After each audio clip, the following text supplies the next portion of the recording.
The Dark Cosmos brings you Creatures of the Abyss, written by William Fitzgerald Jenkins under the pen name Murray Leinster. This underwater sci-fi tale was first published in 1961. In the enigmatic depths of the Philippine Sea, bizarre phenomena spark a thrilling investigation led by Terry Holt and his companions. They uncover clues pointing to an ancient, hidden civilization of intelligent, otherworldly creatures. As they delve deeper into the ocean's secrets, the boundary between known science and the unimaginable blurs. What powerful forces lie beneath, and what do these mysterious beings want with humanity? Dear cosmonauts, let's begin our underwater sci-fi journey with tonight's narrator, Mark Nelson. Chapter 1. The moment arrived when Terry Holt realized that he was simply holding the bag for Jimenez y Cía, Jimenez and Company in the city of Manila. He wasn't getting anywhere himself. So, painfully, he prepared to wind up the company's affairs and his own and start over. It seemed appropriate to take inventory, consult the police. They'd been both amiable and cooperative, and then make new plans. But first, it would be a good idea to go somewhere else for a while, until the problem presented by La Rubia and Radar and Fish and Orejas de Ellos had been settled. He was at work on the inventory when the door opened, the warning bell tinkled, and the girl came into the shop. He looked up with a wary eye, glancing over the partition separating the workshop area in which the merchandise sold by Jimenez y Cía was assembled. There were certain people he felt should not come into the shop. The police agreed with him. He was prepared to throw out anybody who came either to demand that he build something or else, or to demand that he not build it or else. In such forcible ejections he would be backed by the authorities of the city and the Philippine Republic. But this customer was a girl. She was a pretty girl. She was pleasantly tanned. Her makeup, if she wore any, looked natural, and she carried a sizable parcel under her arm. She turned to close the door behind her. She was definitely from the United States. So Terry said in English, "Good afternoon. Can I do something for you?" She looked relieved. "Ah, we can talk English," she said gratefully. "I was afraid I'd have trouble. I do have trouble with Spanish." Terry came out from behind the partition marking off the workshop.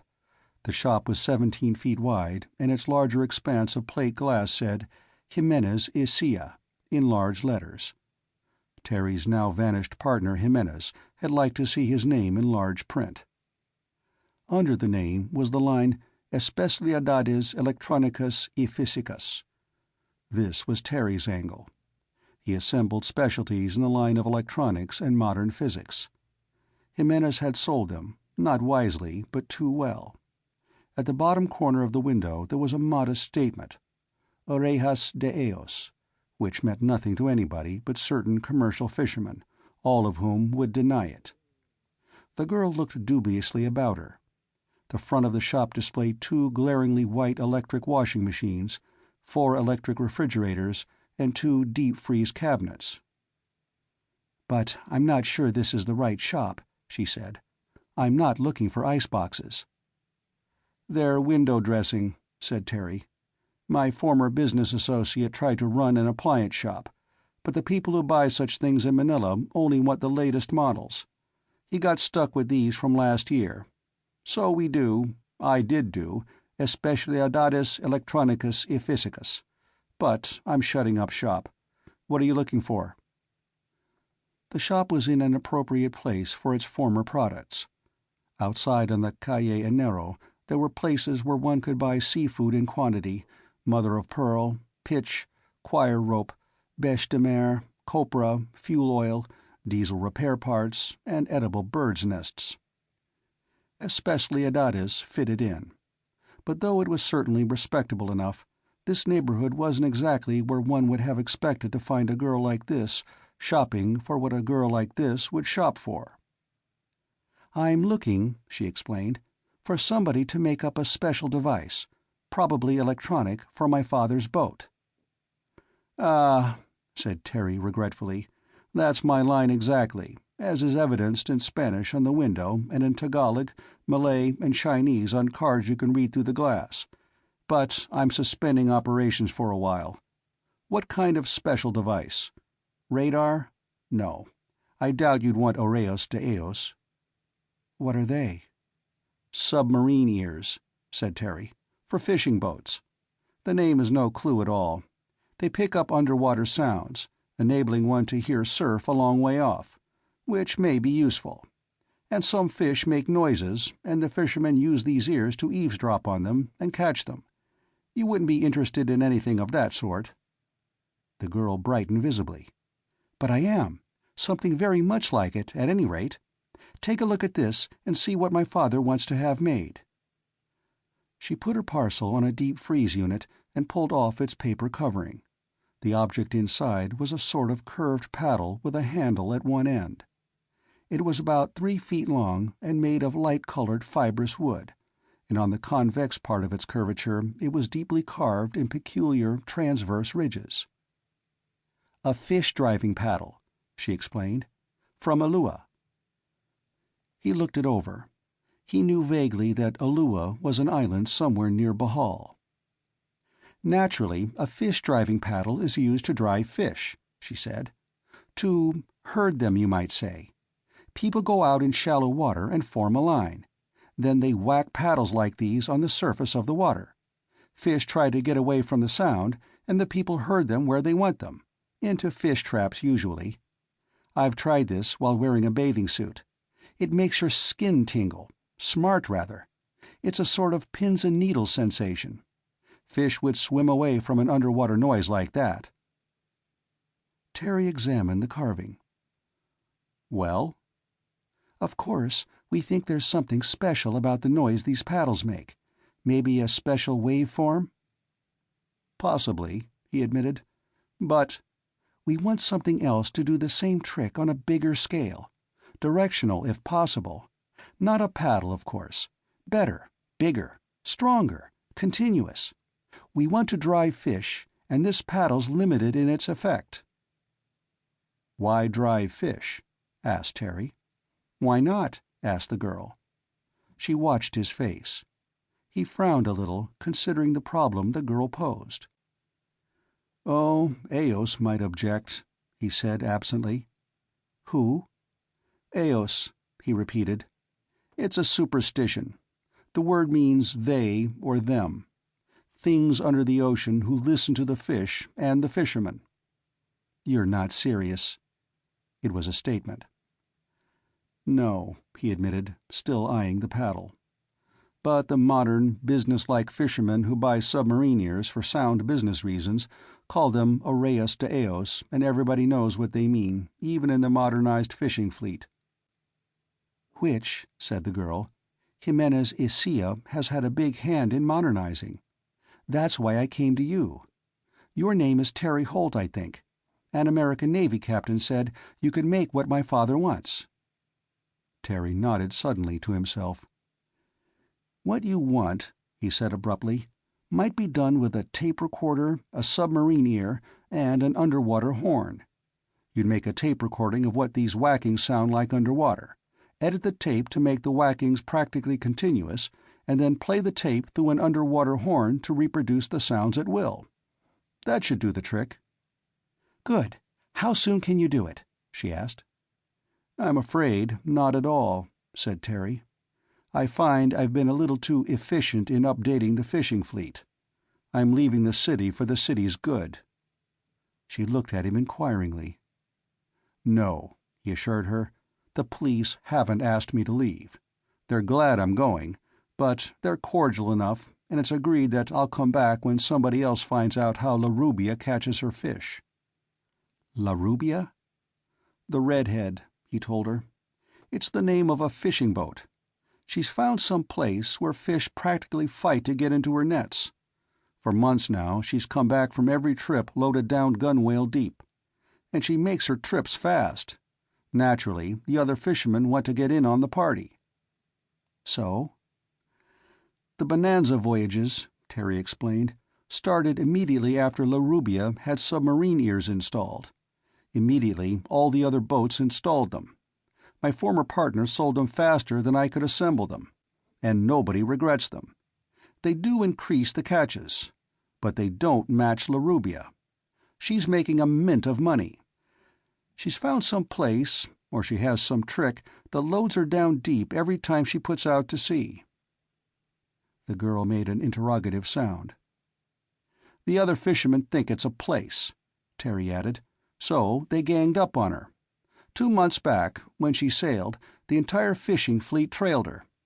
They stuck to her closer than brothers. So she sailed around for a solid week and never put a net overboard.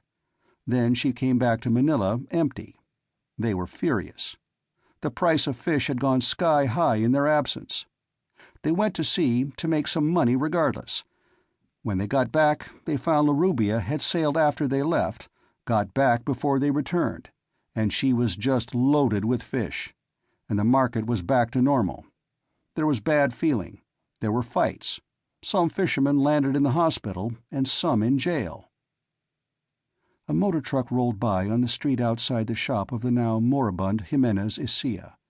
The girl automatically turned her eyes to the source of the noise. Then she looked back at Terry. "And then my erstwhile associate Jimenez had a brainstorm," said Terry ruefully. "He sold the skipper of La Rubia on the idea of short-range radar. I built a set for him. It was good for possibly 20 miles. So La Rubia sailed in the dark of the moon with 50 fishing boats swearing violent oaths that they'd follow her to hell and gone.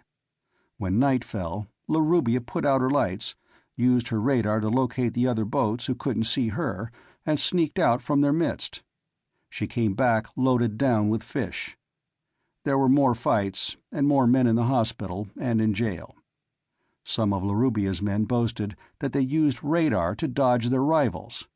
And that's how the police got interested in me." The girl had listened interestedly. "Why?" "Oh, Jimenez began to take orders for radar from other fishing boat owners. If La Rubia could dodge them by radar, they could trail her by radar even in the dark. So the skipper and crew of La Rubia promised blood-curdling things as Jimenez's fate if he delivered a radar set to anybody else. Then the skippers and crews of other boats made even more blood-curdling threats if he didn't deliver radar to them. So Jimenez ran away, leaving me to hold the bag." The girl nodded. "And therefore," said Terry, "I'm shutting up shop. I'll turn the inventory over to the police and go off somewhere until someone learns where La Rubia gets her fish. When things calm down again, I'll come back and start a business once more, without Jimenez. I'll probably stick to electric eye doors, burglar alarms, closed-circuit television systems, and things like that. Then I might make this underwater broadcasting device, if your father still wants it. I'd better not now." "We heard about your problem," said the girl, "almost exactly the way you just explained it." Terry stared. Then he said politely, "Oh, you did?" "Yes, I thought—" "Then you knew," said Terry more politely still, "that I was leaving town and couldn't make the gadget you want? You knew it before you came here?" "Why," said the girl, "your plans seem to fit in very nicely with ours. We've got a 60-foot schooner and we're sailing around. My father wants something like what you described. So since you want to, well, travel around for a time, why not come on board our boat and make the thing we want there? We'll land you anywhere you like when it's finished." "Thanks," said Terry, with a very great politeness indeed. "I think I made a fool of myself explaining. You knew it all beforehand. I'm afraid I bored you horribly. You probably even know that Jimenez took all the funds when he ran away." She hesitated, and then said, "Yes, we thought—" "That I should have trouble raising steamer fare to any place at all," he said without cordiality. "And I will. You had that information too, didn't you?" "Please," she said with distress. "You make it sound—" "Did you have any idea what I'd charge to assemble the device you want?" "If you'll name a price." Terry named one. He was angry. The sum was far from a small one. It was, in fact, exorbitant. But he felt that he'd made a fool of himself responding to her encouragement by telling her things she already knew. She opened her purse and peeled off bills. She put them down. "I'll leave the paddle with you," she said crisply. "Our boat is the Esperance. You'll find it—" She named the anchorage, which was that of Manila's most expensive yacht club. "There's a launch which will bring you out whenever you're ready to sail. It would be nice if you could sail tomorrow, and nicer if you could come aboard today." She nodded in friendly fashion, opened the door, the bell jangled, and went out. Terry blinked. Then he swore and snatched up the pile of bills. Two fluttered to the floor, and he lost time picking them up. He went out after her, the money in his hand.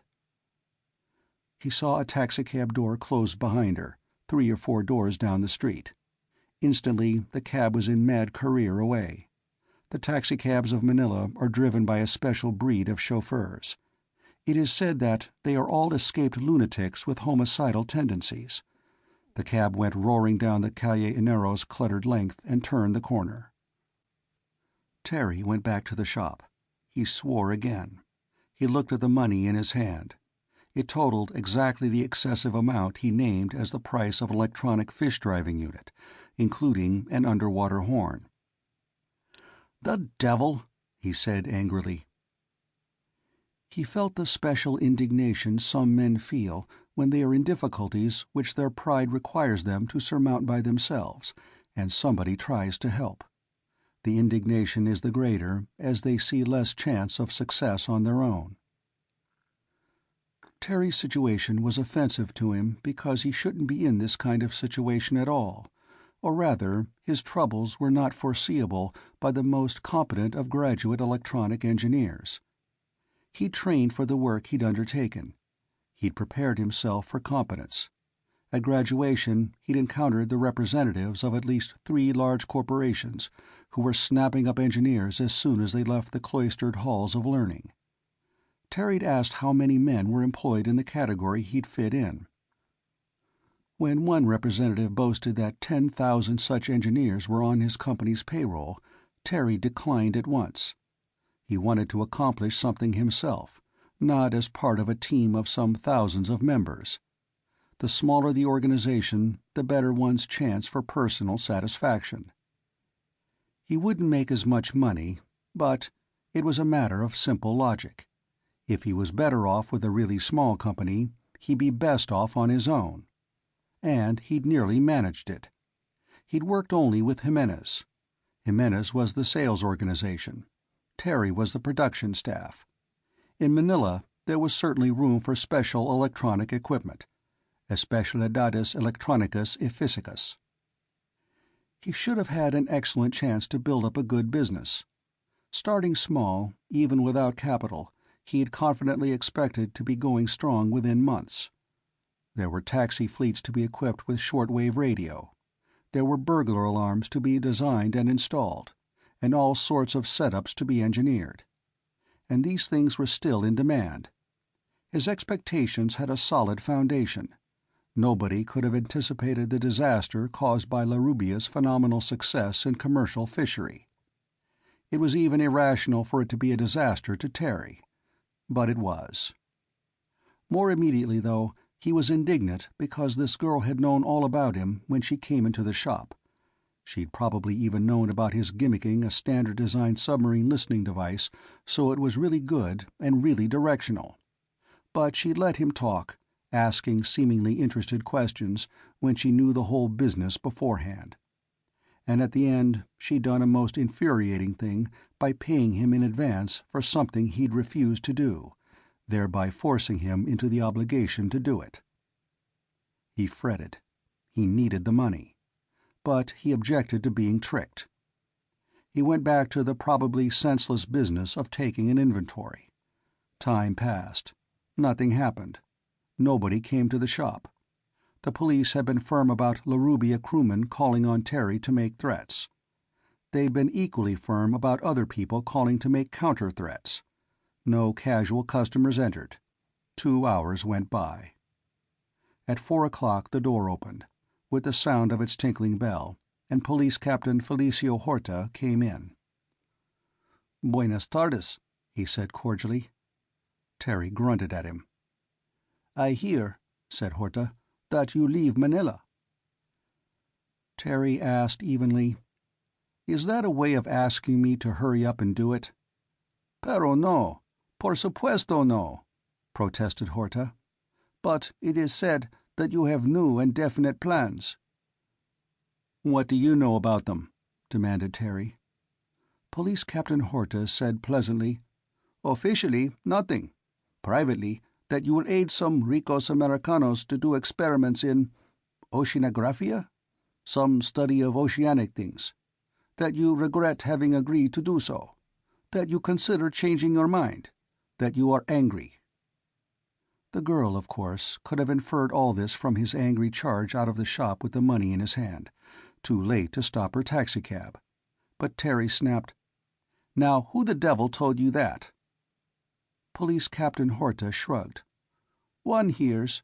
I hope it is not true." "That what's not true? That I leave, or that I don't?" "I hope," said Horta benignly, "that you do as you please. I am not on duty at the moment. I have my car. I offer myself to chauffeur you if there is any place you wish to go, to a steamer or anywhere else. If you do not wish to go anywhere, I will take my leave. With no prejudice," he finished. "We have been friendly. I hope we remain so." Terry stared at him estimatingly. Police Captain Horta was a reasonable and honest man. He knew that Terry had contributed to matters giving the police some trouble, but he knew it was accidental on Terry's part. He would hold no grudge.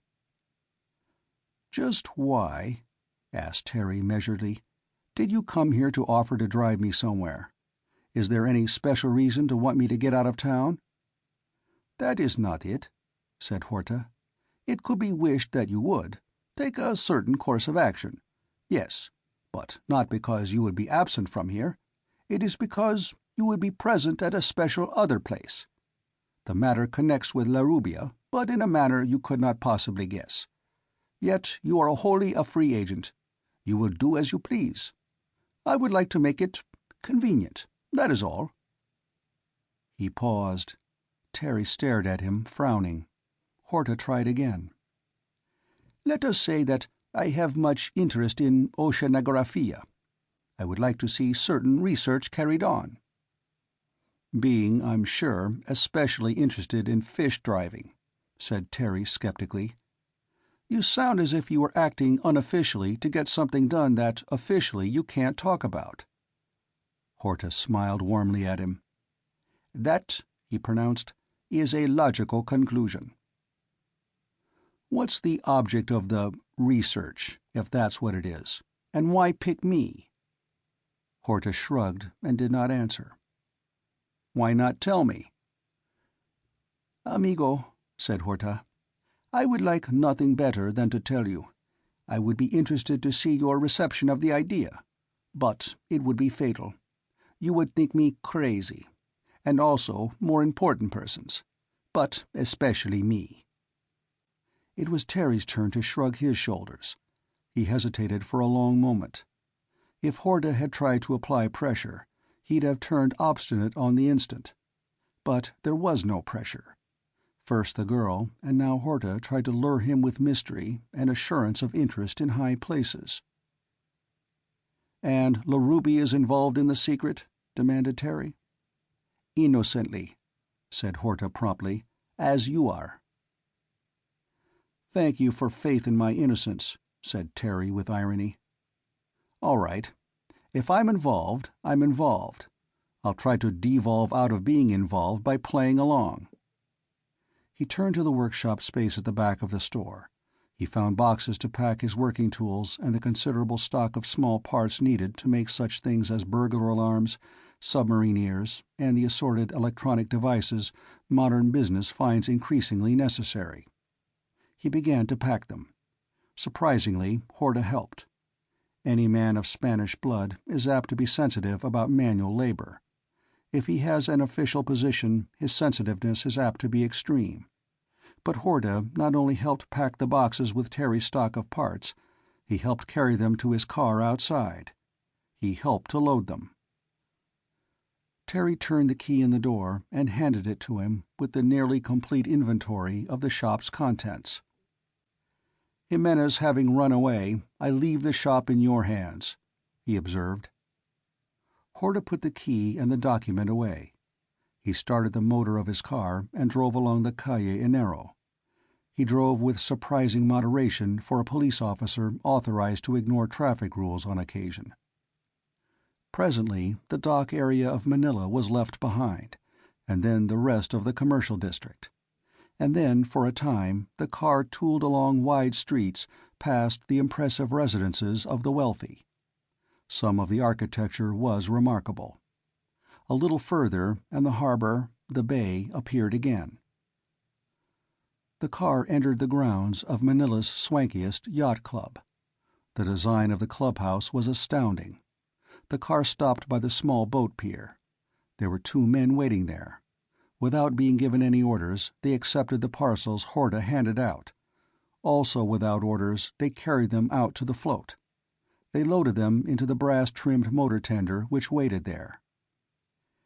"They knew we were coming," said Terry shortly. "Would I have been brought anyhow?" "Pero no," said Horta. "But there are telephones. When we left the shop, one was used." The men who'd carried out the parcels vanished. Terry and Horta stepped aboard. The tender cast off and headed out into the harbor. There was a Philippine gunboat, and a mine layer, and an American flat-top in plain view. There were tankers and tramp steamers and a vast array of smaller craft at anchor. A seemingly top-heavy steamer plowed across oily water 2 miles distant. The tender headed for a trim, 60-foot schooner anchored a mile from shore. It grew larger and seemed more trim as the tender approached it. The smaller boat passed under the larger one's stern, and the name Esperance showed plainly. On the starboard side, a boat boom projected. The tender ran deftly up, and a man in a sweatshirt and duck trousers snubbed the line. He said cheerfully, "How do you do, Mr. Holt?" Then he nodded to Horta. "Good to see you, Captain." He offered his hand as Terry straightened up on deck. "My name's Davis. We'll have your stuff aboard right away." 2 young men in dungarees and with crew cuts appeared, and took over the motley lot of cartons that Terry and Horta had made ready. "Have you everything you need?" asked Davis anxiously. "Would some extra stuff be useful?" "I could do with a few items," said Terry stiffly. He had quickly developed an acute dislike for the patent attempt to induce him to join the Esperance. He had no reason for his objection, save that he had not been informed about the task he was urged to undertake. "Also," he added abruptly, "Captain Horta didn't think to stop at my hotel so I could get my baggage." "Write a list of what you want," suggested Davis. "I'm sure something can be done about your baggage. Make the list complete. If something's left out, it won't matter. There's a desk in the cabin for you to write at." He turned to Horta. "Captain, what's the news about La Rubia?" "She sailed again yesterday," said Horta ruefully. "She was followed by many other boats, and now there is a moon. It rises late, but it rises. Many sailors will be watching her from mastheads. It is said that all the night glasses in Manila have been bought by fishermen." His voice died away as Terry went down the companion ladder. Below decks was attractive. There was no ostentation, but the decor was obviously expensive. There were armchairs, electric lamps, a desk, and shelves filled with books. 2 or 3 on electronics, and a highly controversial one on marine monsters and sea serpents. There were some on anthropology, on skin diving, on astronomy. 2 thick volumes on abyssal fish. There was a shelf of fiction and other shelves of reference books for navigation, radio, and diesel maintenance and repair. There were obvious reasons for these last, but no reason that could be imagined for 2 books on the solar planets. Terry sat at the desk and compiled a list of electronic parts that he was sure wouldn't be available in Manila. He was annoyed as he realized afresh the smoothness of the operation that had brought him to the Esperance. He found satisfaction in asking for some multi-element vacuum tubes that simply couldn't be had except on special order from the manufacturers back in the United States. But it took time to think of them. When he went above decks half an hour later, he had listed just 6 electronic components. The tender was gone, and Horta with it. Davis greeted Terry as cordially as before. "The tender's left," said Terry with restraint. "Here's my list." Davis did not even glance at it, but beckoned to one of the crew-cut young men who'd unloaded the tender. "This is Nick Alden," he said to Terry. "He's one of the gang. See about this list, Nick." The crew-cut young man put out his hand, and Terry shook it. It seemed expected. He went forward with the list and vanished down the forecastle ladder. Davis looked at his watch. 5:30, he observed. "A drink might not be a bad thing." He went below, and Terry surveyed the Esperance. She had the look of a pleasure craft, but was built along the lines of something more reliable. There was an unusual power winch amidships, with an extraordinarily large reel. Next to it there was a heavy spar by which to swing something outboard. There were 2 boats, well stowed against heavy weather, and a number of often omitted bits of equipment, so that the schooner was not convincing as the hobby of a mere yachtsman. Then Terry saw the brass-trimmed tender heading out from the yacht club float again. Foam spread out from its bow. A figure in it waved. Terry recognized the girl who'd come into the shop of Jimenez Isia. She was smiling, and as the launch came nearer it seemed to Terry that there was triumph in her smile. He bristled. Then he saw some parcels in the bow of the tender. Next to the parcels, and he unbelievingly suspected what they were, he suddenly recognized something else: his suitcases and steamer trunk. In order to sail with the Esperance, he need not go ashore to get his belongings. They were brought to him. He became totally convinced that these people had assumed he'd do what they wanted him to, without consulting him. He rebelled, immediately. Any time other people took for granted that they could make plans for him, he would become obstinate. When he was in a fix, and now he was practically stranded in Manila with a need to go elsewhere for a time and no money with which to do it, he was especially touchy. He found himself scowling and angry, and the more angry because what was required of him would have been very convenient if there'd been no attempt to inveigle him into it. The launch came around the Esperance's stern. Davis came from below with 2 glasses. The girl said cheerfully, "How do? We've got your extra items, all of them, and your baggage." Terry said curtly, "How did my list get ashore?" "Nick phoned it," said Davis, "by shortwave."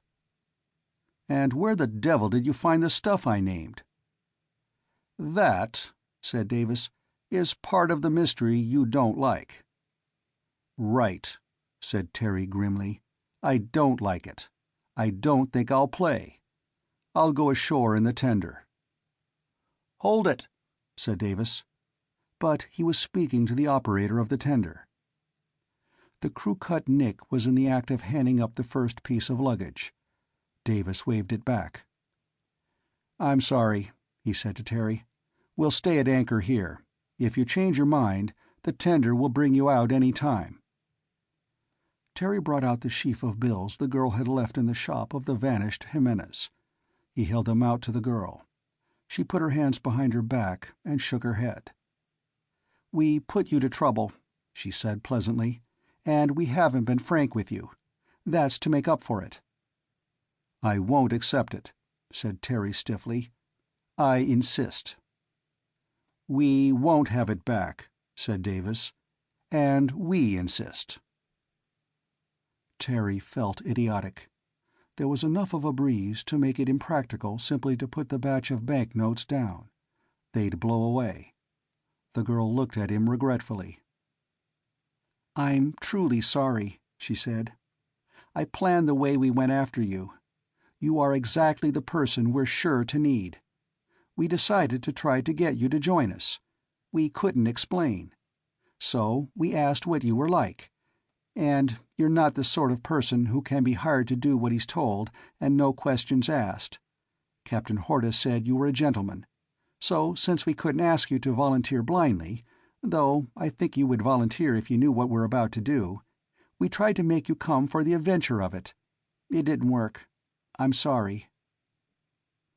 Terry had the singular conviction that she told the exact truth. And she was a very pretty girl, but she wasn't using her looks to persuade him. She spoke as one person to another. He unwillingly found himself mollified. "Look," he said vexedly, "I was leaving Manila. I need to be away for a while. I am coming back. I can do any crazy thing I want for some weeks, or even a couple of months. But I don't like to be pushed around. And I don't—" The girl smiled suddenly. "All right, I'll keep the money." The girl smiled more widely and said, "Mr. Holt, we are off on a cruise. We'll put in at various ports from time to time. We think you would fit into our party. We invite you to come on this cruise as our guest. You can be helpful or not as you please. And we will not try to pay you for anything." Davis nodded. Terry frowned. Then he spoke painfully. "I have a gift for making a fool of myself," he said ruefully. "When it's put that way, fine, I'll come along. But I reserve the right to make guesses." "That's good," said Davis warmly. "If you do find out what we won't tell you, you'll see why we didn't." He waved to Nick and the tender operator. The parcels came onto the Esperance's deck. His baggage followed. He picked up one of the new cardboard parcels and examined its markings. "This," he said more ruefully still, "has me stymied. I'd have sworn you couldn't get one of these special tubes nearer than Schenectady, New York. But you found one in Manila in minutes. How did you do it?" The girl laughed. "Terribly simple," she said. "We'll tell you, but not until we're underway, or you might be so disgusted with the simplicity of it that you'd want to go ashore again." Chapter 2. The edge of the sun touched the horizon and sank below it out of sight. There were magnificent tints in the sky, and the gently rippling harbor water reflected them in innumerable swirlings of color. The Esperance swayed very slightly and very gracefully on the low swells. In minutes, 2 of the dungareed members of the ship's company got the anchor up with professional efficiency. One of them went below, and the Esperance's engine began to rumble. Davis casually took the wheel, and the small yacht began to move toward the open sea, while Nick played a saltwater hose on the anchor before lashing it fast. The brief twilight of the tropics transformed itself swiftly into night. Lights winked and glittered ashore and on the water. Terry felt more than a little absurd. The girl said pleasantly at his side, "My name's Deirdre, in case you don't know." "Mine's Terry, but you do know." "Naturally," she said briskly. "I should explain that I'm the ship's cook, and the boys forward aren't professional sailors, and my father isn't in this business for money," said Terry. "It's strictly for something else, and I don't think it's buried treasure or anything like that." "Nothing so sensible," she agreed. "Now, if you want to join a watch, you'll do it. If you don't, you won't. The port cabin, the little one, is yours. You are our guest. If you want anything, ask for it. I'm going below to cook dinner." She left him. He surveyed the deck again, and presently went back to where Davis sat nonchalantly by the Esperance's wheel. Davis nodded. "Now that you've, well, joined up," he said meditatively, "I've been trying to think how to, well, justify all the mystery. Part of it was Deirdre's idea. She thought it would make our proposition more interesting, so you'd be more likely to take it up. But when I think about explaining, I bog down immediately." Terry sat down. The Esperance drove on.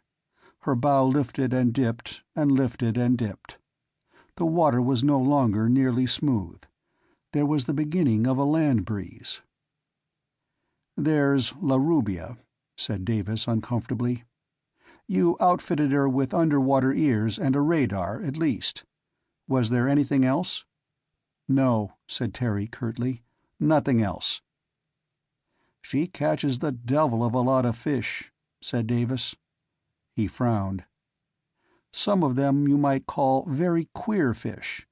You haven't heard anything about that?" "No," said Terry. "Nothing." "I think, then," said Davis, "that I'd better not expose myself to scorn. I'd like to be able to read her skipper's mind, though. But it's possible he simply thinks he's lucky. And it's possible he's right."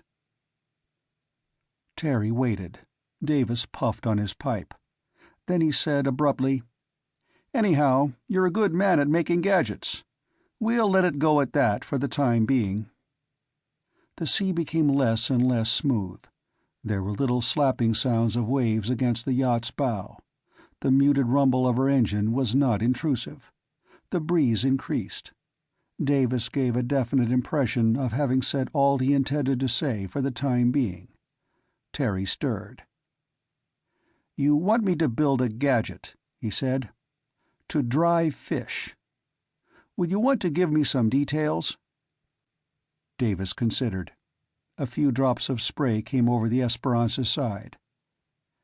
"No," said Davis, "not just yet. There's a possibility it will fit in. I'd like you to make one, and maybe it will fit in somewhere. But La Rubia's the best angle we've got so far. There is one gadget I'd give a lot to have. You know, a depth finder. It sends a pulse of sound down to the bottom and times the echo coming back.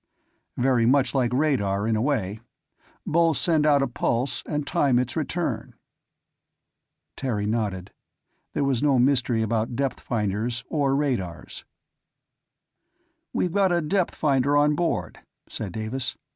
"If I sail a straight course and keep the depth finder running, I can make a profile of the sea bottom under me. If I had a row of ships doing the same thing, we could get profiles and have a relief map of the bottom." "That's right," agreed Terry.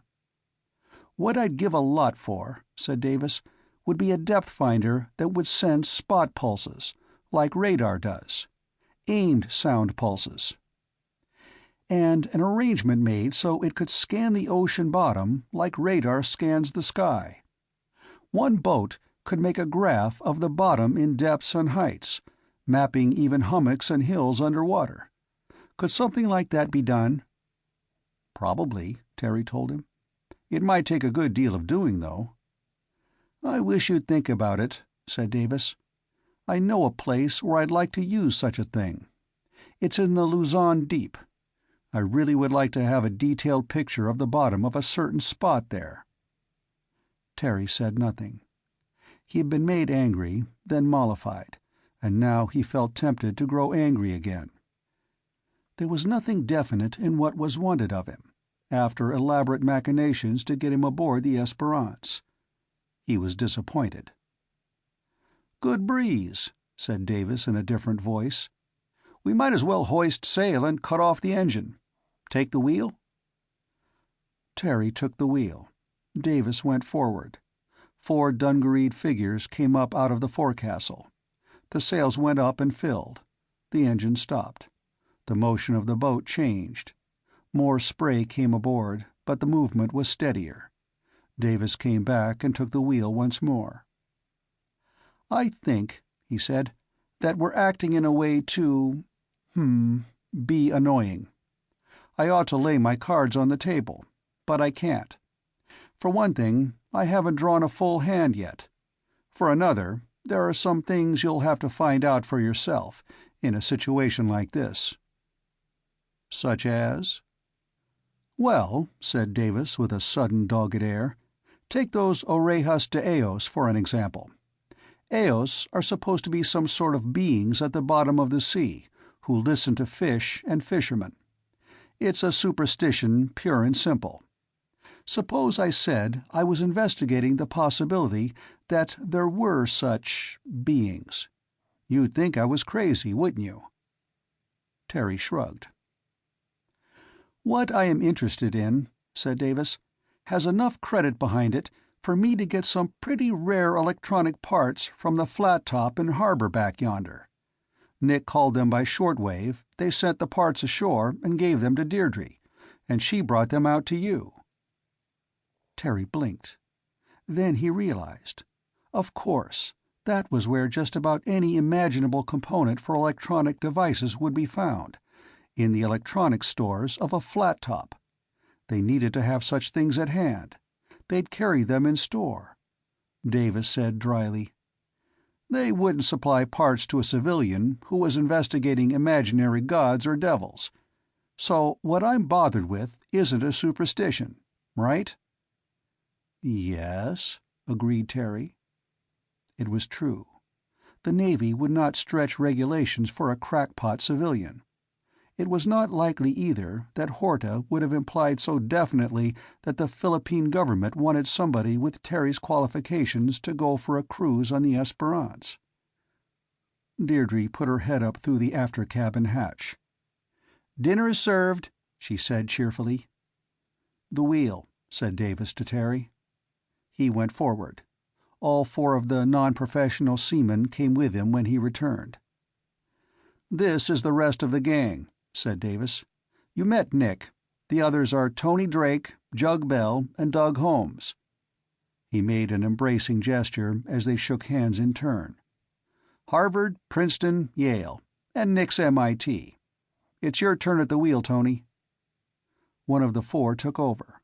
The others filed below after Davis and Terry. Terry was silent. Davis had wanted to show that he was being informative, and yet he'd said exactly nothing about the interests or the purpose of the Esperance's complement. Dinner in the after-cabin was almost as confusing to Terry. Seen at close range across a table, the 4 dungareed young men could not possibly be anything but college undergraduates. They were respectful to Davis as an older man, and they tended to be a little cagey about Terry, because he was slightly older than themselves, but not an honorary contemporary. They plainly regarded Deirdre with the warmest possible approval. Conversation began, at first cryptic, but suddenly only preposterous. There was an argument about the supposed intelligence of porpoises, based on recent studies of their brain structure. Tony observed profoundly that without an opposable thumb, intelligence could not lead to artifacts, and hence no culture and no great effective intelligence was possible. Jug denied the meaningfulness of brain structure as an indication of intellect. Intellect would be useless to a creature which could neither make nor use a tool. Doug argued hotly that the point was absurd. He pointed to spastic children once rated as morons, but actually having high IQs. They had intellects, though they had been useless because of their inability to communicate. But Nick asserted that without tools they'd have nothing to talk about but food, danger, and who went where with whom for what, all of which, he observed, needed no brains.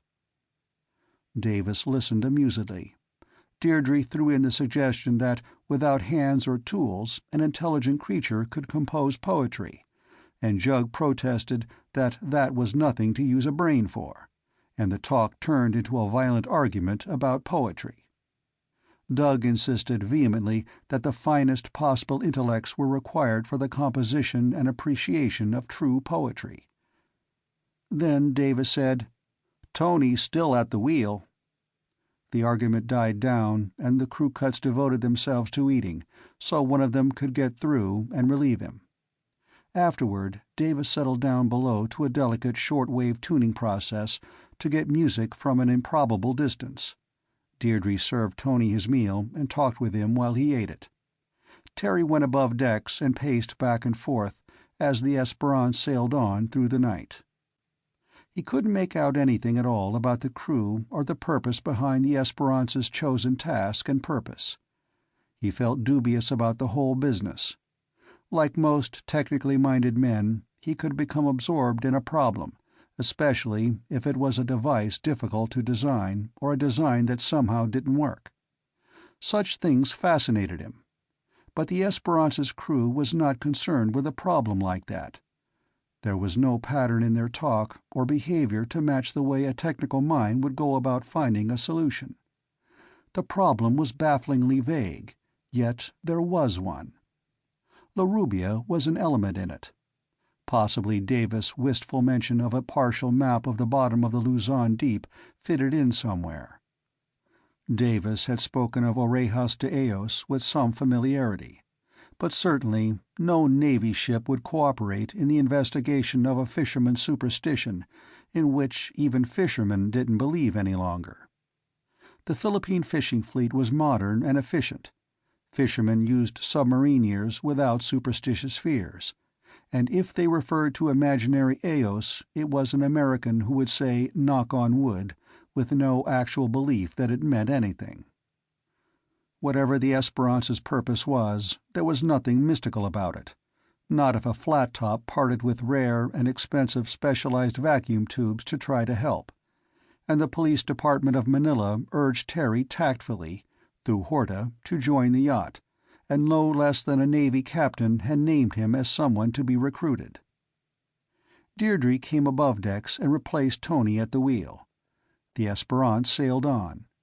A last quarter moon was now shining low on the eastern horizon. It seemed larger and nearer to the earth than when seen from more temperate climes. The wake of the yacht glowed in the moonlight. The wide expanse of canvas made stark contrast between its moonlit top and its shadow on the deck. The only illumination on the ship was the binnacle lights and the red and green running lights. Deirdre kept Esperance on course. Terry went up to where she sat beside the wheel. "I've been making guesses," he told her. "Your father. I believe that his curiosity has been aroused by something, and he's resolved to track it down. I strongly suspect that at some time or another he's gotten bored with making money and decided to have some fun." Deirdre nodded. "Very good. Almost completely true. But what he's interested in is a good deal more important than fun." Terry nodded in his turn. "I suspected that too. And it's rather likely that you've got a volunteer crew instead of a professional one because these young men consider it a fascinating adventure into the absurd, and because they'll keep their mouths shut if something turns out to be classified information." "My father's doing this strictly on his own," said Deirdre quickly. "There's nothing official about it. There isn't any classified information about it. This is a private affair from the beginning." "But in the end, it may turn out to be something else," said Terry. "Yes. We don't know, though. It's impossible to know. It's ridiculous. And my explanation for your being so mysterious with me is that you and your father insist that I find out everything for myself, because I'd think it foolish if you told me." Deirdre did not answer for a moment. There was a movement behind Terry, and Davis came on deck. "That was good music," he said pleasedly. "You missed some very interesting sounds, Deirdre. You too, Holt." "He's decided," said Deirdre, "that we're a little bit ashamed of our enterprise and won't tell him about it for fear he'll simply laugh at us." Terry protested. "Not at all. Nothing like that." "When some 40-odd people have been killed by something inexplicable at one time that we know of," said Davis, "and we don't know how many others have been killed at other times, or maybe killed by it in the future, I don't think that's a laughing matter." He surveyed what should be the direction of the land. A light showed there and vanished, then came on again and vanished. A minute later it showed and disappeared, then came on again twice. It was very far away. Davis said in a different tone, "We can change course now, Deirdre. You know the new one." The Esperance's bowsprit forsook the star at which it had been aiming. It swung to another. Davis moved about, adjusting the sheets alone. On the new heading the yacht heeled over a little more, and the water rushing past her hull had a different sound.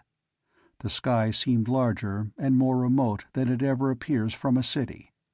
The yacht's wake streamed behind her in a trail of bluish brightness.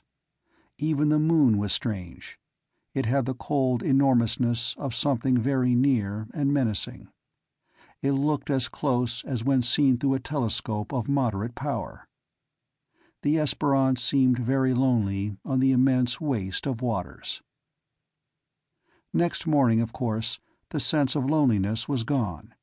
There was neither land nor any ship in sight, but gulls fluttered and squawked overhead, and the waves seemed to leap and gambol in the sunshine. Just before the foremast, a metal plate in the decking had been lifted up, and a new, stubby, extensible mast rose for almost as high as the crosstrees. A tiny basket-like object rotated monotonously at its upper end. It was a radar bowl, and somehow it was not unusual, except in the manner in which it was mounted. Yet such a collapsible radar mast was reasonable on a sailing yacht with many lines aloft that could be fouled. Anyhow, the radar was concerned with human affairs, and so it was company. The housekeeping work on the boat was in progress. Doug and Jug scrubbed the deck. The other crew cuts gave signs of industry from time to time, appearing and vanishing. Davis smoked tranquilly at the wheel. Terry felt useless, as well as puzzled. "Can I do anything?" he asked awkwardly. "You're your own boss," said Davis. "Then I might as well see what can be done about that submarine noisemaker." "If you feel like it," said Davis, "fine." But he did not urge. Terry waited a moment. There was a sort of contagion of purposefulness in this eccentric small group on the Esperance. They had something they were trying to do, and it seemed important to them. But Terry was an outsider and would remain one until he became active in their joint effort. He got out his equipment and materials and spread them out. There was no need to build a recorder, since there was one among the supplies. The rest wouldn't be unduly difficult. He established a working space and set systematically to work. The task he'd accepted was essentially simple. A submarine ear was to pick up underwater sounds. He had to modify a microphone and enclose it in a watertight housing, with certain special features that would make it highly directional. The recorder would take the pickup and register it on magnetic tape, while playing it for simultaneous listening. Then he had to assemble a machine for playing back the taped sounds underwater. That required a unit for a submarine horn, to broadcast the amplified sound. It isn't difficult to make a sound underwater. One can knock two stones together under the surface and a swimmer can hear it a mile or more away. But a horn to reproduce specific sounds is more difficult to build. It needs extra power. A sound truck in a city, competing with all the traffic noises, will turn no more than 15 watts of electricity into noise. But much more power would be needed to produce a similar volume underwater. Terry modified the mic into a submarine ear, an oreja de Eos. Then he began to assemble an audio amplifier to build up the volume of the sounds already taped for reuse under the sea. He had the parts. It was mostly just finicky labor. He sat cross-legged in the sunshine, not far from the Esperance's unusual winch. Nick came up from below and went aft. He spoke to Davis. Terry couldn't hear what was said, but Davis gave orders. The Esperance heeled over, away over. The 4 crew cuts adjusted the sheets for maximum effect of the sails on the new direction of motion. The yacht seemed to tear through the water like a racing boat. Terry had to rescue some of his smaller parts, which started for the scuppers. He looked up. Deirdre said cheerfully, "Our radar picked up a boat that's probably Larubia on the way back to Manila. We don't want her to see us." Terry blinked. "Why?" "We're going to take a look at the spot where we think she catches her fish," said Deirdre. "It's strange enough that she catches so many, but what's even stranger is the kind of fish she catches at times." "How?" Deirdre shrugged. Then she said irrelevantly, "Larubia's skipper would like to have the only radar in the world, as you've reason to know, and he doesn't think of radars, except his own and possible competitors. But there are lots of others. We're probably a blip on somebody's radar screen right now. In fact, we're supposed to be. So when my father got interested in Larubia and her catches, he was able to have somebody notice where she goes every time she slips away from the fishing fleet. And so he was told. It was all quite unofficial, of course." Terry bent over his task again while the Esperance sped along over the offshore swells. There was no land in sight anywhere. An albatross glided overhead for a time, as if inspecting the Esperance as a possible source of food. When Terry looked for it later, it was gone. Once there was a flurry in many wave flanks, and a small school of flying fish darted out of the sea with hazy, beating fins, and dived back into the sea many yards from where they started. But nothing of any consequence happened anywhere. Terry fitted and soldered and tested. By noon he had a rather powerful audio amplifying unit set up to magnify any sound the tape recorder fed into it. Deirdre prepared a meal. The galley of the Esperance was admirably supplied with all kinds of food.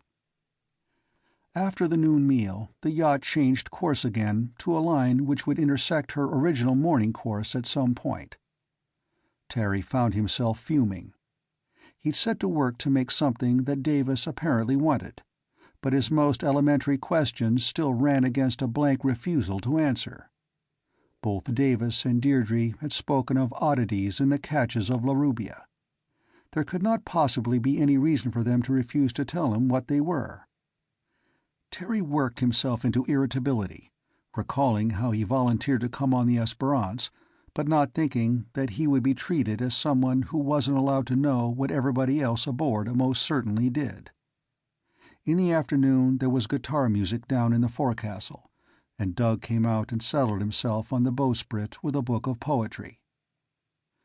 Presently Nick sat down close by Terry and watched interestedly as he put mysterious-looking electronic elements together into incomprehensible groups.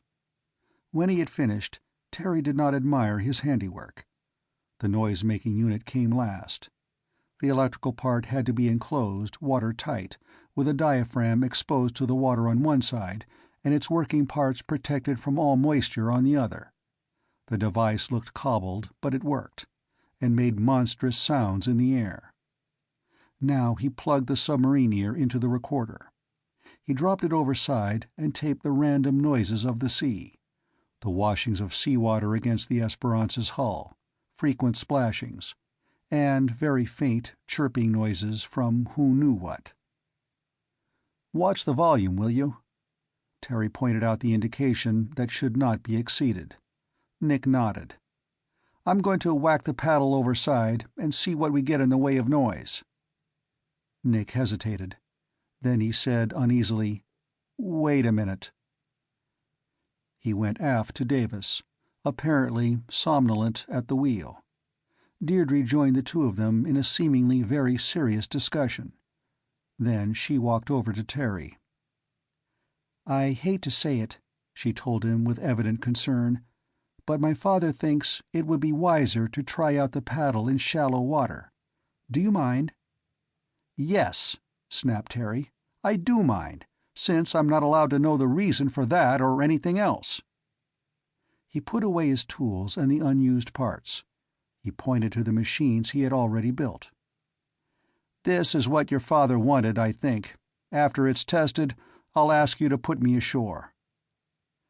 He went below, where he fretted to himself, but no one came, either to inform him of Davis' reasons or to tell him to do as he pleased.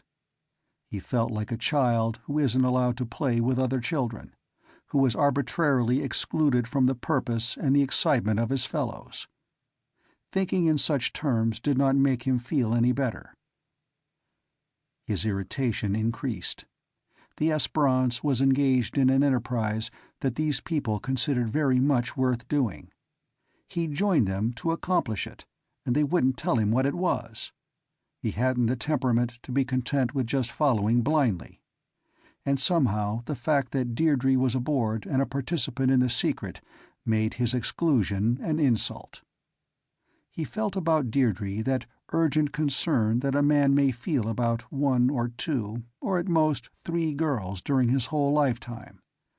It wasn't a romantic interest, at this stage, but he wanted to look well in her eyes, and he was enormously interested in anything she said and did.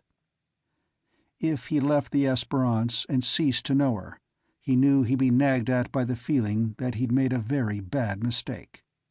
He didn't want to stop knowing her, but he refused to be patronized. He saw an open book on the after-cabin table and glanced restlessly at it. There were 3 or 4 photographs and a newspaper clipping stuck into its pages. The book itself dealt with physics at postgraduate levels, which meant that it included a good deal about electronics. Still fuming, Terry glanced at the pictures. The first was of a spherical object made of transparent plastic, and probably of small size. It had a number of metallic elements clearly visible through the transparent case.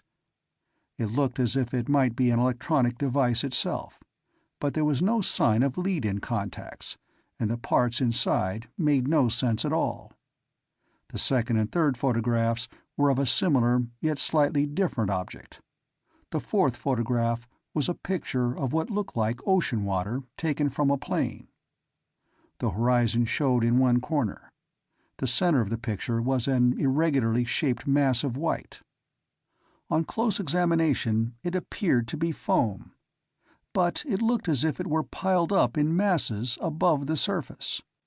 If the water around it was ocean, and it was, and the visible crest lines were of waves, and they were, that heap of foam must have been hundreds of yards in diameter and piled many feet high on the surface. Foam does not form in such masses in the open sea. It would not last if it did. On the margin of this picture, a date had been inked, 3 days before, and a position in degrees of latitude and longitude. Terry turned to the chart rack. He pulled out a chart and looked up the position. Someone had made a pencil dot there.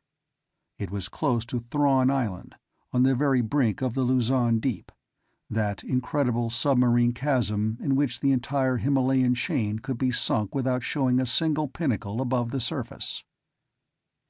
He went back to the clipping. It was dated Manila 2 years earlier. It was an obviously skeptical article on a report made by the crewman of a sailing ship that stopped by Manila. Sailing ships are rare enough in modern times. This ship reported that she had sighted another of her own kind at sea.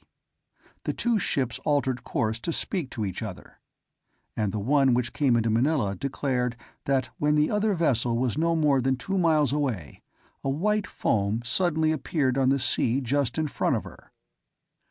A geyser of unsubstantial white stuff spouted up and spread, shooting up about 30 feet on the water. The bow of the other sailing ship entered the foam patch. And suddenly her bow tilted downward, her mast swayed forward, and the entire ship vanished into the white stuff, exactly as if she had sailed over a precipice. She did not sink. She dropped. She fell under water, under the foam, her sails still spread. One instant she sailed proudly. The next instant she was gone. The position of such an incredible happening was roughly given. It was almost exactly the same as the position written on the photograph of foam taken from the air. At the margin of the Luzon Deep. Terry found that his indignation had evaporated. The reason for it still remained, but now he wanted to know more about this happening, and about the spheres of plastic with those deftly designed but enigmatic inclusions. The plastic objects had a purpose. He wanted to know what. And the news clipping. Having announced crossly that he would ask to be set ashore as soon as the fish-driving unit was tested, he was ashamed to take it back. He stayed below, now angry at himself again. Nobody came below. Deirdre did not descend to cook. Night fell. Well after nightfall he heard movements on deck, and presently a voice which sounded oddly distant. The Esperanza's course changed abruptly. The quality of her motion altered once more. He went above decks. Twilight was long over, but the moon was not yet up. Here and there a wave-tip frothed, and blue luminescence appeared. Here and there a streak of dim blue light could be seen under water, where some fish darted. But those dartings were rare. Despite the yacht's shining wake and the curling wave-tips, the sea was darker than usual. Nick's voice came from aloft, faint and eerie and seeming to come from the stars. "Farther to port. 2 points." Terry could see the masthead weaving and swaying against the stars, with a small dark silhouette clinging to it. Nick. The yacht began to swing. On one bearing she pounded heavily. The seas could hit her squarely, and they did. Figures moved swiftly about the deck, loosening sheets or tightening them. Nick's voice again from overhead. "Steady." The Esperance ceased to turn. Rushing, pounding water sprayed in the air. The waves splashed upon the hull of the yacht, which was sweeping along on a quartering wind. For a while no one talked. Tony stood at the wheel, with Davis nearby by the binnacle light. Terry could see Davis glancing into the binnacle, then gazing at the horizon ahead, and then aloft, where Nick seemed to swing among low-hanging stars. "Right," he called from high overhead. "Steady as she goes." The Esperance sailed on, over the surging seas. Waves came out of nowhere, leapt beside the yacht, and then went by, to nowhere. It was hard to believe that the yacht actually moved forward. She seemed to stay perpetually in the one spot. But there was a winding, sinuous wake, and there was froth under her forefoot. Then a vague brightness appeared on the sea, at the limit of vision. It spread out more widely as the Esperance approached. Presently it was clearly visible. Dead ahead, the beam of the headlight suddenly revealed an incredible spectacle. Until then there had been just a few flashes in the water, where some fish darted away from the yacht's bulk. But here the entire surface of the water shone with thousands and thousands of fish. They were packed in a sharply delimited circle about a mile wide. When the Esperance got close enough, she hauled up into the wind to look. From a spot 50 yards ahead, the sea was alive with 1,000,000 frantic dartings of swimming things. They were crowded, packed almost fin to fin. And it was not a surface phenomenon only. From the yacht's deck, the streaks of light were visible deep down, as far as the clear water would let them be seen. They formed a column of glittering chaos. The vast circle, to an indefinite depth, was packed solid with agitated fish. At that edge of brightness the thronging creatures were splashing in a mad frenzy. Solid shining shapes leapt crazily from the water. Some leapt again and again until they reached the spot where the flashes were thickest, and got lost in the multitude of their fellows. A few escaped to the darker surrounding sea. They seemed to run away in stark terror. But those were only a few. The greatest mass of fish milled crazily inside the circle. There were even porpoises, darting about as if frightened beyond all normal behavior, not even trying to feed on the equally fear-maddened creatures all about them. Chapter 3. Terry stared incredulously. Someone moved beside him. It was Davis. He spoke in a dry voice. "I would think," he said detachedly, "that La Rubia could catch a boatload of fish in that water with a single haul of her nets. Certainly with two." Terry turned his head. "But what is it? What makes these fish gather like this?" "An interesting question," said Davis. "We'll try to find out how it happens. Even more interesting, I'd like to know why." He moved away along the deck. Terry went close to the side rail. A few minutes later, the startling glare of one of the side searchlights smote upon the water away from the incredible scene. It moved slowly back and forth. Where the light struck, the sea seemed totally commonplace. No fish could be seen. Then the white beam swept here and there in jerky leapings. There was nothing unusual on the surface, nothing beyond the limit of brightness where the sea turned dark. Deirdre said at Terry's side, "We didn't really expect this. I'm going to get a sample of the water, Terry. Want to help?" She ignored his haughty withdrawal of the afternoon, and he could not stand on his dignity in the presence of such an incredible phenomenon. She got a water bucket from the nearby rack. A wave sprung up as she tried to fill the bucket overside. It touched her hand, and she cried out. Terry jerked her back by the shoulder. The bucket bumped against the Esperance's side, hanging on the line attached to the rail. "What's the matter?" "It stung. The water stung. Like a nettle." Shaking a little, Deirdre rubbed her wet hand with the other. "It doesn't hurt now, but it was like a stinging nettle, or an electric shock." Terry hauled in the bucket and set it down. He leaned far over the rail. He plunged his hand into the lifting pinnacle of the sea. Instantly, his skin felt as if pricked by 10,000 needles. But his muscles did not contract as they would in an electric shock. The sensation was on the surface of his skin alone. He shook his head impatiently. He put his finger in the bucket he'd lifted to the deck. There was no unusual sensation. He dipped overside again. Again acute and startling hurt, from the mere contact with the water. Deirdre still rubbed her hand. She said in a queer, surprised voice, "Like pins and needles. It's like the fish driving paddle, but worse. Much worse." Terry looked again at the sea glittering with the swarms of fish in hopeless, panicked agitation, confined in a specific narrow compass by something unguessable. The searchlight continued to flick here and there.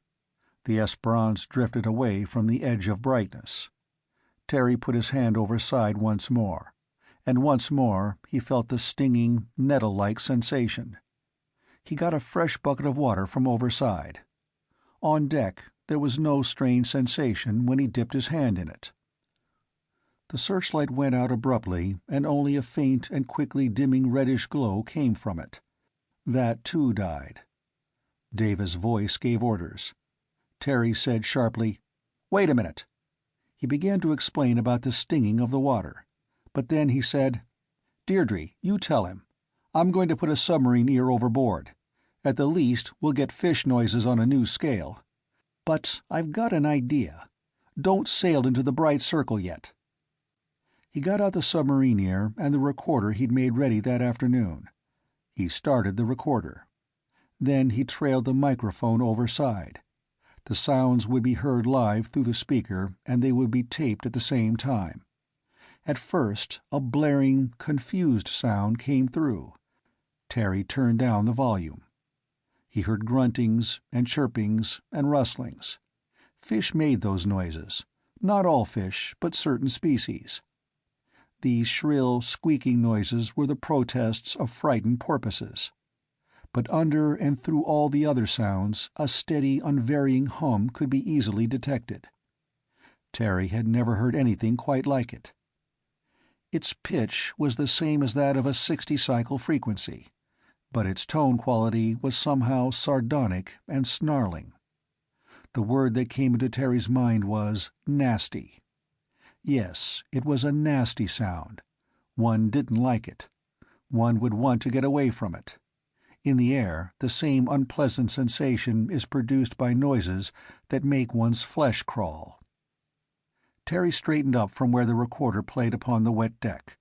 Davis and Deirdre had come to listen, in the strange darkness under the sails of the Esperance. "I've got a sort of hunch," said Terry slowly. "Let's sail across the bright patch. I'll record the sea noises all the way. I have a feeling that that hum means something."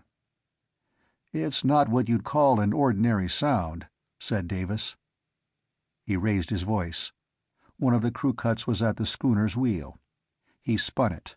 The sails filled, and the rattling of flapping canvas died away.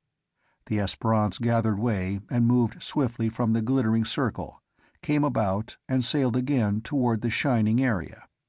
She got closer and closer to the boundary. The recorder continued to give out the confused and frightened noises of the sea creatures, but under and through their sounds there remained the nasty and sardonic hum. It grew louder and more unpleasant, much louder in proportion to the fish sounds. At the very boundary of the bright space it was loudest of all. But as the yacht went on, the hum dimmed. At the very center of the circle, where the glitterings were brightest, the humming sound was overwhelmed by the submarine tumult of senseless fish voices. Terry dipped his hand there. The tingling was almost tolerable, but not quite. Davis hauled more buckets of water to the deck.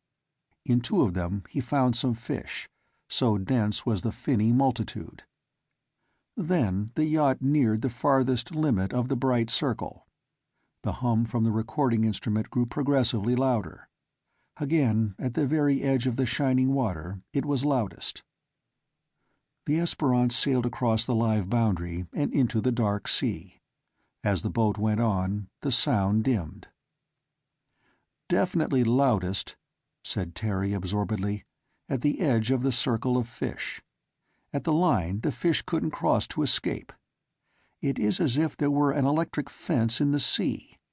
It felt like that, too. But there isn't any fence." Davis asked evenly, "Question: what holds them crowded?" Terry said again, groping in his mind, "They act like fish in a closing net. I've seen something like this once, when a purse seine was hauled. Those fish were frantic because they couldn't get away, just like these." "Why can't they get away?" asked Davis grimly. "We haven't seen anything holding them." "But we heard something," pointed out Deirdre. "The hum. That may be what closes them in." Her father made a grunting noise. "We'll see about that." He moved away, back to the stern. In moments the Esperance was beating upwind. Presently she headed back toward her previous position, but outside the brightness. Terry could see dark silhouettes moving about near the yacht's wheel. Then he saw another brightness at the eastern horizon, but that was in the sky. Almost as soon as he noticed it, the moon peered over the edge of the world, and climbed slowly to full view, then swam up among the lower hanging stars. Immediately the look of the sea was different. The waves no longer seemed to race the darkness with only star glitters on their flanks. The figures at the Esperance's stern were now quite distinct in the moonlight. "You said a very sensible thing, Deirdre," said Terry.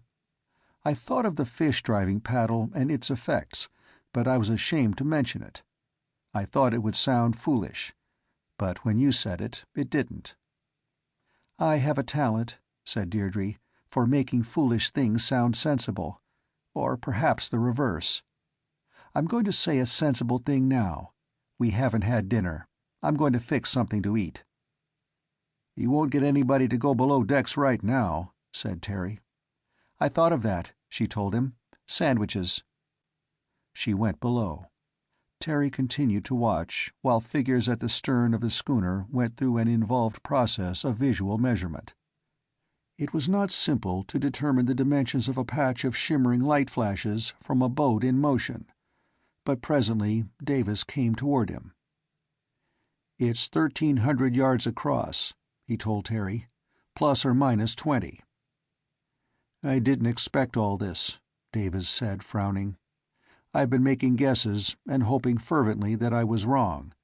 And I have been, but each time the proof that I was wrong has led to new guesses, and I'm afraid to think those guesses may be right."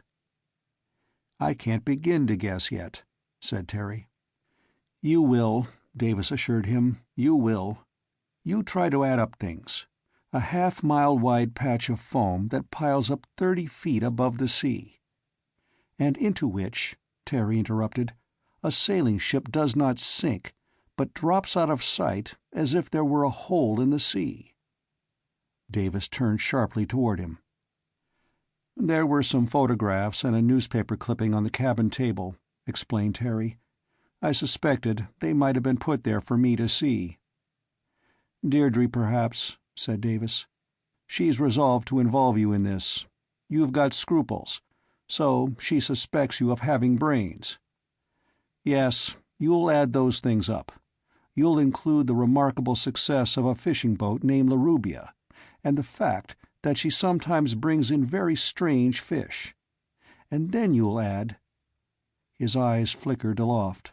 A shooting star streaked across 1/3 of the sky, leaving a trail of light behind it. Then it went out. "You'll even be tempted," said Davis, "to include something like that in your guesses. And then you'll try to come up with a total for the lot. Then you'll be as troubled as I am." He paused a moment. "You said you wanted to be put ashore as soon as the gadget you made today was tested. I hope you've changed your mind, or will. That tape recording may mean something to somebody. We wouldn't have heard that very singular noise but for you." "I withdraw the business of going ashore," said Terry uncomfortably. "I'm going to ask another question. What are those little spheres that I saw in the photographs on the cabin table? Were they found fastened to the fish?" "So I'm told," said Davis. "They are made of plastic. One was on a fish caught by a chief petty officer of the United States Navy. 4 have been found on fish brought into the market by Larubia. They could conceivably be a joke, but it's very elaborate. Somebody tried to cut one open, and it burst to hell and gone. Terrific pressure inside. The metal parts inside were iridium. The others haven't been cut open. They're—" Davis' tone was dry. "They're being studied." A figure came out of the forecastle and walked aft. It was Nick. He stopped to say, "I called Manila and got a Loran fix on us. We're right at the place Larubia heads for every time she sneaks away from the rest of the fishing fleet. It seems that she hauls her nets yonder." He nodded toward the circular area of luminosity on the sea. "It looks smaller than when I went below deck." Davis stared. He seemed to stiffen. "It does. We'll make sure." He went aft. Deirdre came up with sandwiches. Terry took the tray from her and followed her toward the others. "Cigars, cigarettes, candy, sandwiches?" she asked cheerfully. Davis was back at the task of measuring the angle subtended by the patch of shining sea, and then closely estimating its distance from the Esperance. He said, "It is smaller. 1,100 yards now."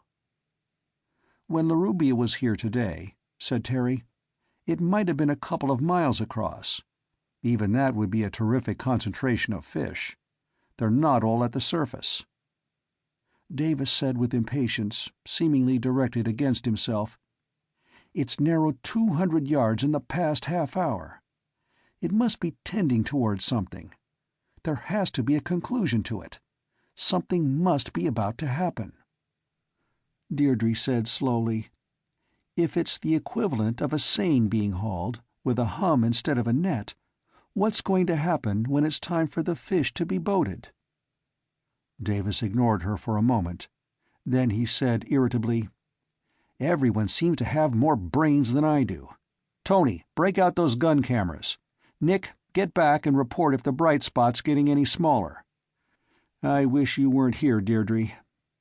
The two crew cuts moved to obey. Terry alone had no specific duty assigned to him on the yacht, unless tending to the recorder was it. He bent over the instrument, which was playing in the air anything that a trailing microphone picked up underwater. He raised the volume a trifle. He could still hear the singular noises of the agitated fish mixed in with the thin, strangely offensive humming sound. He heard small thumpings, and realized that they were the footfalls of his companions on the deck of the Esperance, transmitted to the water. He heard...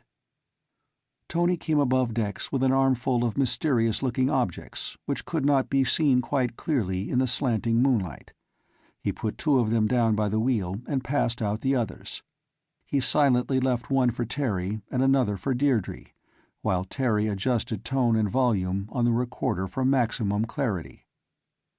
"What are those?" asked Terry. "Cameras," said Deirdre. "Mounted on rifle stocks, with flash bulbs in the reflectors.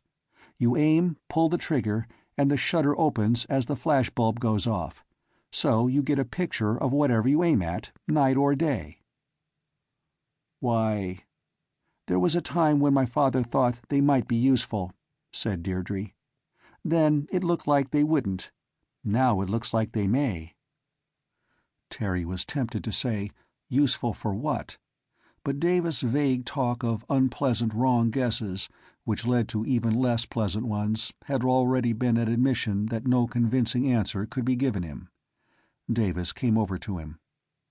"This has me worried," he said in a frustrated tone of indecision. "We must be near the end of some process that I didn't expect, and the conclusion of which I can't guess. I don't know what it is, and I don't know what it's for. I only know what it's tied in with."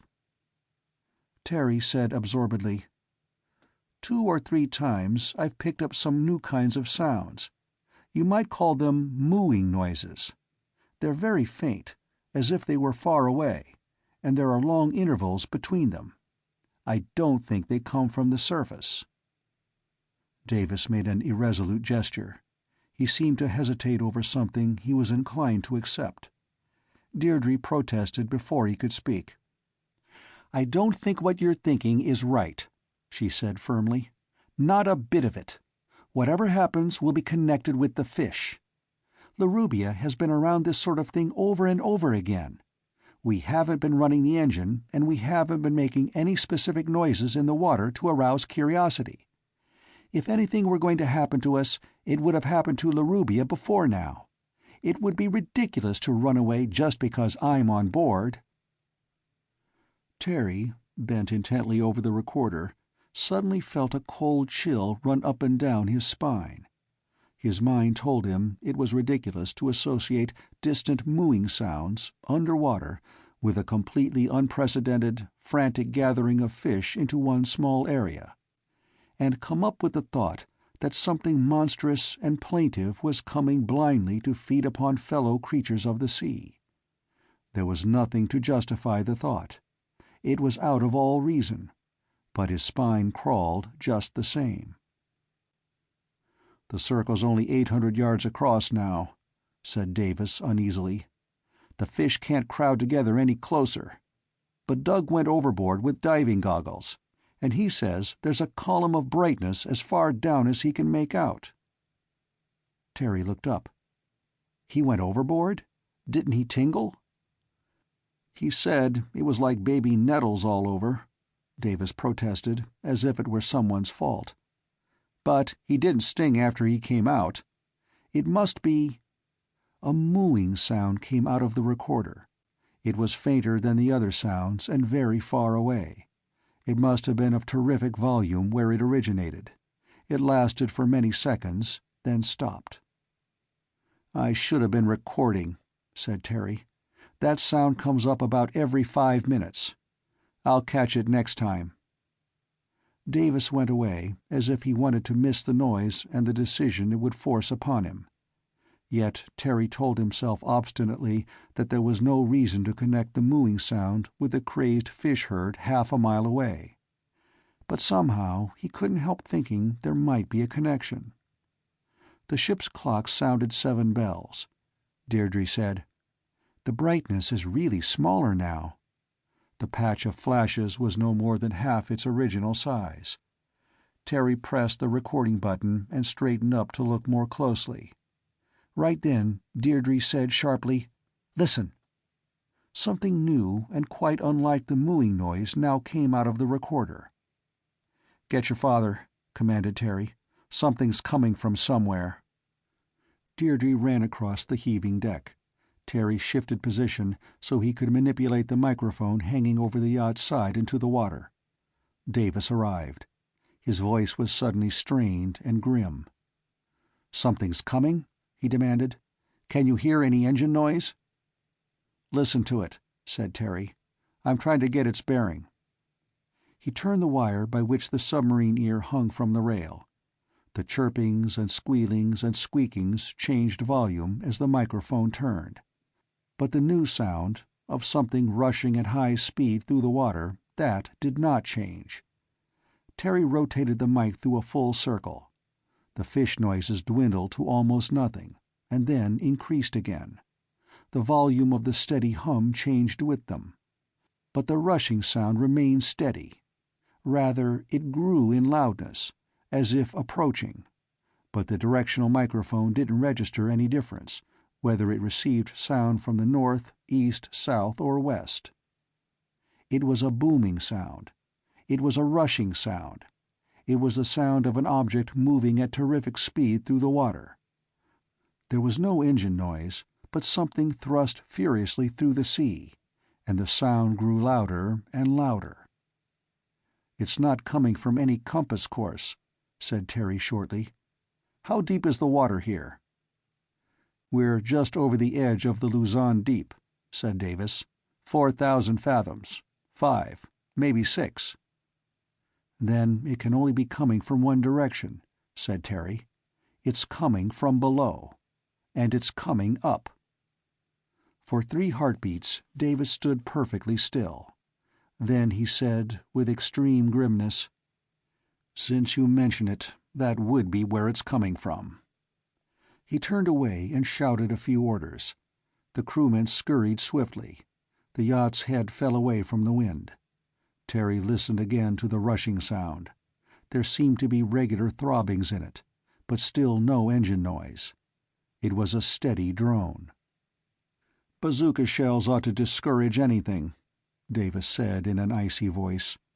"If it attacks, let go at it. But try to use the gun cameras first."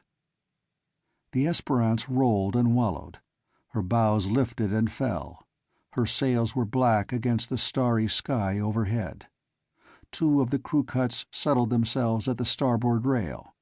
They had long tubes in their hands, tubes whose details could not be seen.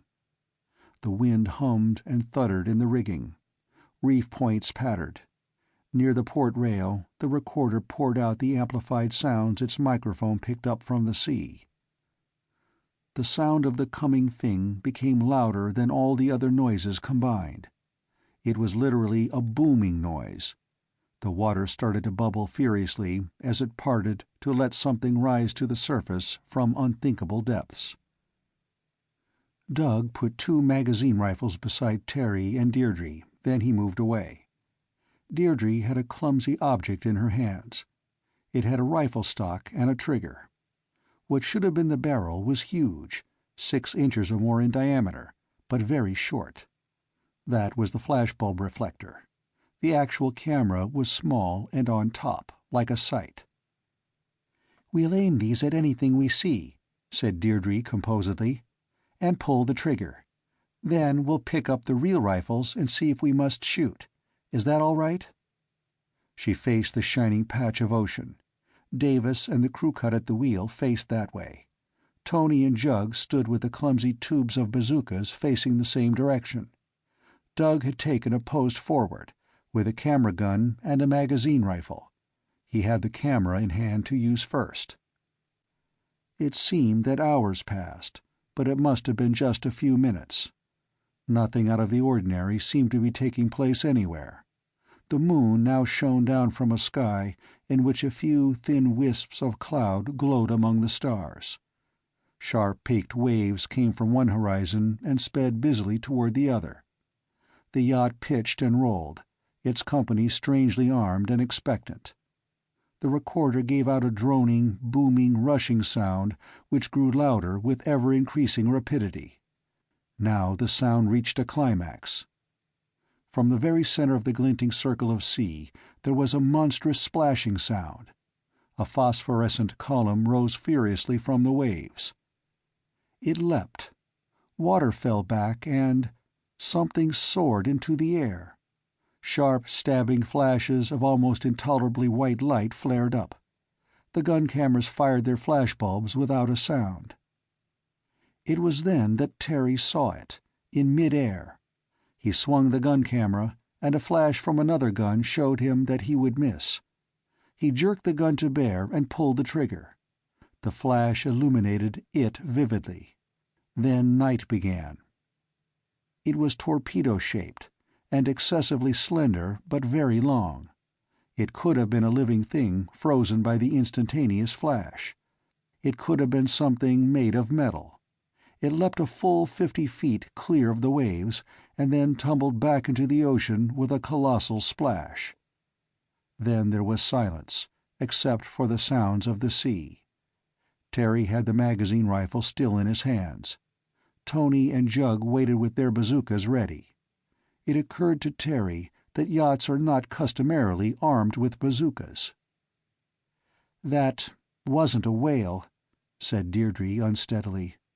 The recorder bellowed suddenly. It was the hum that had been heard before, the nasty 60-cycle hum that surrounded the captive fish.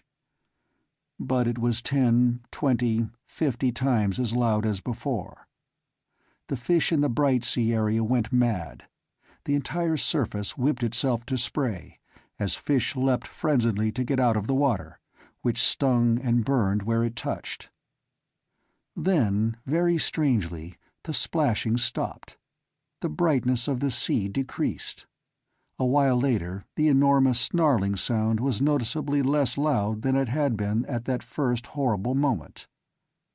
The wind blew. The waves raced. The Esperance's bow lifted and dipped. The noise from the loudspeaker system, the noise from the sea, decreased even more. One could hear the squeakings and chitterings of fish again. But they were very much fainter. Presently the humming was no louder than before the strange apparition. By that time the fish sound had died away altogether. The nearer normal noises remained. The hum was receding downward.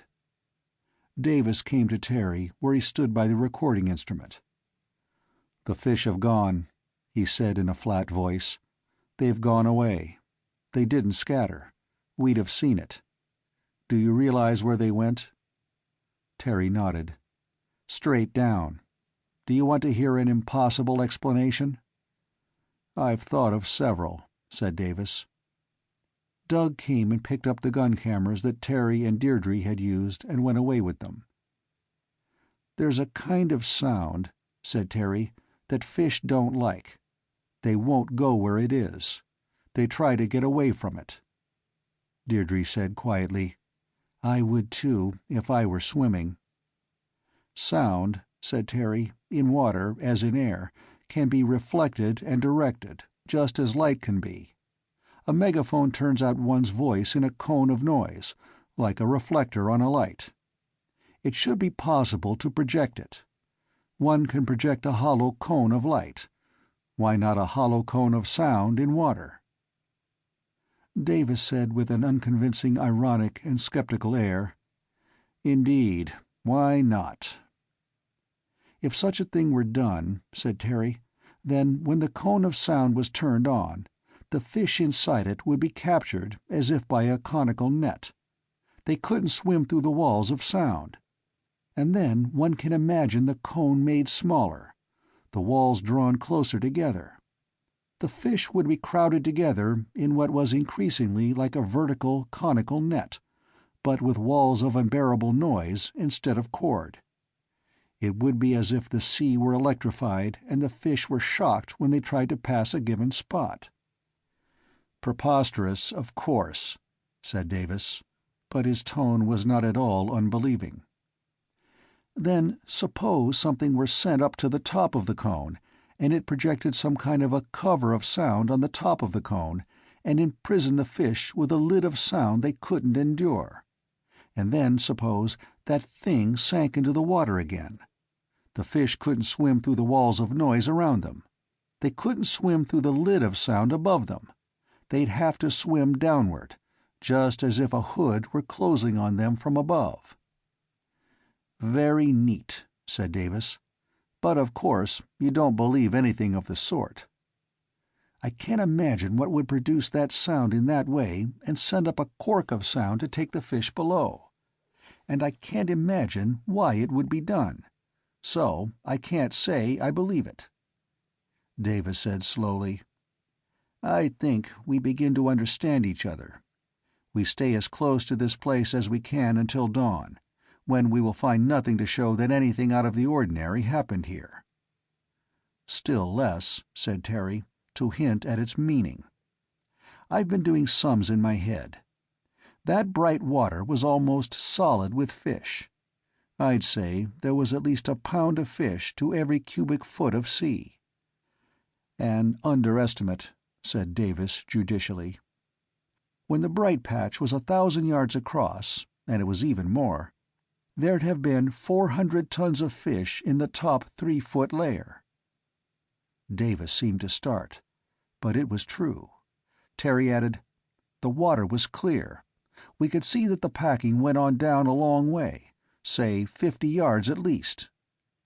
"Yes," agreed Davis, "all of that." "So, in the top 50 yards, at one time, there were at least 20,000 tons of fish gathered together, probably very much more. What Larubia carried away couldn't be noticed. All those thousands of tons of fish were pushed straight down. Tell me," said Terry, "what would be the point in all those fish being dragged to the bottom? I can't ask who or what did it, or even why. I'm asking, what results from it?" Davis grunted. "My mind stalls on who or what and why, and I'd rather not mention my guesses. No." He moved abruptly away. The Esperance remained under sail near the patch of sea that had glittered earlier, and now looked exactly like any other square mile of ocean. The recorder verified the position by giving out, faintly, the same unpleasant humming noise, either louder or fainter. A soft, warm wind blew across the waters. The land was somewhere below the horizon. The reel of recorder tape ran out. It was notable that there were very few fish sounds to be heard now. Very few. But the hum continued. Toward morning, it stopped abruptly. Then there was nothing out of the ordinary to be observed anywhere. The sun rose in magnificent colorings.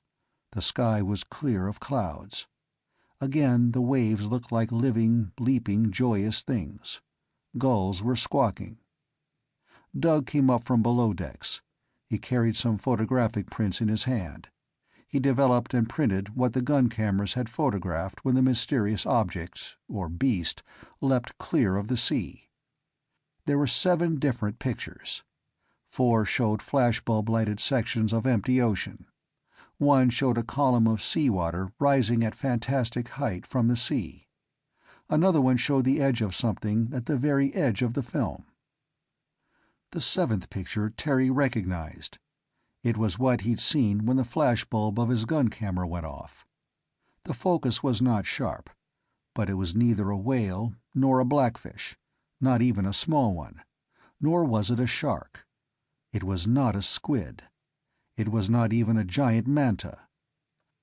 The picture was a blurry representation of something unreal made for an unimaginable purpose, under abnormal conditions. Deirdre looked at it over his shoulder. It could be a living creature. It could be anything. "You said you didn't like mysteries," commented Deirdre. "Are you sorry you came?" Chapter 4. The next morning, the Esperance headed southeast over a sunlit sea. First, of course, the crew examined the sea's surface for miles around. As expected, there was nothing remarkable to be observed. Davis did point out that there were no fish jumping, which was an indication that there were not as many fish as usual in this part of the ocean. But it was hard to be sure. There is no normal number of times when fish will be seen to jump. They usually jump to escape larger fish than want to eat them. The number is pure chance. But there seemed to be almost no jumps at all this morning. It was not discussed at length, however. All the ship's company was curiously reluctant to refer to the events of the previous night. In broad daylight, a detached review was simply impractical. With gulls squawking all about, with seas glinting in the sunshine, with decks to be washed and breakfast to be eaten, and commonplace, routine ship-keeping to be done, the adventure of the patch of shining sea seemed highly improbable. Terry felt that it couldn't really have happened. To discuss it seriously would be like a daylight ghost tale. One was unable to believe it in daylight. It was better ignored. Terry, though, did get out his tools to make a minor modification in the underwater microphone. It had been designed to be directional, so that the sound of surf or fish could be located by turning the mic. But he hadn't been able to point it vertically downward, and last night that had been the key direction, right under the yacht's keel. So now he improvised gimbals for the microphone and a mounting for it similar to that of a compass, so it could tilt in any desired direction, as well as turn. Which, of course, was a tacit admission that something peculiar had happened.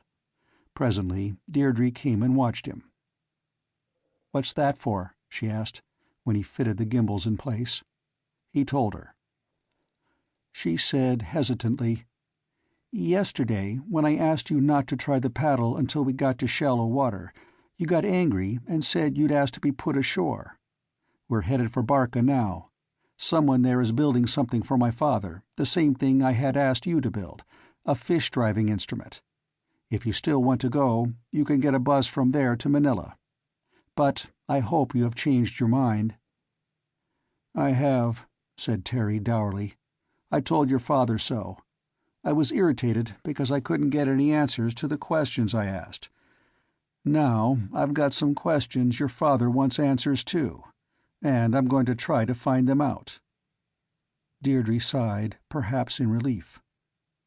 "I put some pictures and a clipping in a book on the cabin table," she said. "Did you see them?" He nodded. "What did you think?" "That you put them for me to see," he said. "It was to make you realize that we can't answer every question, which you know now." "I still think you could answer a few more than you have," he observed. "But let it go. Is the Barca harbor shallow?" 10-15 feet at low tide," she informed him. "We're having a sort of dredge made there. Something to go down into the sea, take pictures, get samples of the bottom, and then come up again. There's an oceanographic ship due in Manila shortly, by the way. It will have a bathyscaphe on board. Maybe that will help find out some answers." Then she said uncomfortably, "I have a feeling that the bathyscaphe isn't safe." He glanced up. "Ellos?" He grinned as she looked sharply at him. Then he said, "This dredge. Isn't it pretty ambitious for a boat this size to try to dredge some thousands of fathoms down?" "It's a free dredge," she said. "It will sink by itself and come up by itself. There's no cable. What are you doing now?" He'd put away the submarine microphone he'd just altered and was now taking out the still untested underwater horn. "I'm going to try to make this directional too," he said. "In fact, I'm going to try to make it project sound in a beam shaped like a fan. A hollow cone may come later." She was silent. The Esperance sailed on. "Ever talk to the skipper of La Rubia?" he asked presently. She shook her head. "You should. He's a stupendous, self-confident liar," said Terry. He lies automatically, gratuitously. A completely amiable man, but he can't tell the truth without stopping to think." "We found that out," said Deirdre. "I didn't. Someone else." "Is this another censored subject, or can I ask what happened?" "I'd better see about lunch," said Deirdre quickly. She got up and left. Terry shrugged. The day before yesterday, or even yesterday, he'd have been indignant. But then he'd known these people had secrets in which he had no share. Today he was beginning to share those secrets, and he had fabulously nonsensical material on which to work on his own. He had strange ideas about the event of last night. He did not quite believe them, but he thought he had devised some ways to see how much of truth they contained, if any. Deirdre could keep her secrets so long as he did not have to disclose his own wildly imaginative ideas. The routine of the yacht went on. It was, in a way, a very casual routine. Davis gave orders when the need arose, but there was no formal discipline. There was cooperation. Terry heard one of the crew cuts ask Deirdre a question using her first name.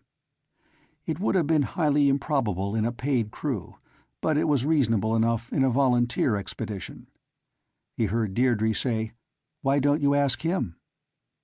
The crew cut Tony came to the part of the deck where Terry worked. "We got into an argument," he said without preface. "We were talking about that whale last night." Terry nodded. The use of the term whale was a deliberate pretense that the previous night's events were natural and normal. "How fast do you think it was traveling when it broached?" asked Tony. "I know a whale can jump clear of the water. I've seen it in the movies. But that one jumped awfully high." "I hadn't tried to estimate it," said Terry. "You've got a tape of the noise," said Tony. "Could you time the interval between the sound when it left the water and the splash when it fell back?" Yes," said Terry. He looked up. "Of course." "It would be interesting to do it," said Tony semi-casually.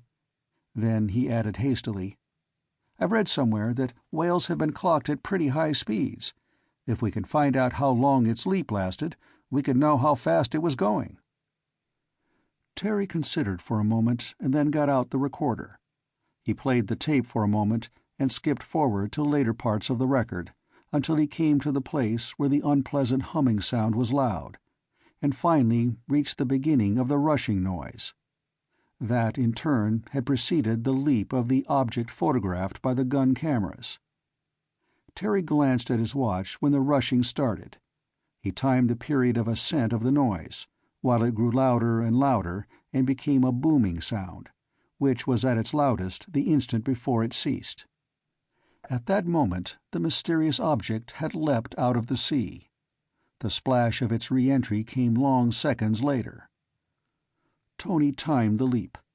When the splash came, he made his calculations absorbedly, while Terry switched off the recorder. "It would take the same amount of time going up as it does coming down," said Tony, scribbling numbers. "Since we know how fast things fall, when we know how long they fall, we can tell how fast they were traveling when they landed, and therefore when they leaped." He multiplied and divided. 60 miles an hour, roughly," he pronounced.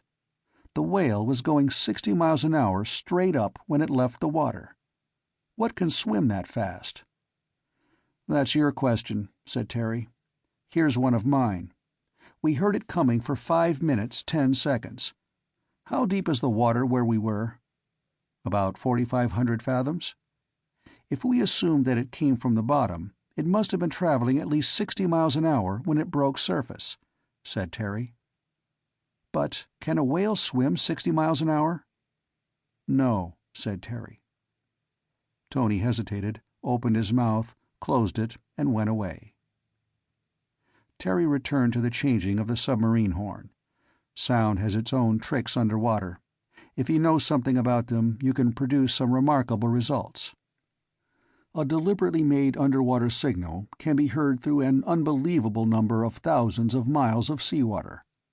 But except through a yet untested fish-driving paddle, Terry had never heard of fish being herded by sound.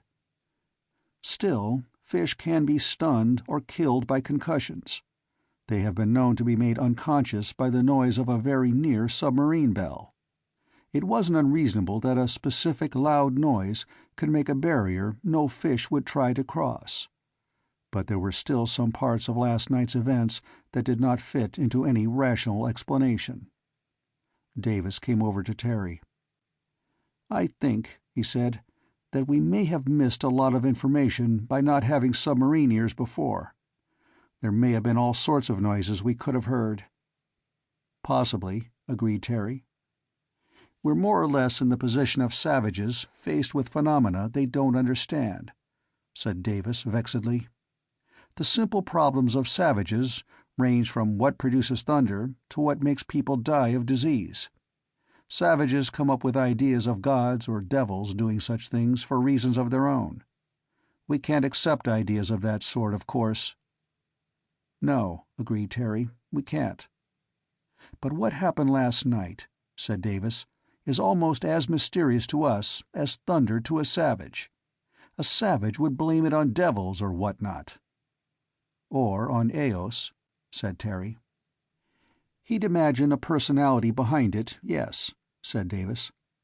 "He does things because he wants to. So he thinks all natural phenomena occur because somebody wants them to. He has no idea of natural law, so he tries to imagine what kind of person, what kind of god or devil, does the things he notices. It's a natural way to think." "Very likely," admitted Terry. "But the point?" "Is that we mustn't fall into a savage's way of thinking about last night's affair." Terry said, "I couldn't agree with you more. But just what are you driving at?" "There's a dredge being made for me in Barca. I'm afraid you may suspect that I'm trying to stir up something with it. To poke something we know is somewhere, but can't identify. I didn't want you to try the fish paddle in deep water, that's true. But—" "You're explaining," said Terry, "that you didn't want me to whack a fish-driving paddle overside in deep water." Davis hesitated, and then nodded. "The phenomena you're interested in are underwater?" "Yes," said Davis. "They are in the Luzon Deep area." "Then, to be cooperative, I'll test this contrivance in 10 to 15 feet of water in the Barca harbor. And I will not get temperamental about your suggestion that I should not mess up your deep-water inquiries." "Thanks," said Davis. He went forward to meet Nick, just coming above decks with a slip of paper in his hand. It occurred to Terry suddenly that somebody went below down the forecastle hatch just about every hour on the hour. They must be in short-wave communication with Manila. It had been mentioned last night. A Loran fix on the Esperance's position. There were apparently frequent reports to somebody somewhere. The afternoon went by. A tree-lined shore appeared to the eastward just when the gaudy colorings of a beautiful sunset filled all the western sky.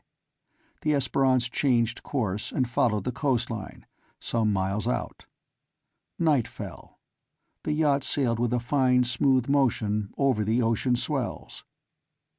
After dinner, Davis was below, fiddling with the knobs to pick up shortwave music from San Francisco, and the muted sound of an argument came occasionally from the forecastle, where the 4 crew cuts resided.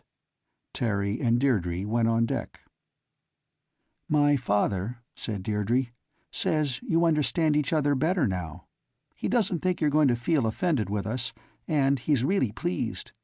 He says your mind doesn't work like his, but you come to more or less the same conclusions, which makes it likely the conclusions are right." Terry grimaced. "My conclusion," he observed, "is that I haven't enough facts yet to come to any conclusion." "Of course," said Deirdre, "just like my father." They sat in silence. It was not exactly a tranquil stillness.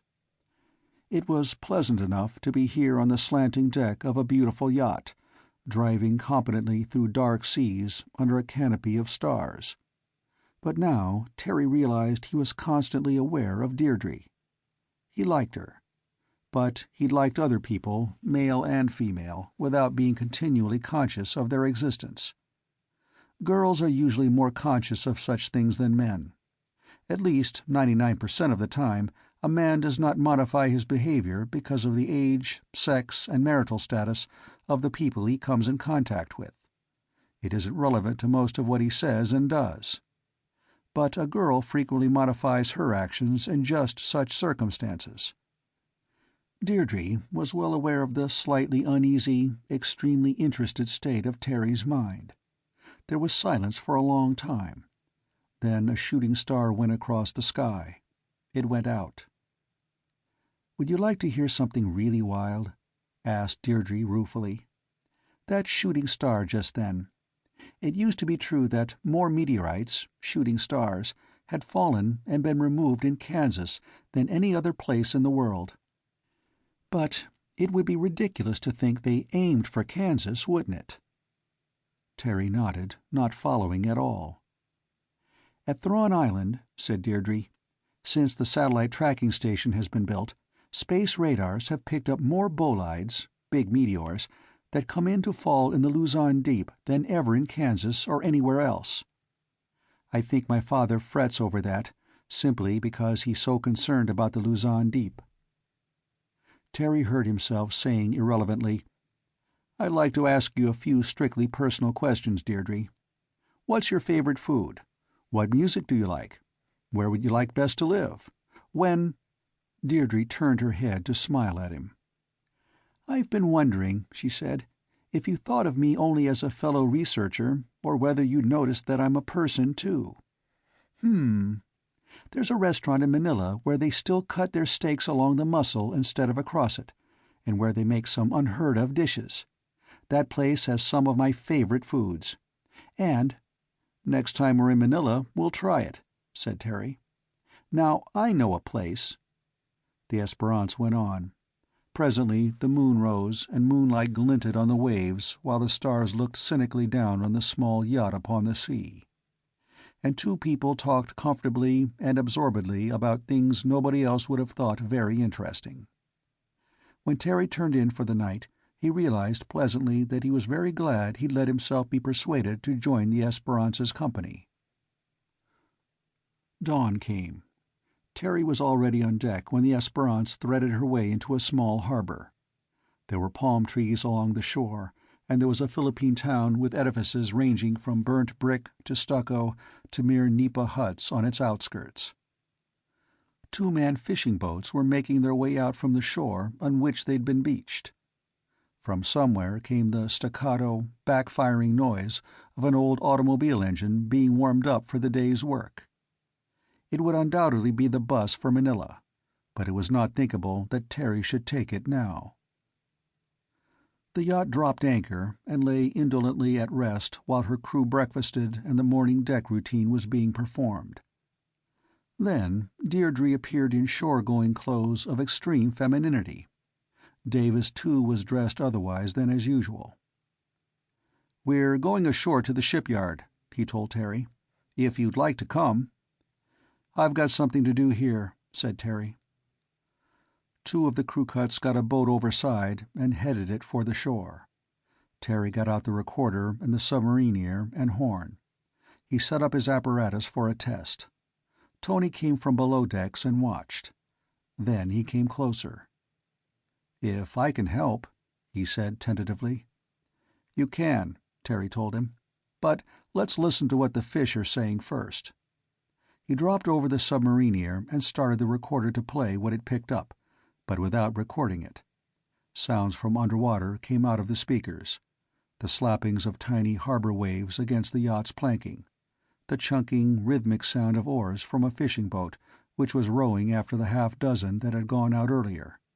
Grunting sounds. Those were fish. Terry listened critically, and Tony with interest. Then Terry brought out the fish-driving paddle. He turned on the tape now to have a record of the sound the paddle made. "Whack this on the water," he suggested, "and we'll hear how it sounds." Tony went down the ladder and gave the water surface a few resounding whacks. There were tiny, violent swirlings.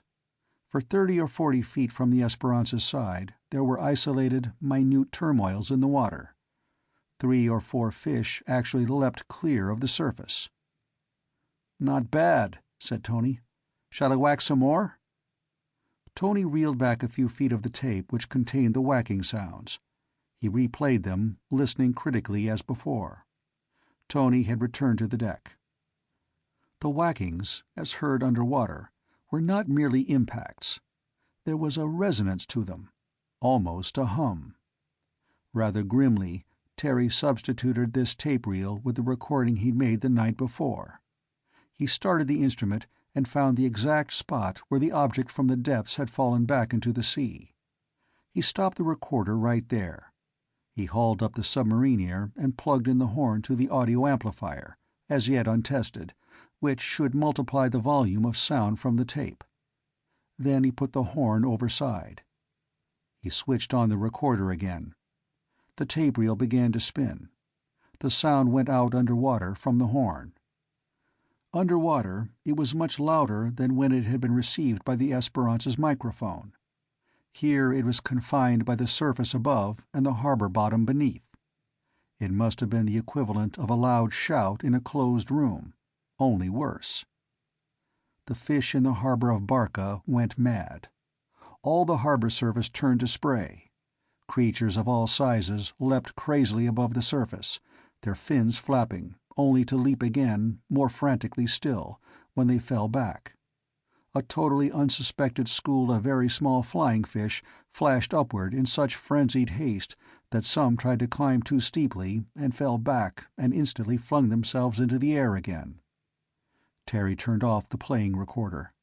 The disorder at the top of the water ceased immediately. But he heard shrill outcries. Children had been waiting at the edge of the shore. They stampeded for solid ground, shrieking. Where their feet and legs had been underwater, they felt as if 1,000,000 pins and needles had pricked them. Something flapped heavily on the Esperanza's deck. Tony went to see. It was a 3-pound fish which had leapt clear of the water and over the yacht's rail to the deck. Tony threw it back into the water.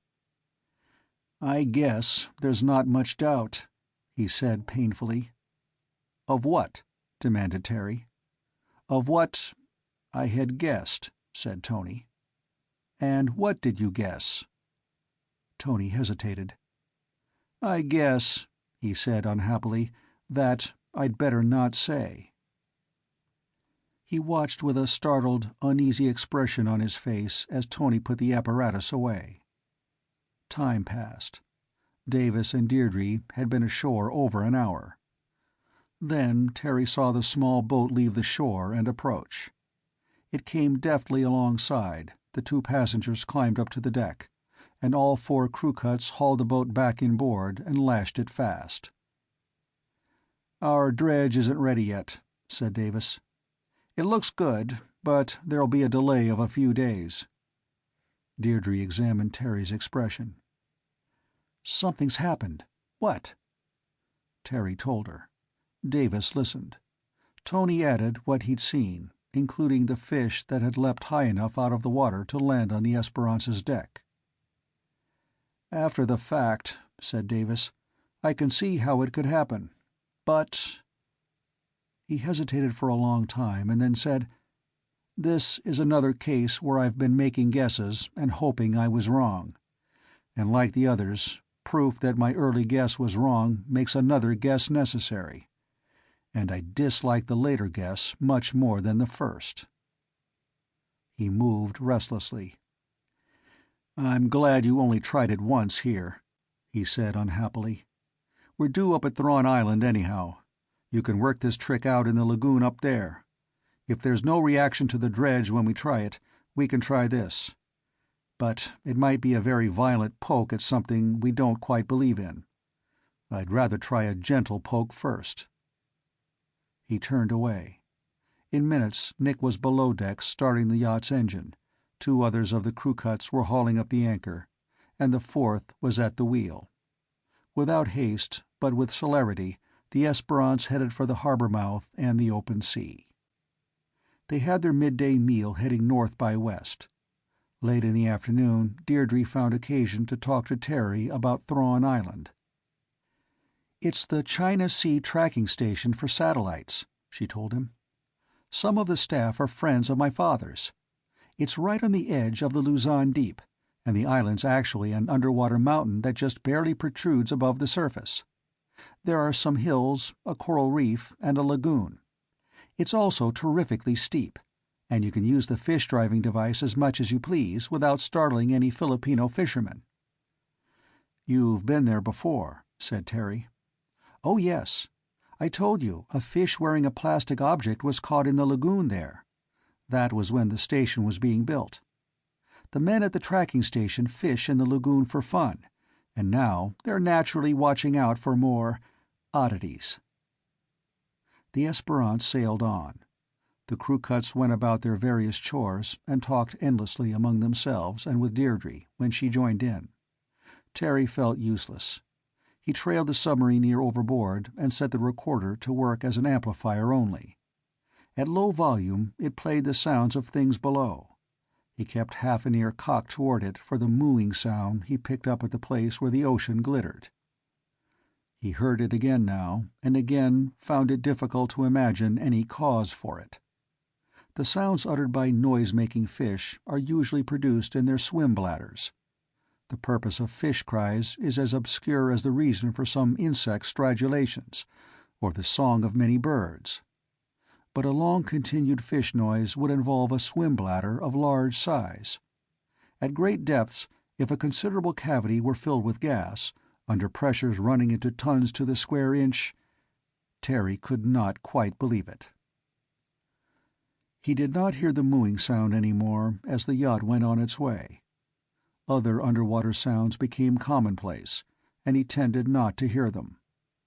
From the deck around him, though, he heard arguments about wave mechanics, prospects in the World Series, the virtues of Dixieland jazz, ichthyology, Copland's contribution to modern music, the possibility of life on other planets, and kindred topics. The crew cuts were taking their summer vacations as able seamen on board the Esperance, but they had as many and as voluble opinions as any other undergraduates. They aired them on each other. The afternoon passed. Night fell, and dinner was a session of learned discussions of different subjects, always vehemently argued. Later, Terry took the yacht's wheel, Deirdre sat comfortably nearby, and they discussed matters suitable to their more mature status. They were much less intellectual than the crew cuts.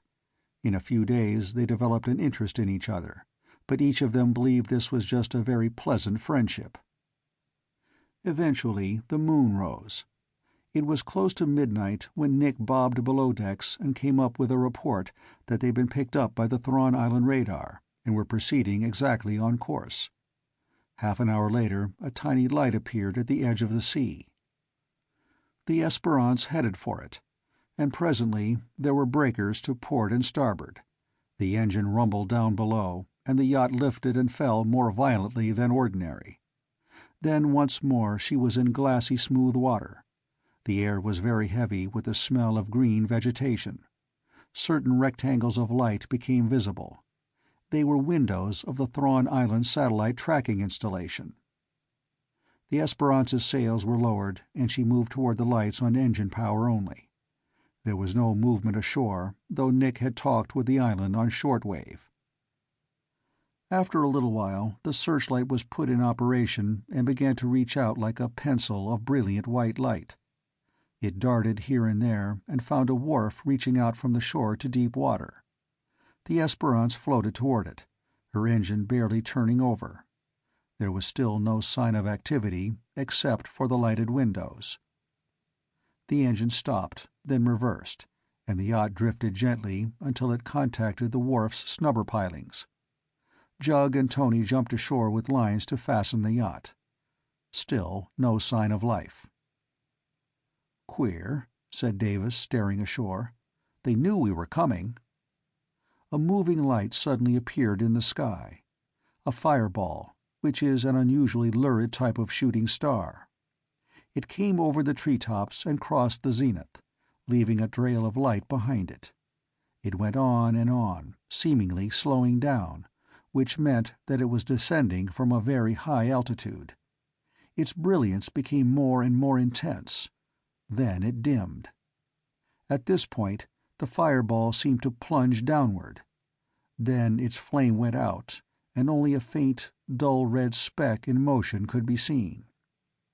It plunged down beyond the trees on the far side of the lagoon. Or so it seemed. Actually, it might have plunged into the sea miles away. Then there was a faint noise, which was something between a rumble and a hiss. The sound went back across the sky along the path the fireball had followed. It died away. There was silence. Shooting stars as bright as this one are rare. Most meteors are very small, but they are visible because of the attrition produced by their falling bodies in the atmosphere that sets them on fire.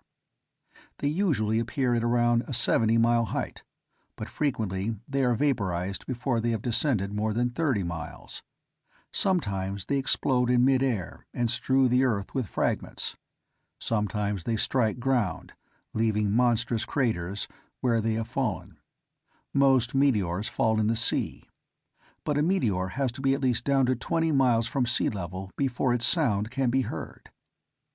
Someone came out of a building and moved toward the wharf, an electric lantern bobbing in his hand. Halfway out to the yacht, he called, "Davis?" "Yes," said Davis. "What's happened?" "Nothing," said the man ashore. "We were watching for that bolide. It was picked up by space radar a couple of hours ago, but then we figured it to land farther on than it did." It was an educated voice, a scholarly voice. "Big?" asked Davis as the light drew nearer. "We've seen them bigger, but not much." The man with the lantern reached the end of the wharf. "Glad to see you. We've got some fish for you, by the way. We caught them in the lagoon. They're waiting for you in the deep freeze. There's a Macrurus violaceus, if we read the books right, and a Gonostoma polypus. They match the pictures anyhow. What do you make of that?" "You haven't got them," said Davis incredulously. "You can't have them. I'm no fish specialist, but those are abyssal fish. They can only be caught at a depth of 2 or more miles." "We caught 'em," said the man cheerfully, "on a hook and line, in the lagoon at night. Come ashore. Everybody'll be glad to see you." Davis protested. "I won't believe you've got that kind of fish until I see them." The man with the lantern stepped down to the yacht's deck. "All you've got to do is look in the mess hall deep freeze. The cook's complaining that they take up space. Nobody wants to find out if they're good to eat. Most unwholesome-looking creatures. And how are you, young lady?" he asked Deirdre. "We've missed you. Tony, Nick, Jug." Deirdre introduced Terry. "Ha," said the man. "They've got you enlisted, eh? They were talking about it a month ago. You've solved the problem by now, I dare say, including how these very queer fish happen to be in our lagoon instead of miles down in the Luzon deep. When you find time, tell me." "I'll try," said Terry reservedly. The man went down into the after cabin, and Davis followed him.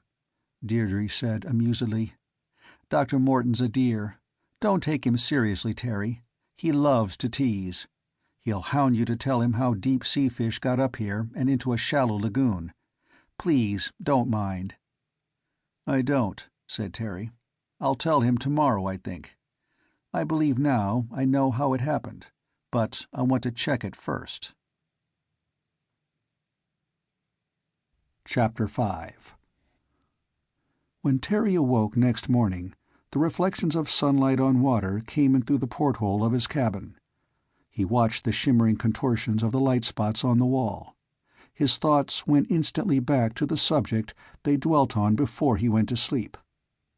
The man with the spectacles, Dr. Morton, but his doctorate was in astronomy instead of medicine, had said that Deirdre and his father had discussed enlisting him in the Esperanza's company a month ago. Deirdre'd come into the shop of Jimenez y Silla only 4 days before. Some of the delay could have been caused by time spent in simple sailing from one place to another, mostly on wholly futile errands.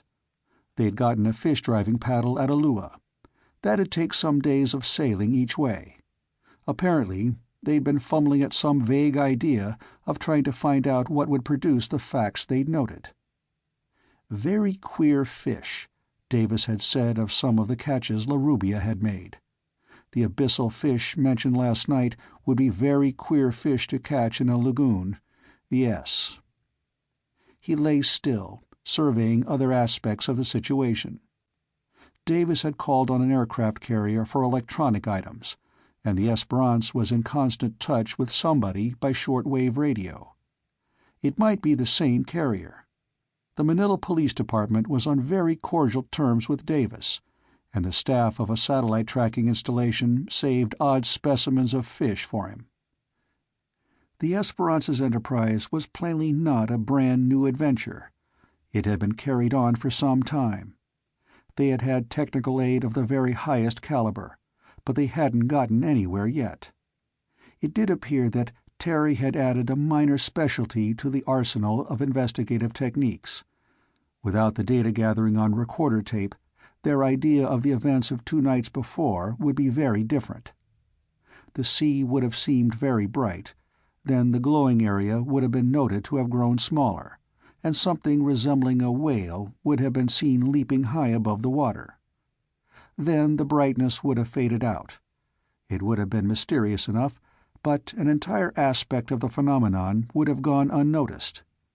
There was still no answer to any of the far-reaching questions Terry had asked himself, but most of them had never been asked before. Sea noises had proved to be closely connected to whatever had to be found out. What was known about them was due to his findings. He'd established a new frame of reference. And he discovered the solution of a minor problem before the problem was even stated. He had only to prove it. Then, of course, there would be other problems arising from it. He got up, put on swimming trunks, and duck trousers over them. He slipped into a sweatshirt and went upon deck. Deirdre hailed him. "Good morning. Everybody's over at the tracking station, arguing about the bolide that went over last night. According to the radar, it plunged into the sea, miles and miles away." "What should it have done?" asked Terry. "I'm not familiar with meteorites. Are they planning to dive for it?" "Hardly," Deirdre laughed. "It landed in the Luzon Deep." She waved a hand in an inclusive gesture. "This island's on the brink of it. A bathyscaphe might go down there. In fact, I think it's scheduled. You know, the one I said was coming to Manila on the oceanographic ship? A bathyscaphe can go that deep, but it's not likely to hunt for meteorites." "Ah," said Terry judicially. "Then what difference does it make where it hit?" "It didn't fall the way it should have," said Deirdre. "It was spotted by space radar a way out, and they tried to compute its path, but they figured it wrong. Now they're trying to make it come out right by allowing for the effect of the Earth's magnetic field on a metal meteorite. They're arguing and waving equations at each other." "Let them," said Terry. "I have trouble enough with fish. Do you think I could borrow a boat?" "We've always been able to," said Deirdre. Then she added, "I've kept your breakfast hot. While you eat it, I'll get a boat." She went below, and instants later was up again. "I have a feeling," she said, "that something interesting is going to happen. I'll be back." She swung lightly to the wharf and headed for land. Terry went below to find his breakfast laid out on the cabin table. He settled down to it, but first pulled a book from the shelves. It was a volume on oceanography, and its pages showed that it had often been referred to. He found the Luzon Deep described. Its area was relatively small, a mere 90-mile-long chasm in the seabed.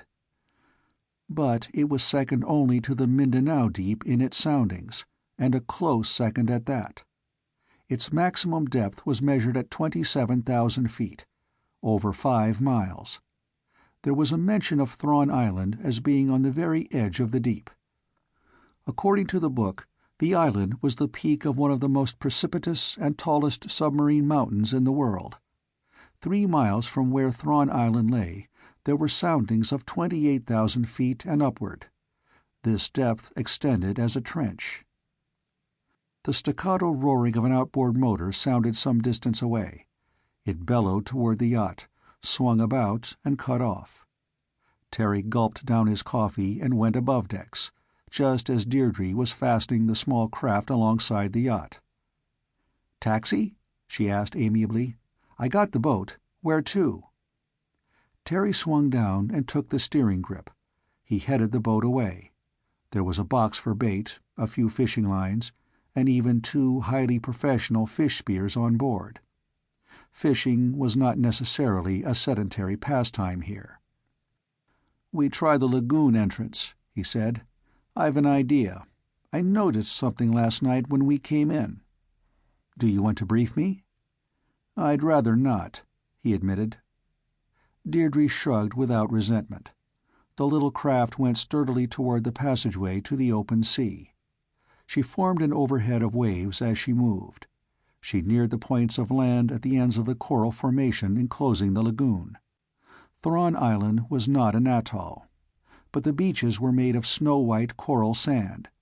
Outside there was clear water for a space and then a reef on which the seas broke. Terry headed the boat toward the open sea. Almost immediately after, there was nothing but the reef and the sea between the boat and the horizon. He slowed the boat almost to a stop, well within the reef's tumult. She swayed and rolled on the surging water. "Stay here," he commanded. "I want to swim out and back." He pulled the sweatshirt over his head. He jumped overboard, leaving Deirdre in charge of the boat. The world looked strange to him when waves rolled by higher than his head. A few times the sky narrowed to the space between wave crests.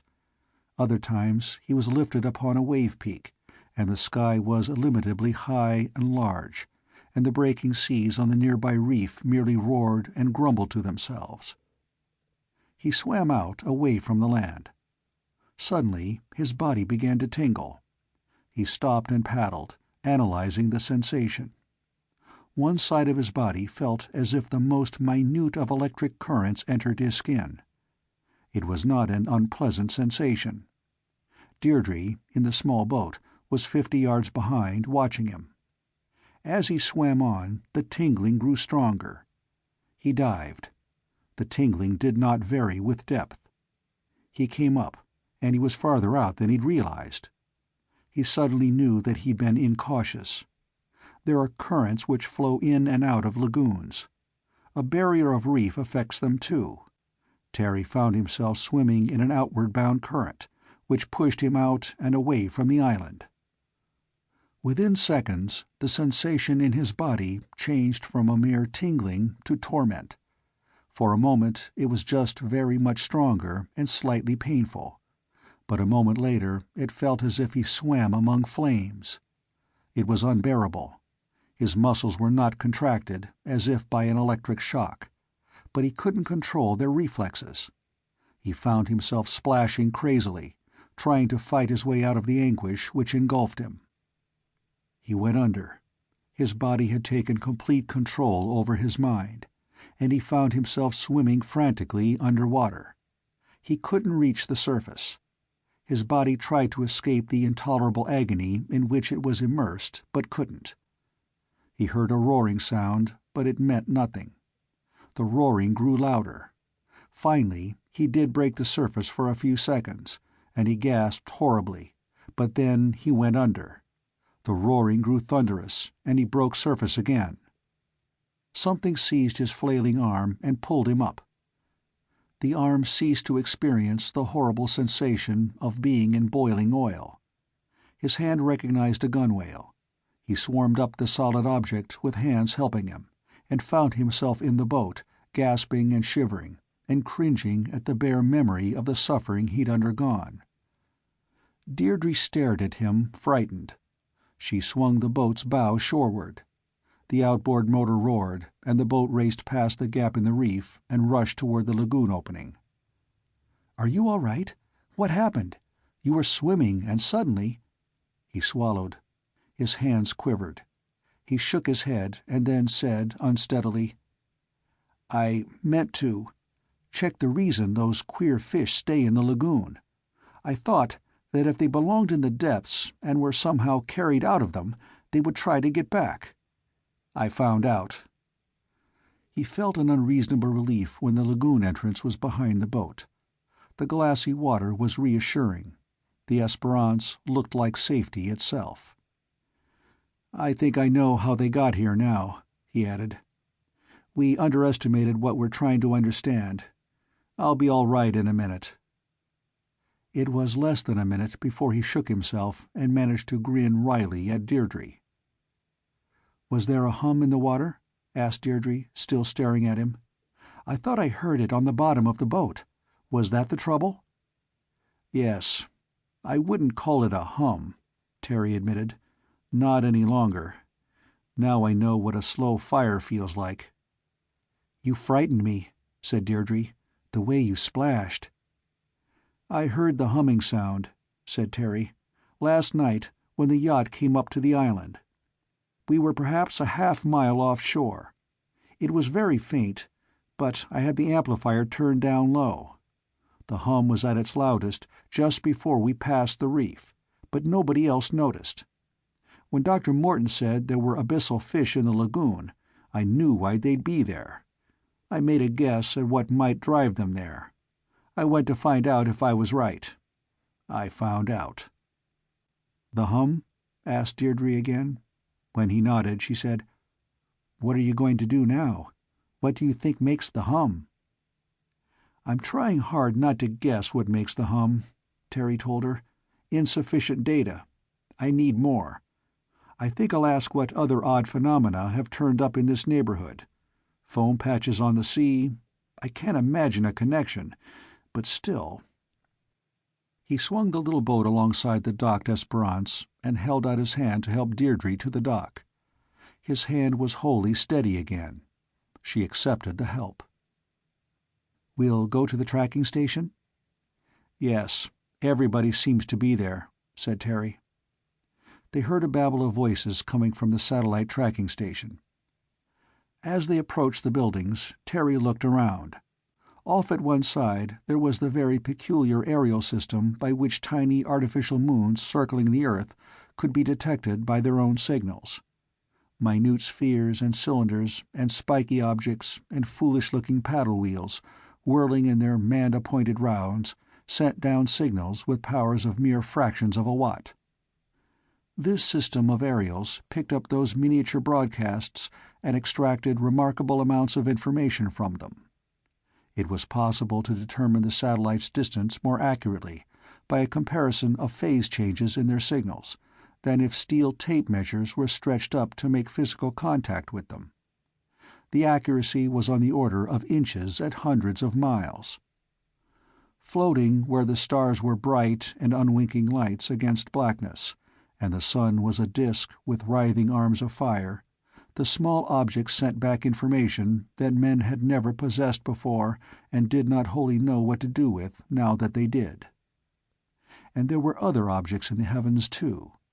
There were satellites which no longer signaled back to Earth. Some had their equipment worn out. Some objects were satellites which had failed to function from the beginning. Some were mysteries. The bolide of the night before was a mystery.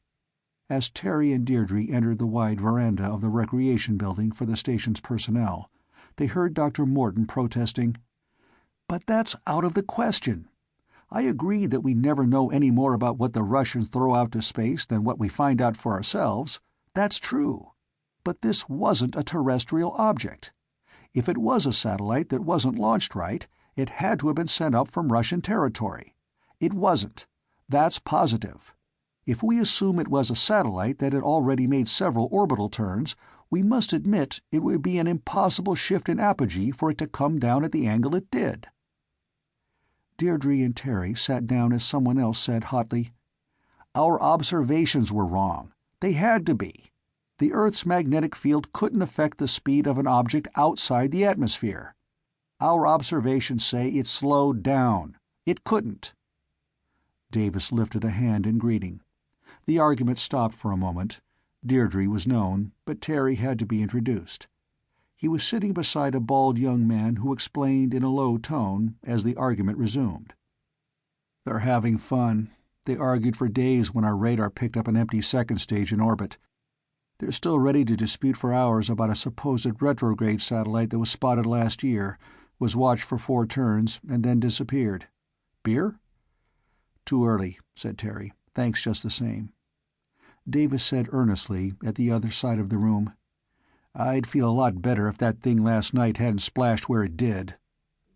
"The bolide," said a voice humorously, "is a free animal." The discussion went on. Terry saw Deirdre talking to a middle-aged woman with a splendid suntan and a placid expression on her face. Doug and Tony sat watching on the sidelines, listening. Doug had been offered, and had accepted, a sandwich. He ate it methodically. Terry had a sudden feeling of unreality. Less than a half an hour before, he'd been in torment, and, but for Deirdre, on his way to death.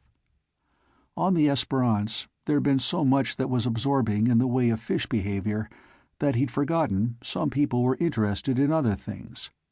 Here a dozen people squabbled over the behavior of a meteorite. Nothing could be of less consequence to the outside world.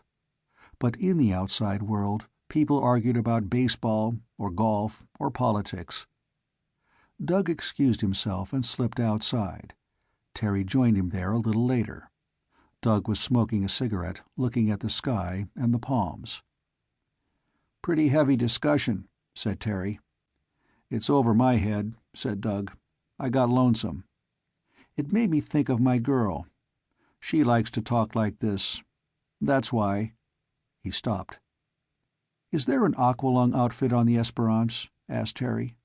"Sure, 2 or 3 of them. Mr. Davis had an idea they'd be useful. Used one of them last week to look at the Esperance's bottom planks. Why?" "I'd like to poke around the bottom of the lagoon a little," said Terry, with an unconscious grimness. "Would you help?" "Sure," said Doug. They went back to the Esperance. Doug got out 2 aqualung outfits. They checked the valves and tanks and connections. Doug brought out 2 spring guns. In half an hour they were in the outboard, headed for what Doug said was the deepest part of the lagoon. Arrived there, Terry tested the water with his finger and then went overside. Instead of a spring gun, he used one of the fish spears that seemed to be standard equipment for fishing here. Doug stayed in the boat to watch. Terry'd guessed that what he looked for would be in the deepest part of the lagoon. He was right. Within half an hour, he'd speared 5 fish of types that had no business being within 2,000 fathoms of the surface. He ignored the lagoon's normal inhabitants. He picked on fish of a dark red color, which is predominant in the depths but not elsewhere. When the fish had extremely small eyes, or extremely large ones, he hunted them determinedly, knowing they were deep-sea fish. He caught 5, which was a good haul, even considering his previous suspicions. Doug inspected the catch as the outboard went back to the yacht.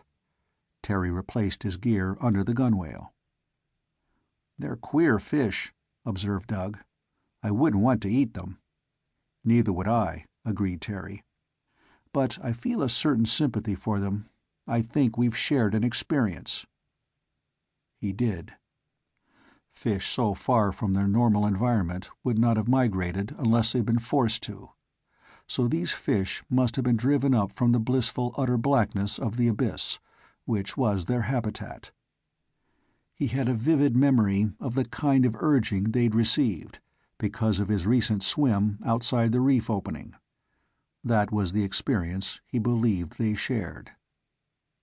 He got his catch onto the Esperance's deck and found some sharp knives in the galley, while Doug put the aqualungs away.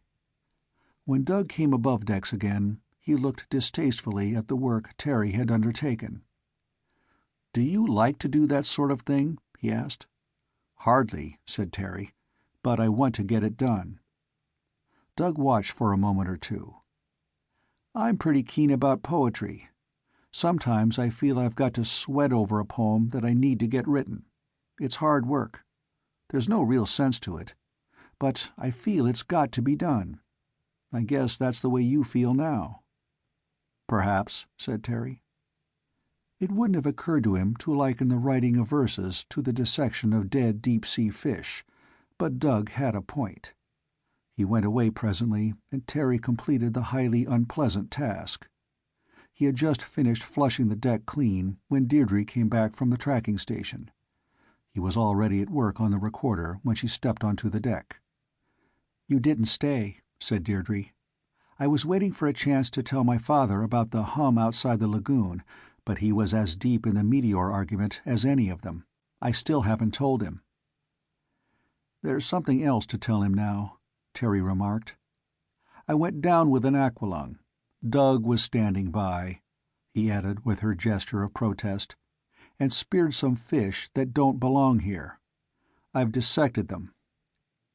Their swim bladders have been very skillfully punctured, so if they went, or were driven into lesser pressure, they'd leak instead of bursting.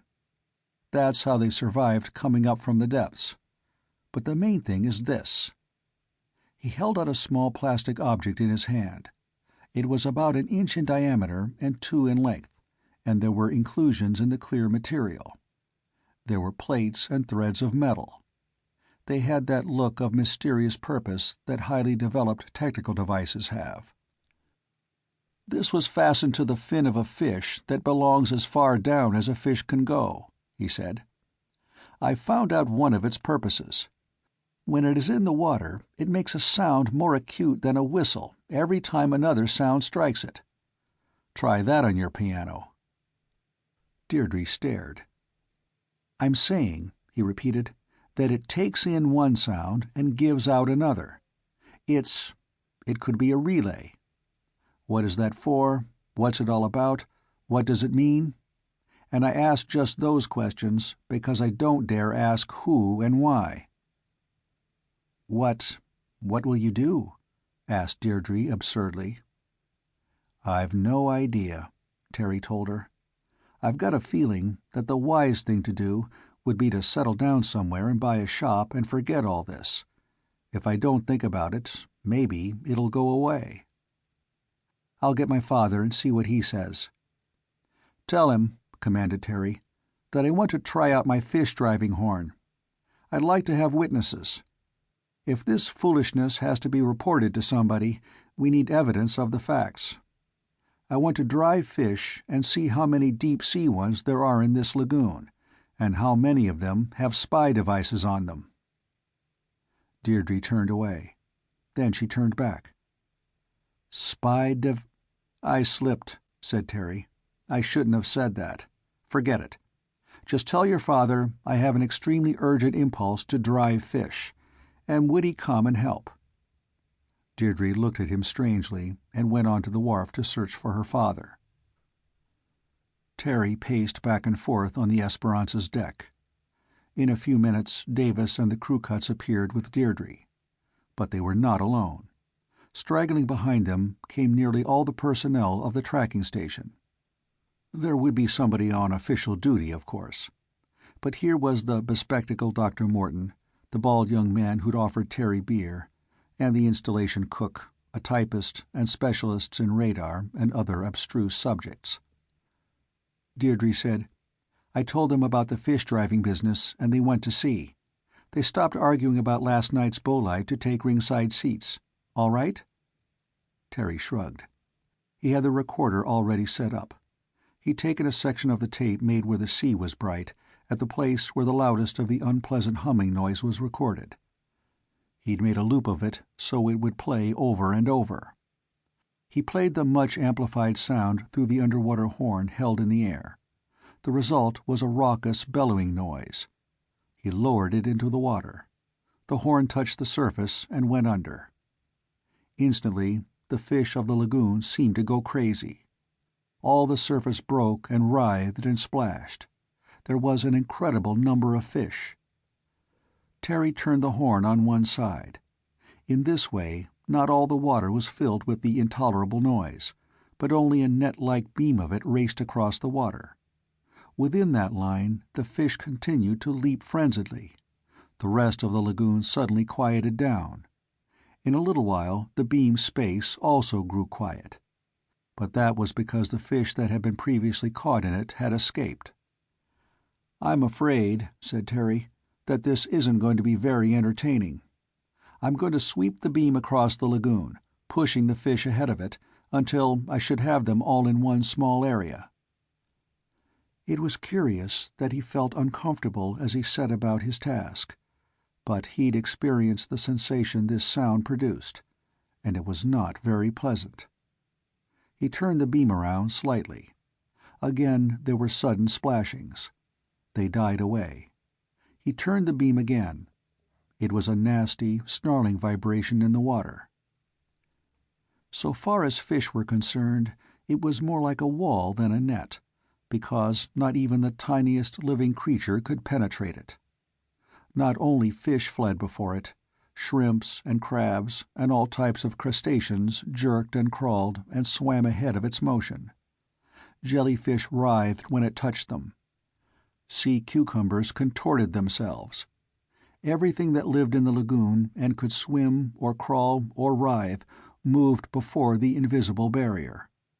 Presently the effect of crowding could be seen, and fish began to leap out of the water. "This is a great advance in civilization," said Dr. Morton.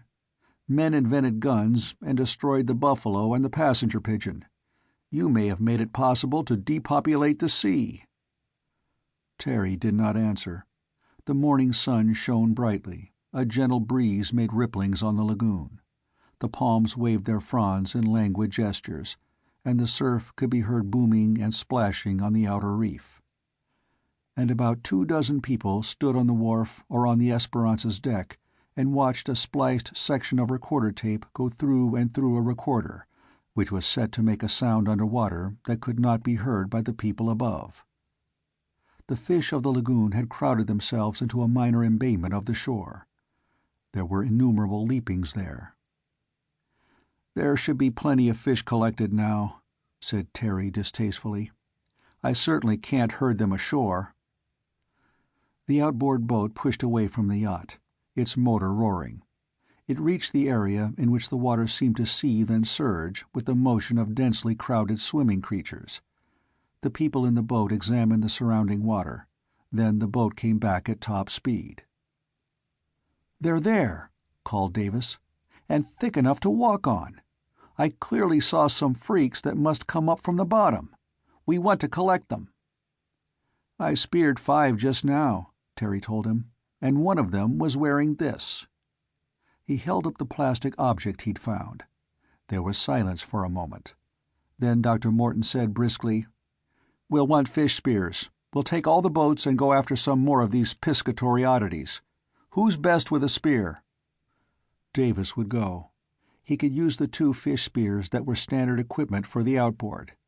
The staff of the tracking station scattered to launch other boats. Only Terry and Deirdre remained on the Esperance. It was necessary for someone to stand by the recorder. Boats moved away across the water. One stout member of the island's staff trudged along the shore. "You're driving them," said Deirdre. "You are right." "I wish I weren't," said Terry. "Why?" "You know how those weird fish got here," he said impatiently. "They were driven here. You know how they've been kept here. I experienced that. I told you why they didn't die when they came up from thousands of fathoms. Now, what's the only possible purpose for their being here? Put it more scientifically. What is the consequence of these happenings, so that to some biological entity it would be a favorable happening?" His tone was sardonic at the end. "I don't know." "I hope I don't either," said Terry dourly. He was in no amiable mood. He'd made too many guesses, like those Davis had mentioned. He was beginning to have less and less hope that they were untrue. Each new development made any imaginable cause of these events just so much more appalling to think about. In an hour, 3 boats came back from the small bay into which all the fish of the lagoon had been crowded. Terry turned off the underwater horn. A stout man walked slowly along the shore with a heavy burden of known edible fish. He was the island's cook, and he had speared them from the beach. The boats, altogether, had speared and captured not less than 60 specimens of fish normally found only many thousand feet below the ocean's surface. Upon inspection, all of them were found to have deftly punctured swim bladders, punctured with so slender a barb that the opening would close by itself, except when serving for the release of intolerably expanding gas. Before noon, 7 more plastic objects had been found among the deep-sea fish. 3 seemed identical to the one Terry had found. 2 others were identical to each other, but of a different kind, and the last 2 were of 2 different types altogether.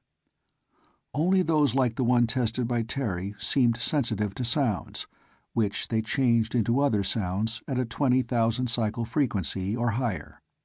The rest did nothing that could be detected. During the afternoon, news came to distract the absorption of the tracking station staff in the lagoon's fish.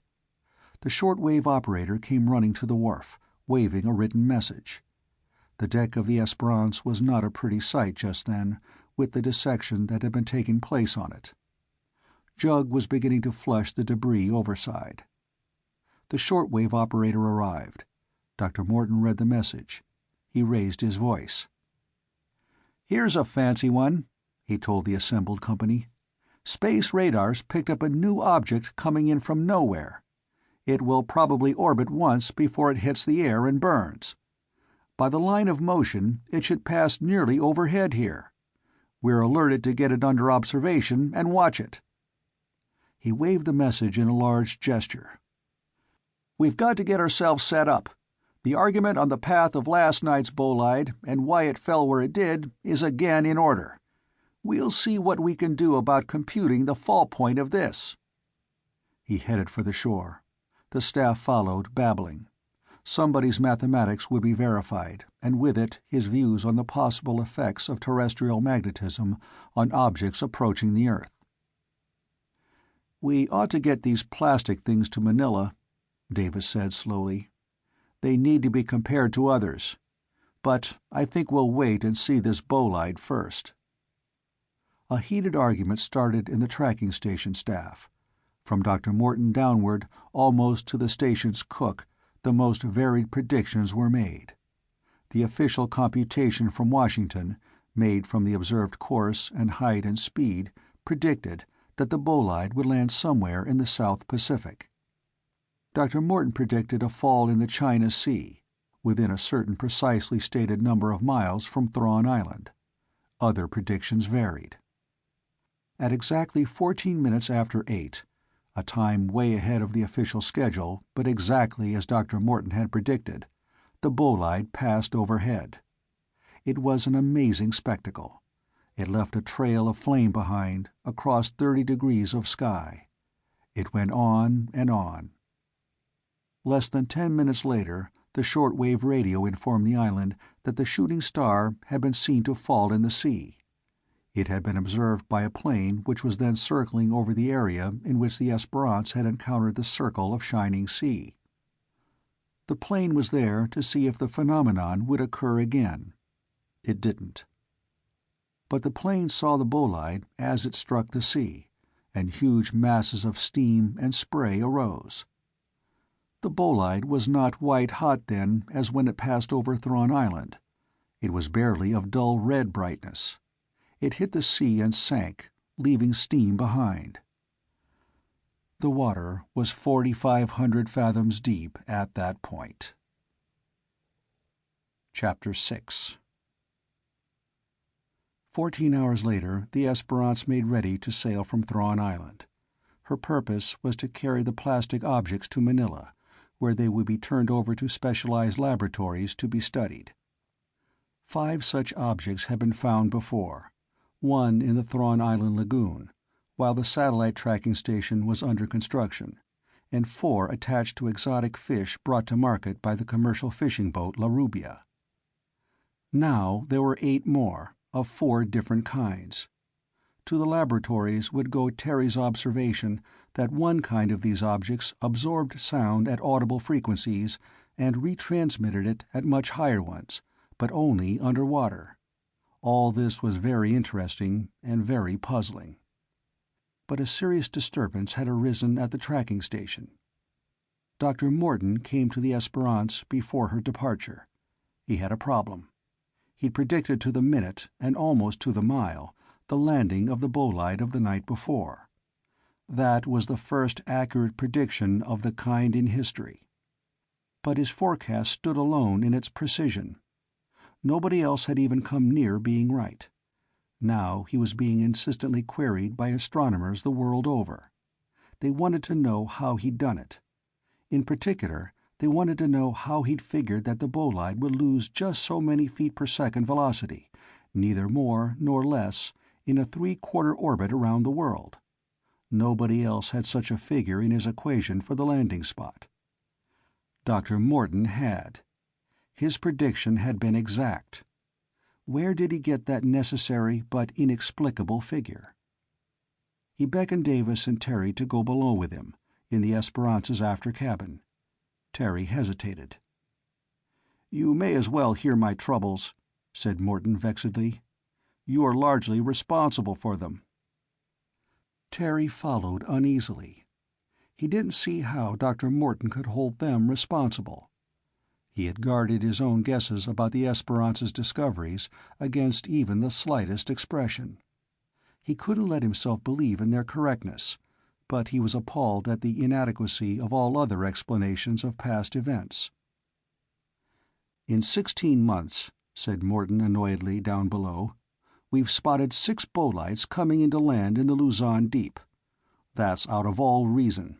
Of course, it could be a mathematical series of wildly unlikely coincidences, such as probability says may happen sometimes. Up to last night, that seemed to be a possible explanation." Davis nodded. His expression was odd. "But now," said Morton somehow indignantly, "that's ruled out. It's ruled out by last night's bolide, and yesterday's fishing experiment, and that business of the shining sea, plus those damned plastic gadgets and deep-sea fish thriving in shallow water. There's no reasonable explanation for such things, and they're not mere coincidences." "I'm afraid," admitted Davis, "that they're not." "The obvious explanation," said Morton doggedly, "I refuse to name or consider. But nevertheless, the question is not whether a theory or an explanation is unlikely or not. The question is whether it's true." Davis nodded. Terry had to agree. But the way people are trained in modern times puts a great emphasis on reason, often at the expense of fact. Terry felt the customary civilized reluctance to accept a statistically improbable idea. "I'm on a spot," fumed Morton. "I calculated that damned bolide would slow after it went into orbit around the Earth. I calculated that it would slow exactly so much. Do you want to know how I figured how much it should slow down? I'll tell you.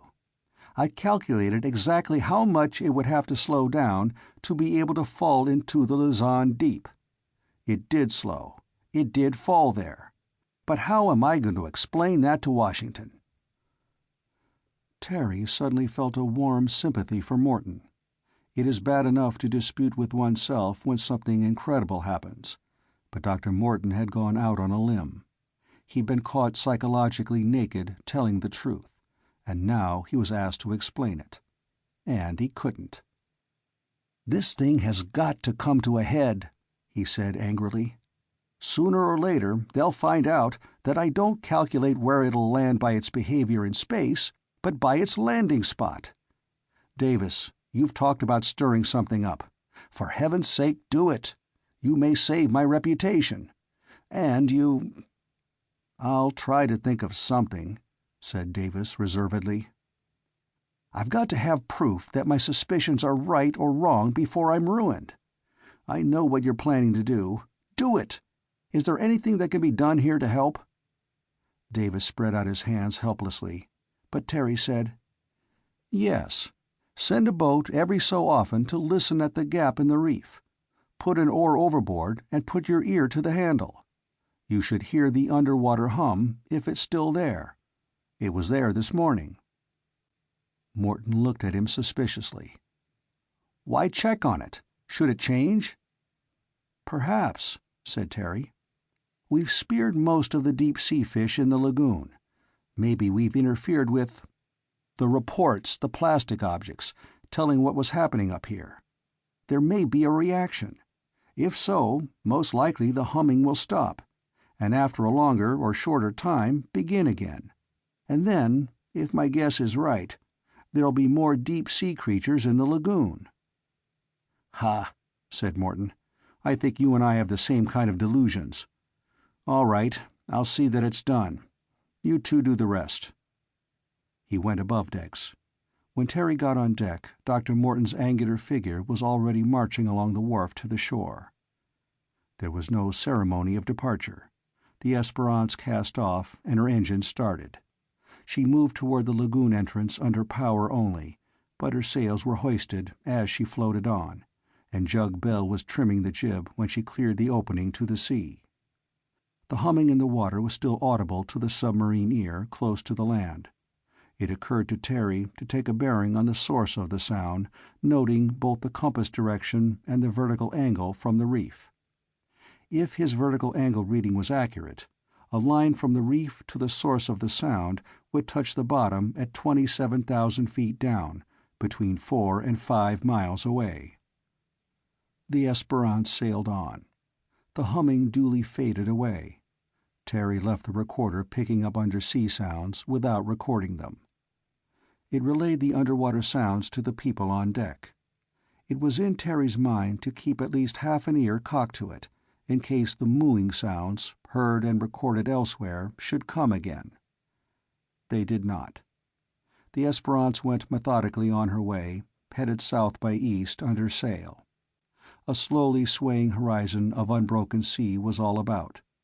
There was nothing in the least unusual or mysterious to be seen anywhere.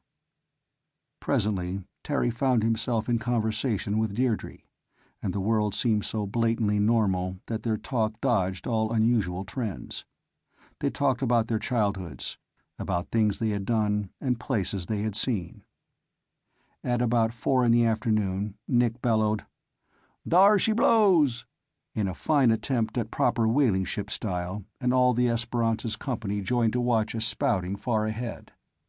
The yacht changed course a little, and presently reached a pod of sperm whales at the surface. The huge dark bodies moved leisurely through the water. Judd displayed great erudition on the subject, and explained in detail how their spouting proved them to be sperm whales. Deirdre pointed out a baby whale close beside a larger one. They sailed on, leaving the whales behind. The crew cuts inevitably argued about them. They canvassed all the information and misinformation they possessed and came up with a heated discussion about whales, how they can swim down to the enormous depths without suffering from the bends on rising again. Then the conversation turned to the food they eat. Whalers, in the old days, had found snouts of squids and undigested sections of squids' tentacles in the stomachs of harpooned sperm whales. There were reports of sections of tentacles 4 feet thick, implying a startling total size, all of which proved that the whales had been at the bottom of the ocean, where such gigantic squids can be found. These were the reports of reliable whaling skippers. Certainly, the scars made by the tentacular arms of huge squids, indicating battle, have been found on the skin of sperm whales, and there have been reports of battles on the surface between whales and squids of sizes most naturalists would be unwilling to certify. In such cases, it was assumed that the squids had been attacked at the bottom of the sea, and had followed the whale to the surface when it came up in need of air. Certainly, only an enormous squid would be able to sustain a battle with a whale. Terry listened to the discussion. Everybody had his own opinion. You'd never settle the argument unless you could put a camera and a flash gun on a whale and get an instrument report from it. Which was not a new idea, of course. but it was curious that the thought of sending self-reporting instruments down to the bottom of the sea had been suggested by his own suspicion that similar instruments had been sent up from below. Sounding lines had been lowered with thermometers and nets and sampling machines. Core takers had been dropped to get samplings of abyssal mud. But tethered instrumentation is never more than so useful. Deirdre said something. Terry realized that she'd repeated it. He'd become absorbed in the possibilities of instrument reporting from the surface to the depths and back again. "You're not listening," protested Deirdre. "I'm talking about the bathyscaphe that ought to be in Manila any day now." "I'm trying to picture myself going down in a bathyscaphe," said Terry hastily. "I don't think I'd like it." A bathyscaphe is a metal sphere with walls and windows of enormous thickness, hung from a metal balloon filled with gasoline for flotation. It is lowered to appalling depths with the help of heavy ballast, and is equipped with electric motors for independent motion. It carries powerful electric reflectors which allow as much as 30 or 40 feet of visibility. It rises to the surface again when its ballast is dumped. There are only 3 such undersea exploring devices in the whole world. "I'm not at all sure you wouldn't like it," said Deirdre. Terry scowled at his own thoughts. There are opinions a man holds firmly without ever being aware of them, unless they are challenged, and if that happens, he is deeply suspicious of the challenge, because it suggests that his opinion needs to be re-examined. Terry had been gathering scraps of information here and unquestionable items there, resisting a conclusion all the while. It seemed fantastic to think that the plastic objects carried by deep-sea fish out of their natural environment were actually man-made instruments, telemetering apparatus closely comparable to the devices used to transmit information from outer space. It was wildly imaginative to suppose that they transmitted information from the water surface to the depths of the ocean, that fish had been driven up from the abyss in order to report what went on at the surface. Report to whom? It was the most fantastic of fantasies to think that there was curiosity in the Luzon deep about the manners and customs of the inhabitants of the surface waters, and of those areas not covered by the sea. But Terry stopped short. There were limits to the ideas he would allow his brain to think about. Deirdre walked away, and he assured himself he never thought of anything so ridiculous as the conclusions he had just reached. Presently dinner was served, and Terry painstakingly acted like a perfectly rational person. After dinner Davis, as usual, settled himself down to enjoy a program of symphonic music from San Francisco, many thousands of miles away, and Deirdre vanished from sight again. Later on Terry found himself alone on the Esperance's deck, except for Nick at the wheel, a mere dark figure seen only by the light of the binnacle lamp. There was a diffused, faint glow coming from the after-cabin hatch. Up forward, one of the crew cuts plucked a guitar, and Terry could imagine Doug dourly trying to read poetry despite the noise. The sails were black against the sky. The deck was darker than the sea. Terry's guesses haunted him. He assured himself that he did not entertain them even for an instant. They were absurd. A part of his mind argued speciously that if they were absurd, there was no reason not to test them. If he was afraid to try, it would imply that at least part of him believed them. He picked up one of the plastic objects and moved the recorder close to the lee rail. It still transmitted faithfully, at minimum volume, the washing of the waves as heard from beneath, and occasional small sounds from living creatures, generally far away in the sea. Heeled over as the Esperance was, his hand could reach down into the rushing waters overside. He came to a resolution. He felt foolish, but by now he was determined to try an experiment. Tiny light blue sparks flashed where the water raced past the yacht's planking. When he dipped his hand, water piled up against his wrist and a streak of brightness trailed away behind. He tapped the plastic object against the hull. One tap, 2 taps, 3 taps, 4 taps. Then 5, 6, 7, 8. He went back to 1. 1 tap, 2, and 3, and 4. 5 and 6 and 7 and 8. The recorder gave out the tappings the underwater microphone had picked up. It seemed to Terry that the loudspeakers struggled to emit the shrillest imaginable sounds in strict synchrony with the tappings. Then Deirdre's voice came quietly, very near. "I don't think," she said evenly, "that that's a fair thing to do." He'd been bent over the rail, in an awkward position. He straightened up guiltily. "I know it's nonsense, but I was ashamed to admit," Deirdre concluded for him, "that by tapping numbers with a plastic spy device, you hope to say to whom it might concern that we found a communicator, and we know what it is, and we're trying to get in touch with the intelligent creatures who made it." To hear his own self-denied guesses spoken aloud was appalling. Terry instantly disbelieved them entirely. "It's ridiculous, of course," he protested. "It's childish." "But it could be true," said Deirdre. "And if true, it could be dangerous. Suppose whatever put those plastic gadgets on the fish doesn't want to be communicated with. Suppose it feels that it should defend the secret of its existence by killing those who suspect it. I wasn't spying on you," she added. "I heard the tappings down below." Then she was gone. He saw the interruption in the light from the after-cabin hatch as she went below. He was suddenly filled with horror at the idea that, if his guesses did prove to be right, he might have endangered Deirdre. And then he ceased to feel foolish. He felt like a criminal instead.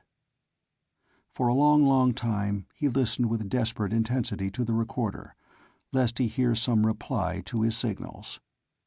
But no answer came. The sounds from undersea remained utterly commonplace. When morning arrived, he was in a state of desperate gloom. At breakfast, Deirdre acted as if she considered the incident closed. And, such being the nature of men, Terry felt worse than before.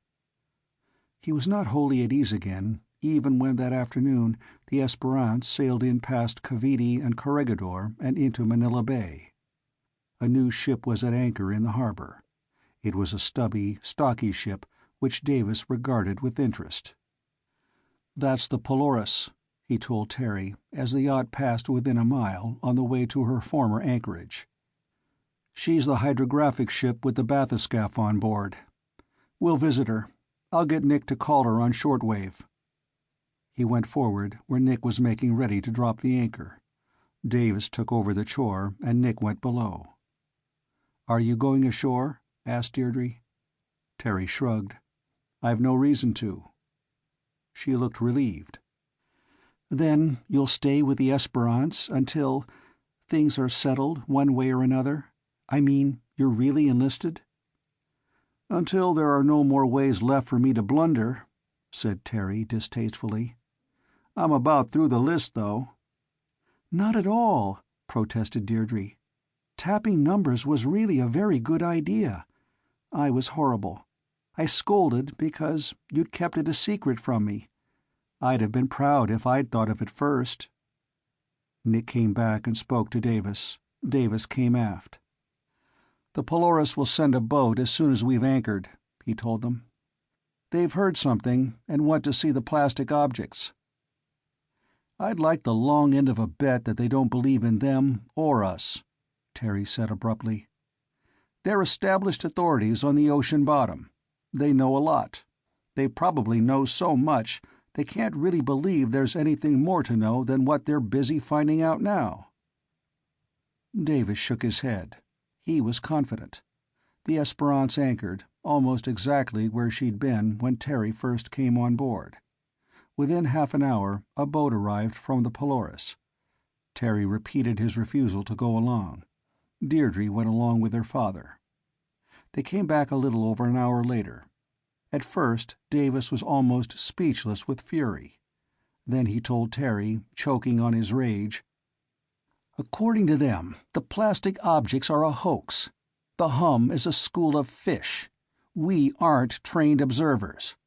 At Thrawn Island, they're astronomers, and they simply don't know anything about biology.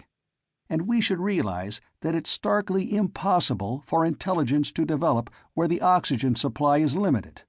It's unthinkable that abyssal fish should have their swim bladders punctured so they won't explode from release of pressure when they come to the surface. Those in the lagoon aren't abyssal fish, just unfamiliar species." "Well?" Terry asked. "Oh, they're going to make a bathyscaphe dive," said Davis as angrily as before. "As a matter of courtesy to somebody, not us. They'll make it where we found fish packed in a circle. That happens to be the deepest part of the Luzon Deep in any case. They don't object to our sending our dredge down first. They will be politely interested if it comes back up." "I," announced Deirdre, "I am so mad I could spit." "There's no use in our staying here," said Davis, seething. "Our dredge should be ready. We'll go up to Barca and tow it to the point we want to send it down." He ordered Nick to get ready to lift anchor. "One question," Terry said finally. "Did you mention the bolides?" "No," snapped Davis. "Would I want them to think I was crazy?" He stamped away. The Esperance put to sea again. She sailed north along the coast. At dinner, everybody was quiet. It was the only meal, since Terry's joining, that had not been enlivened by an elaborate argument on some subject or other. Davis was still in an abominable mood. He knew it, and held himself to silence. Later, Terry and Deirdre talked together. They refrained tacitly from speaking of marine biology or any reasons for tapping plastic objects against the Esperance's hull. They discussed only trivia, but somehow Terry found any subject absorbing when he was with Deirdre. After a while she went below, and he stayed above deck smoking. The moon had not yet risen when he turned in. They sailed into the small harbor of Barca at 10 in the morning. By 12, local boatmen had towed out an ungainly object some 32 feet long. They tethered it to bitts at the Esperance's stern. By 1 o'clock they had loaded on their deck a large, folded sack of sailcloth and a half a dozen specially cast concrete blocks with eyed iron rods cemented in them. At 1:30, Deirdre, who had gone ashore in one of the yacht's own boats, came back with innumerable supplies she'd bought. At 2 o'clock the Esperance went out to sea again. The towed object was a construction around a central wooden spar with an iron tube at its top, and half a dozen lesser spars linked loosely to its bottom. A massive fish net was fastened to the smaller spars, and heavy ropes were holding the spars and the net in place during its tow.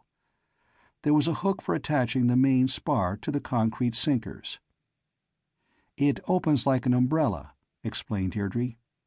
"We'll hoist it upright barely out of the water, and fasten on the weights. The canvas bag fits on that iron pipe. When you let it go, it sinks like an umbrella that's tightly closed, but when it touches bottom, the weights spread it out, and an explosive charge automatically goes off in that iron tube. It's special explosive. The gas it makes inflates the canvas bag, which can't burn under water, and that floats the whole thing back up with the ribs of the umbrella stretched out and spreading the net between them. It should catch anything it encounters as it rises. As the pressure lowers, the excess gas can escape through a relief valve.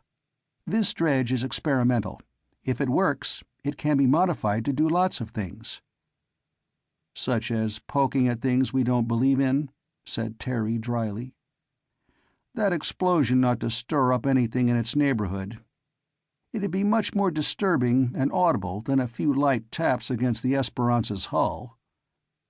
Deirdre grinned ruefully and did not answer. The bulky tow slowed the yacht.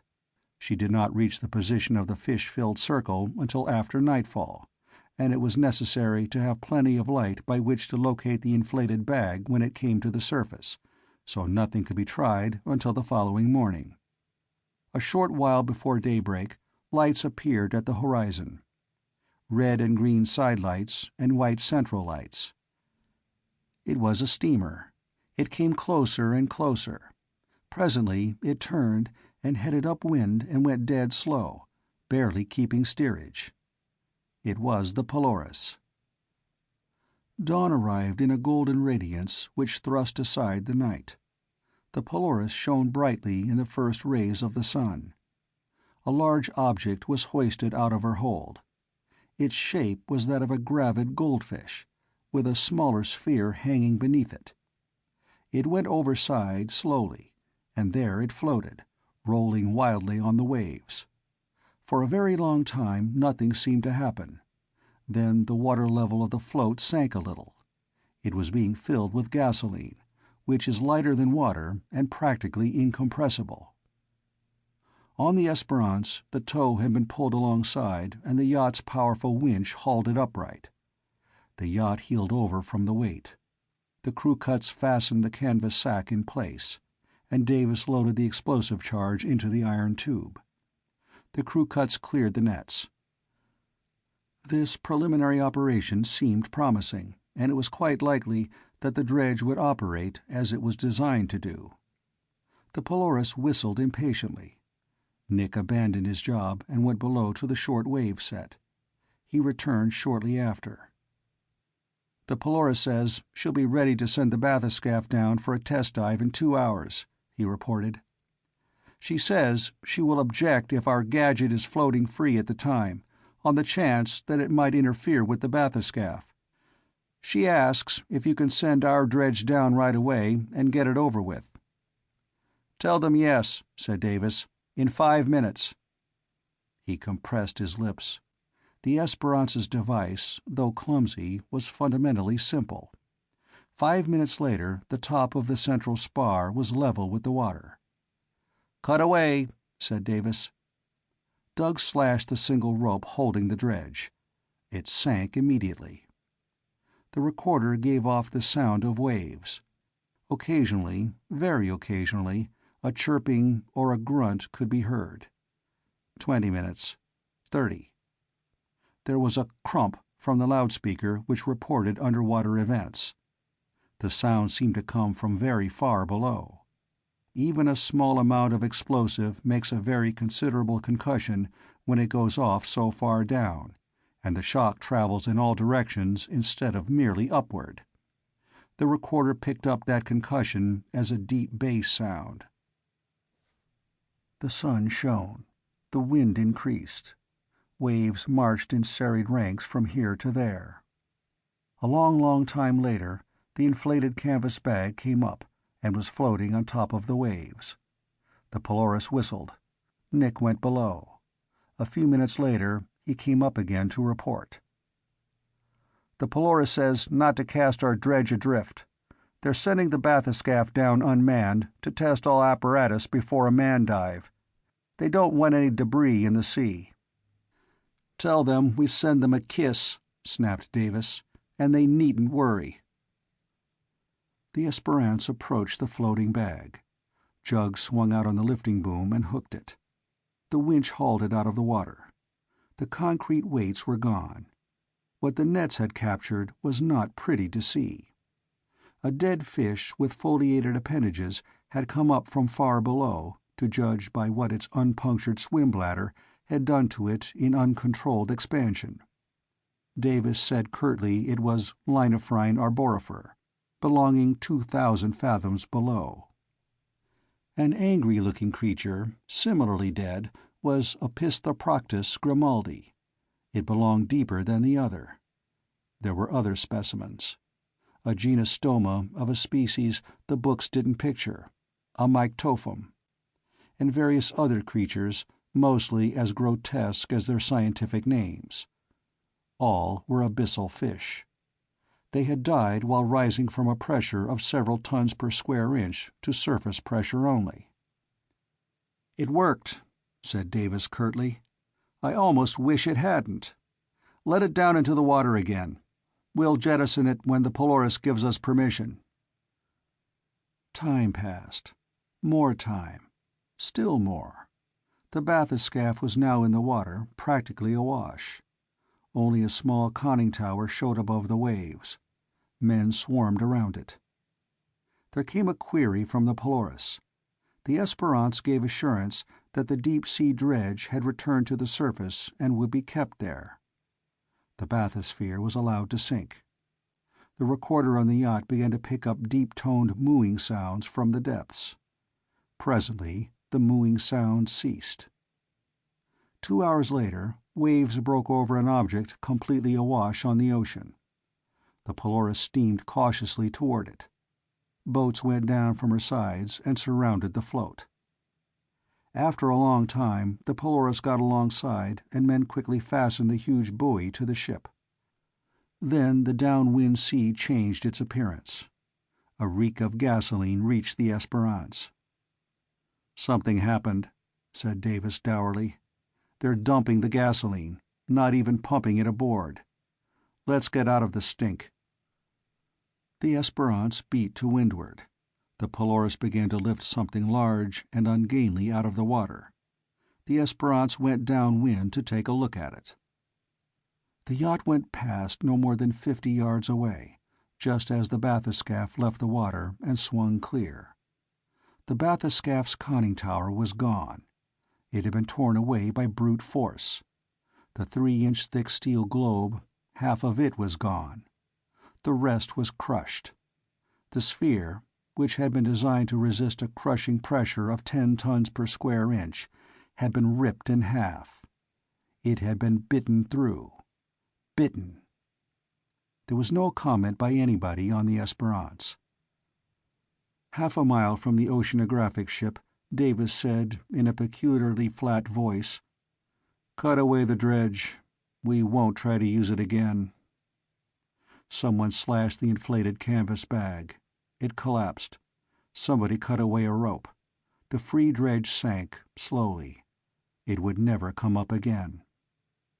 The Esperance changed course. She headed north by west. There was still no conversation at all. The yacht seemed to tiptoe away from the scene of the bathyscaph's destruction. A long time later, Deirdre said tentatively, "Have you been making guesses, Terry?" "Guesses, yes," he admitted. "Such as?" "Your father denied that the dredge was designed to stir up whatever gathered the fish together and then carried them down to the bottom of the sea. I was right there with him in the denial, but that's what we intended just the same. We said we didn't believe there was anything there, so it couldn't do any harm to poke it. We poked all right. Our dredge, and then the bathyscaphe." "But what—" "And a bolide fell right there a couple of nights ago," said Terry irrelevantly.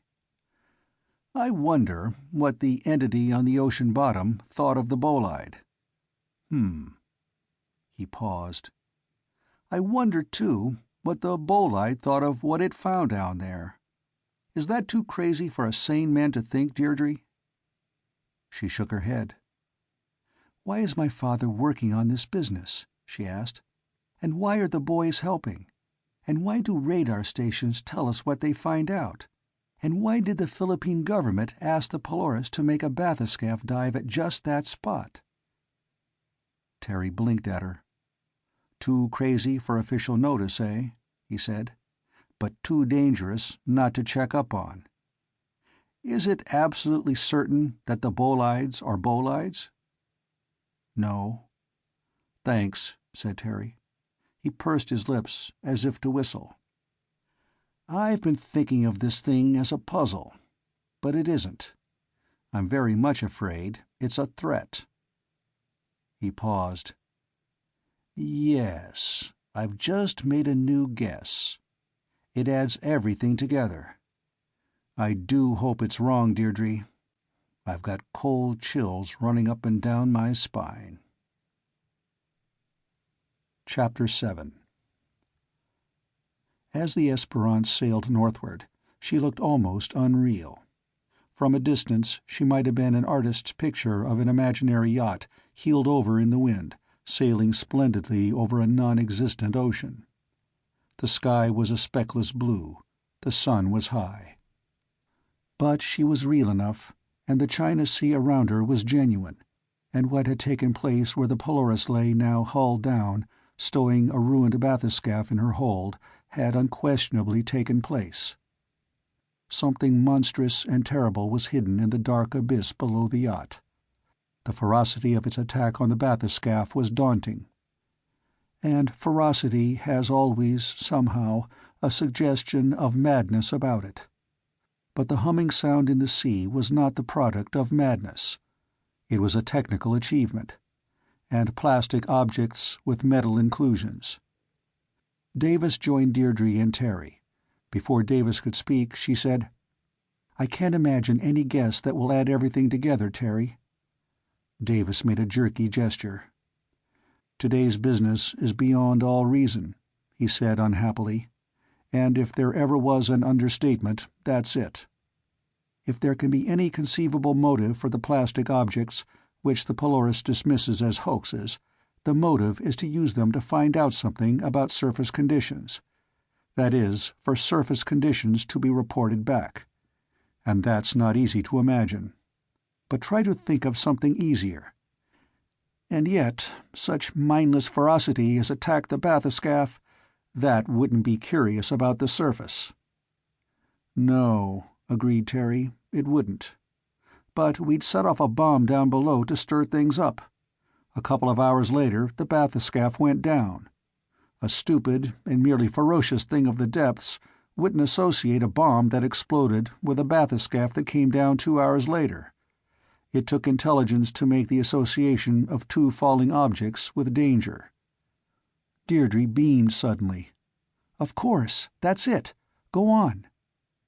"Curiosity implies intelligence," said Terry carefully. "And intelligence is a substitute for teeth or claws. We don't assume that the fish that carried the plastic gadgets made them. Why assume that whatever attacked the bathyscaphe did it of its own accord? We believe that something else makes the deep-sea fish come up into the Thrawn Island lagoon, don't we? Or do we?" "We pretend we don't," said Deirdre.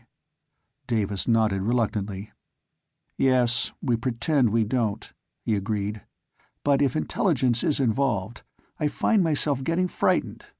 We humans are always terrified of strange types of intelligence anyhow. If it's intelligence that isn't human—" Nick came up from below. "Thrawn Island calling," he reported. "They say the hum at the lagoon opening stopped for some 40-odd hours and then started again. They ask if we're coming. I said we were on the way. They're standing by. Anything we should tell them?" "We'll get there sometime after sunset," said Davis. "And maybe you should tell them about the Polaris and the bathyscaphe." Nick grinned briefly. "I did. And the guy on Thrawn Island said, 'Hooray!' and then explained that he said that because he couldn't think of anything that fitted the idea of something biting holes in 3-inch steel." He added, "I can't think of a proper comment either." "We'll get to Thrawn Island after sunset," repeated Davis. "Then we'll see what we find in the lagoon, if anything." Nick started back toward the bow. He stopped. "Oh yes, it wasn't a scientific guy talking, just the shortwave operator. The science staff is all busy. He said they heard an hour ago that another possible bolide's been spotted by a space radar back in the US. It was picked up farther out than one's ever been spotted before, 5,000 miles high." Davis nodded without comment. Nick went forward and disappeared below. A school of porpoises appeared astern. They caught up with the Esperance. They went rocketing past, leaping exuberantly for no reason whatever. They cut across the yacht's bow and zestfully played around her 2 or 3 times, then went on, toward a faraway horizon. They managed somehow to give the impression of creatures who have done something they consider important. "It's said," said Terry, "that porpoises have brains as good as men's. I wish I could get 1 or 2 to talk. They might answer everything. I'm getting obsessed by this infernal business." "I've been at it for months," said Davis. "In the past week, though, with you on board, I have found out more things I don't understand than I believed existed." He walked away. Deirdre smiled at Terry. "My father paid you a tribute," she said. "I think we've been wasting time, you and I. We do a lot of talking to each other, but we haven't been applying our massive brains to matters of real importance." "Such as what?" asked Terry dourly. "Foam," said Deirdre. "Big masses of foam seen to be floating on the sea. Always over the Luzon Deep. Photographed by a plane less than a month ago. Reported by fishermen much more often than you'd suspect. At least once, a ship sailed into a foam patch and dropped out of sight, exactly as if there were a hole in the sea there. Let's talk about that." They settled down on the after-cabin roof and began a discussion on the foam patches, for which there was no hint of an explanation. Then Deirdre mentioned that when she was a little girl she'd always been fascinated by the sight of her father shaving. The foam, the lather, entranced her. And somehow that led to something else, and that to something else still. A full hour later they were talking enjoyably about matters of no conceivable relationship to large patches of foam seen floating on the ocean surface where the water was 4,500 fathoms deep. Davis came to a halt beside them. "Morton's just been talking to me from Thrawn Island," he said abruptly. "He's very much upset. It's about that prospective bolide that was spotted from Palomar. It's been night there for 2 hours." Terry waited. "Morton," said Davis, "would like us to try to photograph it when it comes in, back where the Polaris was this morning." Terry stared. Shooting stars are not rare. On an average summer night, anybody can see at least 3 in an hour's watch of any one quarter of the sky.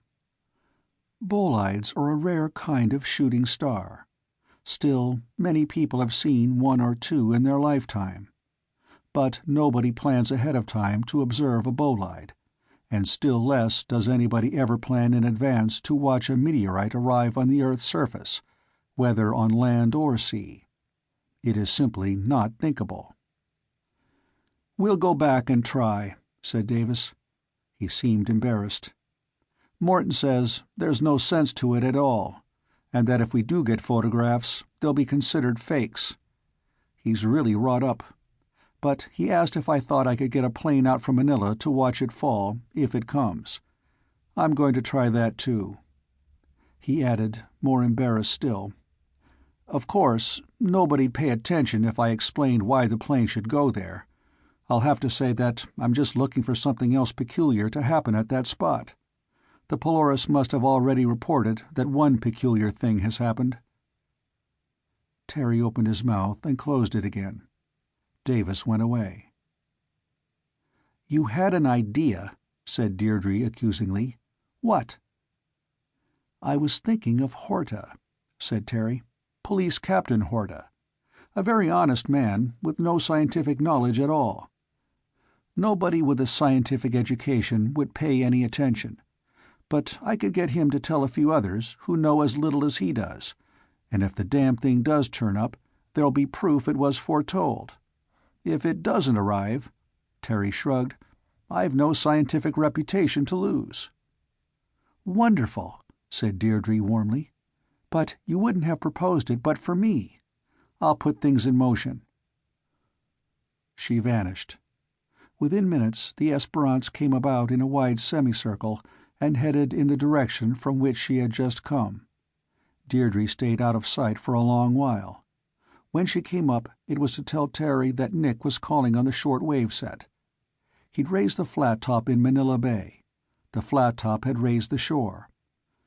Telephone calls were being made to here and there and everywhere to get Horta to a short-wave station to take a call from Terry. It was near sunset when the complicated call was ready, and Horta's voice came into a pair of headphones Terry was wearing in the Esperance's radio room. "I need," said Terry slowly, "to have a number of people in Manila know now of something that's going to happen out at sea tonight. They'll be needed to testify that they knew of the prediction before the event. Can you arrange it?" "Por supuesto," said Horta's voice cheerfully. "Are we not amigos? What is the prediction, and who should know?" "The prediction," said Terry doggedly, anticipating disbelief and protest, "is that at 12 minutes after 9 o'clock tonight, a large meteorite will fall into the sea, where where La Rubia catches her fish. No, you'd better not locate it that way. I'll give you the position." Davis, standing by, wrote the position in latitude and longitude and handed it to him. He read it into the transmitter. "Have you got it?" he demanded. "Is it written down?" "Ah, yes," said Horta tranquilly. "I will see that they make a memorandum of the matter. Shall I tell 3 or 4 persons, or more? I have news for you also. Jimenez." "Look here," said Terry sharply. "I want this thing to be past all doubt. Everybody who's ever been worried about La Rubia should know about this. There should be no possible doubt about it. But there should be disbelief, so people who don't believe will try to verify that it didn't happen, so they can crow over the people who thought it would, or might." "Ah," said Horta. "You wish to stick out the neck. It is serious. Now tell me again."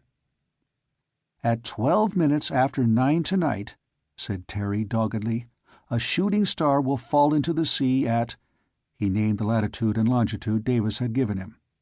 "That is where La Rubia catches her fish." "A shooting star will fall there?" protested Horta. "But who knows where they fall?" "You do," said Terry. "This one, anyhow. Now, will you see that a number of people know about it?" "It is crazy," objected Horta. Then he said, "I will do it." The short-wave call ended, with Horta too much disturbed to refer again to Jimenez. By sunset, Doug had gotten out the gun cameras. Doug held an impromptu class on deck, showing the other crew cuts exactly how to aim the cameras and expose the films, and what button to press to change film automatically between shots. He was unhappy because he did not know how bright the object to be photographed would be for his lens settings. He was even more unhappy because the bolide might travel at practically any angular velocity, so he didn't know how to set the shutters. But the focus would be infinity, and if he used the fastest possible film, he could stop most motion with 100th second exposure.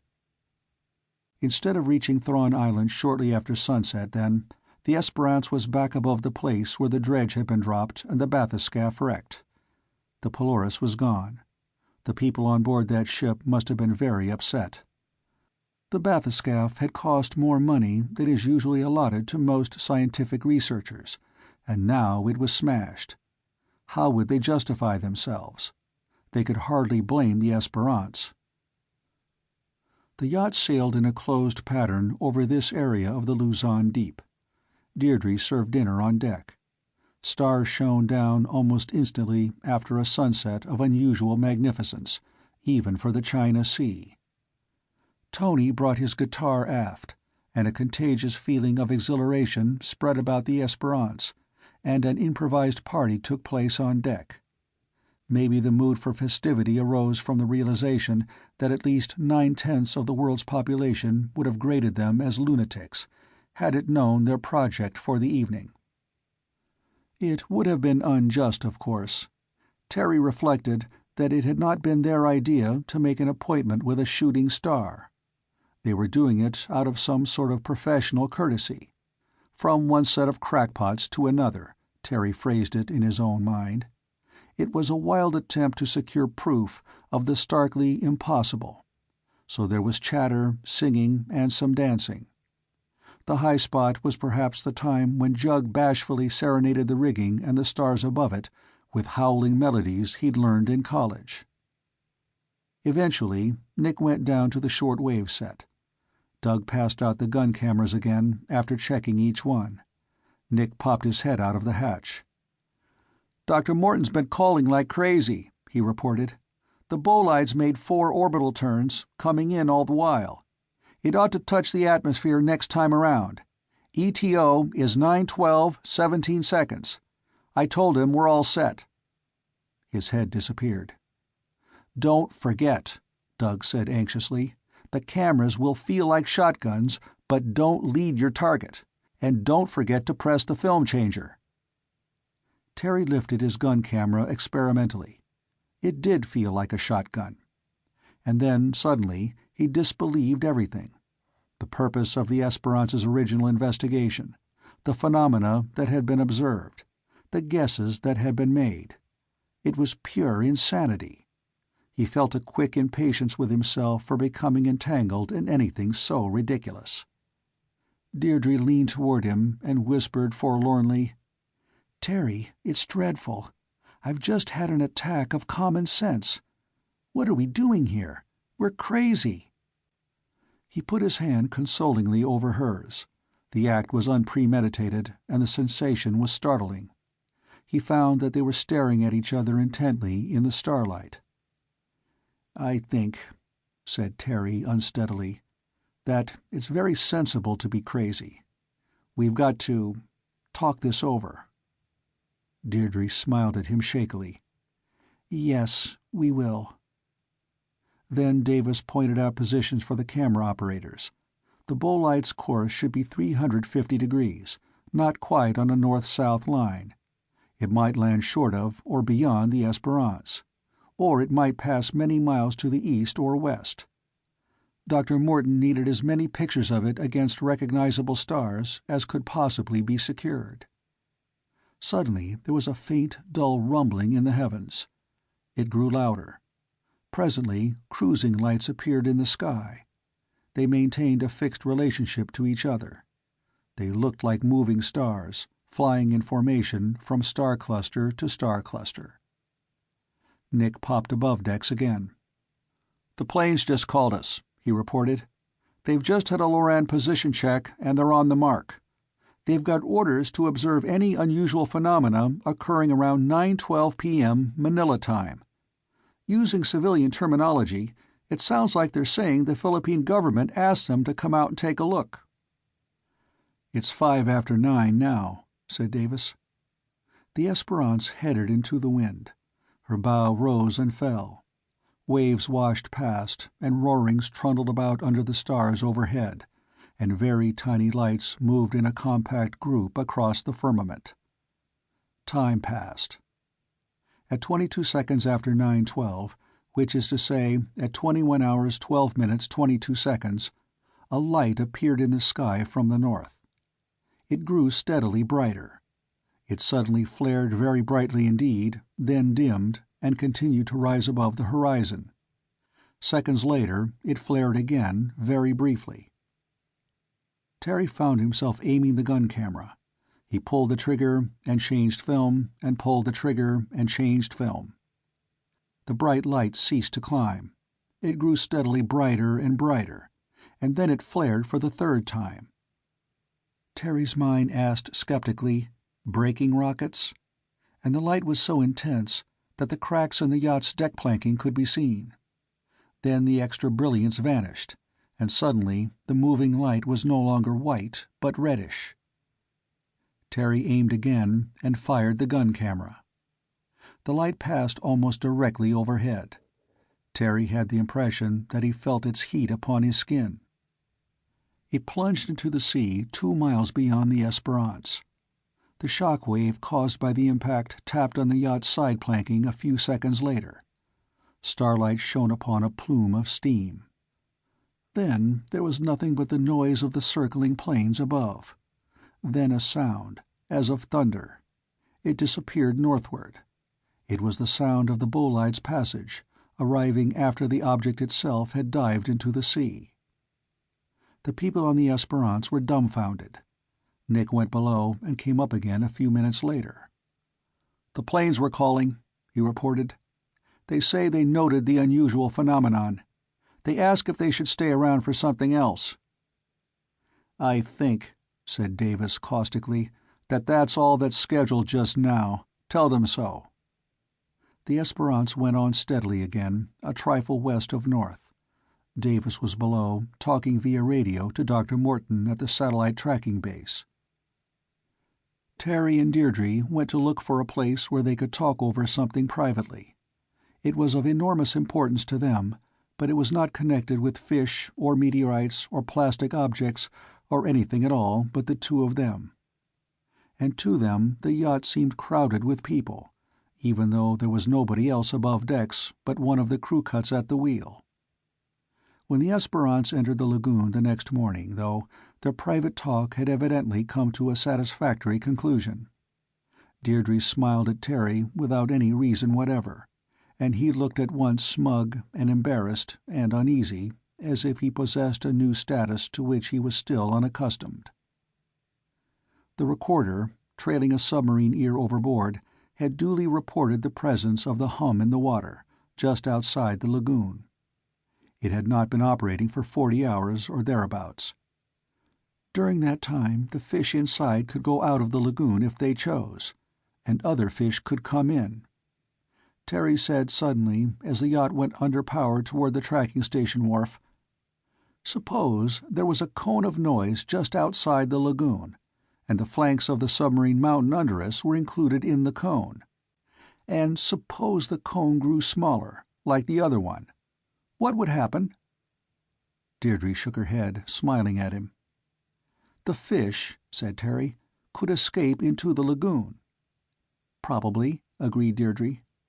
"And if fish could be driven downward along a certain path," said Terry, "the way we saw it happen, why, fish could be driven up in a certain path, too."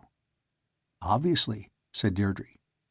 "So, if something wanted to replace the fish in the lagoon, or to add to their number, why, it would puncture their swim bladders far, far down, and then drive them up to the surface and into the lagoon, and then keep the noise going to keep them inside." "Is this a new idea?" asked Deirdre. "No," admitted Terry. "I've had it for some time." "So," said Deirdre, "have I." The Esperance's engine stopped, and she floated to gentle contact with the wharf. Members of the tracking station staff made the yacht fast. With others, Dr. Morton came on board. His expression was the picture of unrelieved gloom. "I'm in a nice spot," he told Davis. "I predicted a second bolide correctly. I had to use a different retardation factor to make the math come out right. Now I'm asked to explain that. How can I tell them I knew where it would fall and only had to compute when?" "Come below and look at the pictures we got," said Davis. They disappeared down the after cabin hatch. Terry knew about the pictures. Doug had developed them with sweating care, developing each negative separately and adjusting the development time to the varying exposures of the bright object. There was a total of 20 reasonably good pictures of the bolide, from its first appearance to its plunge into the ocean, 2 miles from the Esperance. Doug had enlarged some of them. There were distinct star patterns in most. In nearly all, though, the object was more or less blurred by its own motion. In those taken when it flared most brightly, the blurriness was especially marked. There was only one picture of professional, if accidental, quality, and it was the least convincing of all. It showed the forepart of a conical shape traveling point first. Nobody would conceivably believe that it was a meteorite. It looked artificial. Terry and Deirdre, as it happened, stayed on deck. The people of the tracking station made a babbling uproar. It appeared that the most important event in history, as history was viewed on Thrawn Island, had taken place the night before. It was revealed, Terry had not suspected his own success, that in asking Horta to see that there was foreknowledge of a meteoric fall, Terry had arranged for the matter to be taken immediately to high Philippine government officials. The American Flat Top, at their request, had sent planes to the place of the fall, with orders which were enigmatic only until the descending object appeared. Then every man in every plane knew that he'd been sent there to see it. So there could be no question but that Dr. Morton had predicted it. That meant that he knew more about meteoric objects than anybody else in the world. What he had to say was of vast importance, and Thrawn Island shared in his achievement. But it was a strictly professional triumph. The news would not break in the newspapers. No ordinary reader would believe in it, and nobody anywhere would believe in Morton's knowledge of the place of the fall before he began to calculate. Terry observed that the people of Thrawn Island were definitely no longer interested in fish. They'd kept their eyes open for oddities because a deep-sea fish with a plastic object attached had been caught in the lagoon a long while before. They'd been intensely interested when Terry herded all the lagoon fish into one small inner bay, and they speared 60 fish that had no business being at the surface. They'd found 8 more plastic objects. Such things had been interesting, if not important. But now the head of the Thrawn Island staff had computed the place and time of arrival of a meteoric mass from space. And he did it when that mass was 5,000 miles out. From a professional standpoint, this was stupendous. They tried to make Terry see how important it was. Davis and Morton came up from below. They headed for the shore. The crew cuts trailed off to the land with most of the visitors. Only Deirdre and Terry remained on the yacht, with a mere shortwave operator from the island. "We're going to have a fancy lunch, with champagne and speeches," the operator said hopefully. "You'll come?" "Naturally," said Terry. "But first we're going swimming. We haven't had a chance to be overboard since the last time we were here." "We'll be back in time for lunch," Deirdre assured the operator. "But swimming here is so wonderful. We've been talking about it for days." She went below to change. The operator shrugged. After a further attempt to interest Terry in the celebration of an astronomical first, he went ashore. Terry went with him to get the outboard motorboat he and Deirdre had used before. He was already wearing swimming trunks. A little later, the small boat putt-putted away from the Esperance upon the glassy rippled waters of the lagoon. There was a very great tranquility everywhere. The booming roar of the surf came from unseen rollers on the reef outside. Seabirds squawked. Palms along the edge of the lagoon waved their fronds very, very gently. "How far will you go before we swim?" asked Deirdre. "All the lagoon's perfect. One place is as good as another." He cut off the motor. "There's a deep place yonder," he observed. "That's where I went with the aqualung and speared the freak fish. Stay away from it." She jumped over in a clean dive. He joined her in the water. She came up, blowing bubbles. "All right, Terry. What are your troubles?" "That bolide bothers me," he told her. "It had a specific destination. It was meant to hit the water over the Luzon Deep." She dived again. This time Terry followed her. The underwater world was beautifully bright, with ripplings making everything seem to shimmer because of the changing light. When they came up again, Deirdre said, "Funny." "It had a purpose," insisted Terry. "There were others before it, and they had a purpose too. That's not funny." "I didn't mean that," said Deirdre. "I meant, just now, under the water. What's that?" There was a swirling at the surface, some tens of yards away. It was not the curling eddy made by a fish about to break surface. It was too big a disturbance for that. It looked as if something stirred, barely submerged, but something very large. Terry, staring, thought of a porpoise cavorting just below the ripples. Or perhaps a shark. But sharks and porpoises are too small to have made this eddying. It reappeared. "Get in the boat," snapped Terry. "Quick!"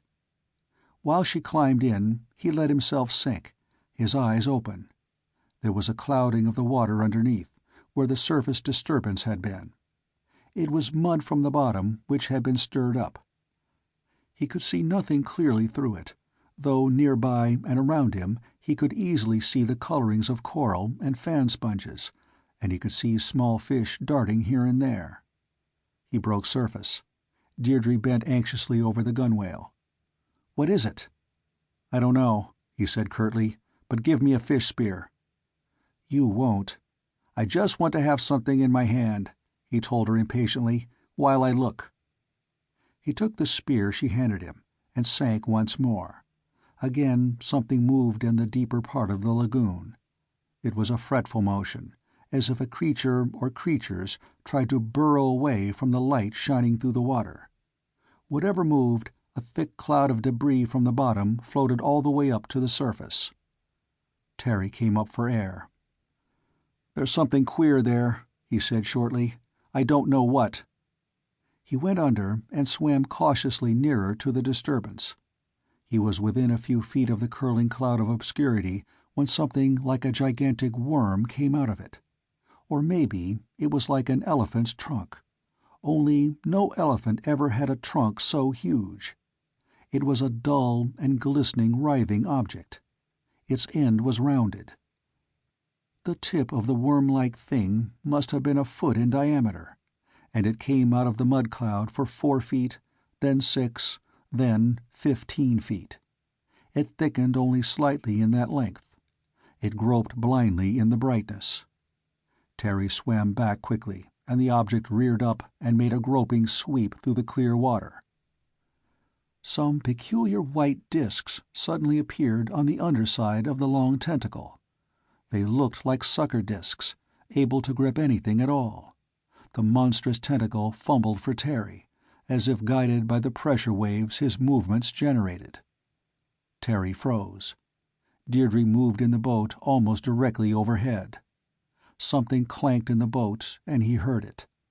The boat was probably rocking, making the pressure waves that a creature from the abyss would depend upon for guidance, where eyes would not serve at all. The thick, bulging tentacle reached toward the sound at the surface, now ignoring Terry, though he was nearer. He was still. The white sucker discs on its underside had several rings of a horny, tooth-like substance at their rims. The smallest were about 4 inches wide. The fumbling object felt blindly in the water. Deirdre stirred again in the boat. The visible portion of the groping monstrosity was already longer than the boat. The whole creature would be enormous. If this groping arm rested upon the gunwale of the boat, it could easily swamp it. It groped for the boat, coming horribly out of a cloud of mud. It reached out. In another instant it would touch. Terry plunged his fish spear into the worm. It jerked violently. There were enormous thrashings. Other similar white-disked arms thrust into view, fumbling somehow angrily for the creature, Terry, which had dared to attack it. He darted for the surface. Something unspeakably horrible touched him, but it was the smooth and not the suckered side of the groping worm. Terry's head was now above water. He grasped the gunwale to pull himself in a fever of haste. But the thing that had touched him before he came back. It grazed his leg for just a second. Where it touched, his flesh burned like fire. "Start! Motor!" gasped Terry. "Get away!" Something touched the sternboard of the boat. Deirdre pulled the starter of the motor. "Get in," she said tensely. "Quickly!" She saw him, straining every muscle by pure, agonized instinct, against the irresistible force of whatever clung to his skin. The horrible tentacle stretched, and part of its length took a new grip. It crawled upon him. Deirdre saw the look on his face. She snatched up the second spear and stabbed past him into the crawling beast. There was a most violent jerking. She stabbed again. She panted. She gasped. She stabbed and stabbed, sobbing with fear and horror. And Terry tumbled in over the gunwale, released. As soon as he fell onto the floorboards, he painfully dragged himself toward the motor at the stern. Something bumped the boat underneath. Terry pulled the starter, and the motor suddenly roared. But the boat didn't start immediately, and it jerked once more. The whirling propeller blades had touched one of the groping tentacles and cut it. Tumult arose. The boat surged into motion, and Terry, with clenched teeth, sent it into a crazy, skidding turn to avoid a surface swirl, and then another frantic swerve when something showed momentarily above the surface. The boat zigzagged along. A grisly, writhing object rose above the water, flailing, a fish spear sticking in it. The small, skimming boat dodged and twisted at its topmost speed.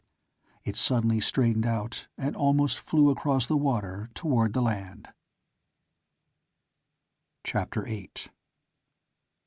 Echoes of the outboard's roaring motor came back from the trunks of palm trees that lined the lagoon shore as the tiny boat raced across the water. Deirdre was ashen white. She turned her eyes from the water, and they fell on the round raw places on Terry's leg, where the sucker discs had bruised it horribly. She shuddered. She still had the sensation of being pursued by the monster. Back where Deirdre's spear had finally liberated Terry, startled and convulsive motions continued, followed by a final gigantic splash. Terry drove the boat on at top speed. The monster sank again in the spot where the lagoon was deepest. It had come from depths where there was no light, from an abyss where blackness was absolute. Now, having lost its victim, it returned peevishly to such darkness as it could secure. Terry said curtly, as the small boat raced for the Esperance and the wharf, "That creature was driven up from the Luzon deep into the lagoon to replace the gadget-carrying fish we speared." Deirdre stammered a little. "Your leg. You're bleeding." "I'm pretty well skinned in a couple of places," he said shortly. "That's all." "Could it be poisonous?" "Poison," said Terry, "is a weapon for the weak. This thing's not weak. I'm all right, and I'm lucky." "I'd have jumped over with my spear if—" "Idiot," said Terry gently. "Never think of such a thing. Never. Never." "I wouldn't want to live." A new reverberating quality came into the echoes from the shore. The pilings of the wharf were nearby now. They multiplied the sounds they returned. The Esperance loomed up. Terry cut off the motor. The little boat drifted to contact, and Deirdre scrambled to the yacht's deck, and then took the bow line and fastened it. This was absurdly commonplace. It was exactly what would have been done on the return from any usual ride. "Go tell the others what we found," said Terry. "I'm going to see if there's more than one of those things around." "No," he assured her. "I'm only going to use the fish-driving horn." Deirdre looked at him in distress. "Be careful, please." She kissed him suddenly, scrambled to the wharf, and set off at a run toward the shore. Terry stared hungrily after her. They'd come to a highly personal decision the night before on the Esperance, but it still seemed unbelievable to him that Deirdre felt about him the way he felt about her. He went forward to set up the fish-driving combination. One part of him thought vividly of Deirdre. The other faced the consequences that might follow if the bolides were not bolides, and if the plastic gadgets and the nasty-sounding underwater hums were products of an intelligence which could make bolides change their velocity in space, which made them fall in the Luzon deep in the China Sea and nowhere else. He set up the recorder with its loop of fish-driving hum. He put the horn overboard, carefully oriented to spread its sound through all the enclosed shallow water of the lagoon. He turned the extra amplifier to maximum output to increase the effectiveness of the noise, and turned on the apparatus. The glassy look of the lagoon water vanished immediately. Fish leapt crazily everywhere, from half-inch midgets to lean-flanked predators a yard and more in length. There was no square foot in all the shallows where a creature didn't struggle to escape the sensation of pins and needles all over its body, and these pins and needles pricked deep. Flying fish soared crazily, and they were the most fortunate because so long as they flew, the tormenting water sound did not reach them. But many of them landed on the beach and even among the palms. In the spot where blind and snake-like arms had tried to destroy Terry and Deirdre, the lashing and swirling was of a different kind. Something there used enormous strength to offer battle to a noise. The water was whipped to froth. Twice Terry saw those rope-like arms rise above the water and flail it. This particular sort of tumult, however, appeared only in one spot, so there was only one such creature in the lagoon. When Davis and the others came down from the tracking station, Terry turned off the horn. He was applying soothing ointment to the raw flesh of his leg. "There's a monstrous creature out there," he said evenly when a white-faced Davis demanded information. "Heaven knows how big it is, but it's something like a huge squid. It may be the kind that sperm whales feed on down in the depths." Others from the tracking station arrived, panting. "Oh, I'm tired of being conservative," added Terry fiercely. "I'm going to say what all of us think. There's something intelligent down at the bottom of the sea, 5 miles down." He glared challengingly around him. "Who doesn't believe that?" he demanded. "Well, the reporting gadgets don't report anymore. We killed the fish that carried them. So that, whatever it is down on the seabed, has very cleverly sent up something we ignorant savages wouldn't dare to meddle with. We would be terrified. But we'll show it what men are like." Dr. Morton said gently, "Perhaps we should notify the Polaris. The biologists on board there—" "No," said Terry grimly. "I have a private quarrel with this monster. It might have killed Deirdre. And Davis already tried to tell those biologists something. Tell them about this, and they'll want proofs they wouldn't look at anyhow. We'll handle this ourselves. It's too important for them." "Much too important," said Deirdre firmly. "The shooting stars aren't shooting stars, and there's something down in the depths just like Terry says. He's right that we can't consider sharing our world with beings that come down from the sky, even if they only want our oceans and don't care about the land.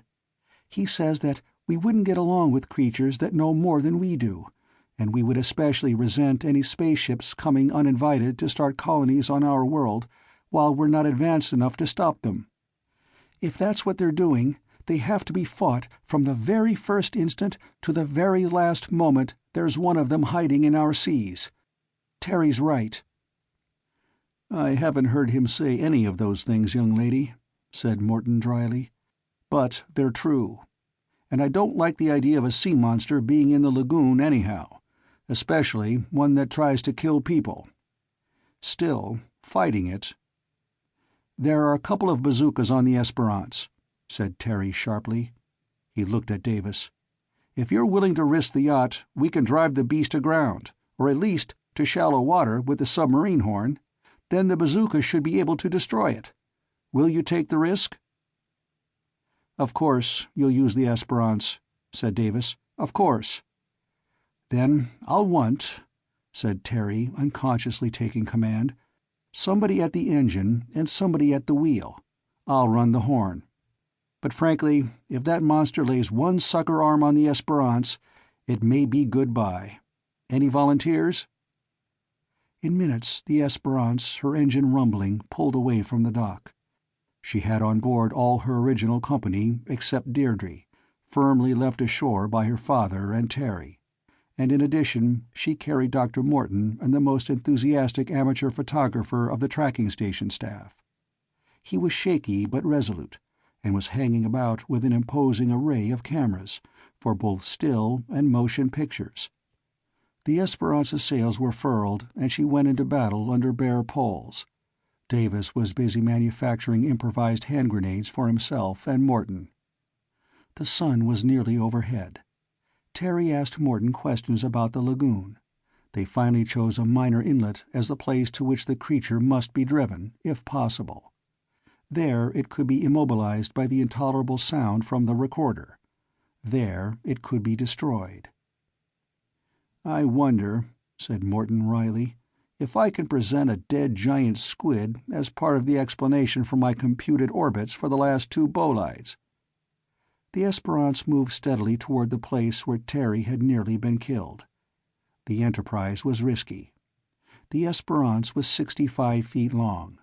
The creature it was to attack was much larger, and if one of its kind had crushed the bathyscaphe, it had sufficient strength and ferocity to make a battle cruiser a much more suitable antagonist. But the true folly of the effort was its purpose.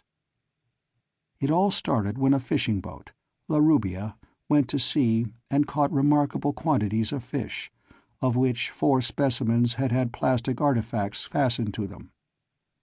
Then Terry began checking on certain noises he heard in the sea, which provoked an incomprehensible crowding of millions of fish into a small area, from which they swam down to depths where they could not survive. Now the killing of this squid was supposed to cast a light on the mystery of the 9 bolides which had fallen into a particular part of the ocean. Terry had the undersea horn turned vertically so that it would transmit a blade of sound wherever he aimed it, instead of spreading all through the lagoon. He turned it on. The water before the Esperance suddenly speckled and splashed from the maddened leaps of fish of every possible size. He turned it off. He aimed it where the ripple showed the presence of something huge beneath the surface. He turned it on again. There were convulsive writhings. A long tentacle emerged briefly and then splashed under again. The writhings continued. Terry adjusted his aim.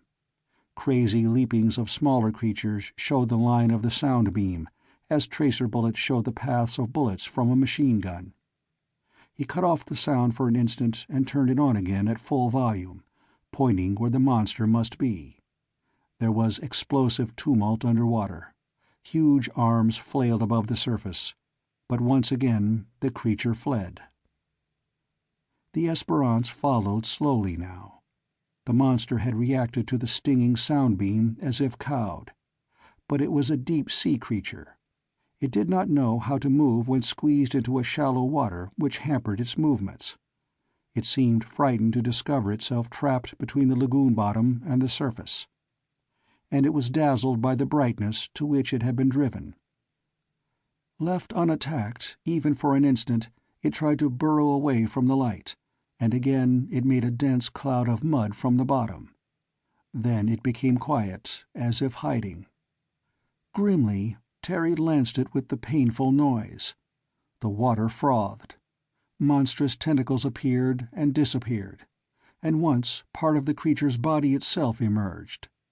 It was cornered into a minor inlet, and there the water grew more shallow, and the monster did not want to go where its motions would be even more confined. It seemed to flow into the deepest part of the miniature bay. It was as if it felt certain of a haven there. When the tormenting noise beam struck again, the abyssal monster flung itself about crazily. A terrible, frustrated rage filled it.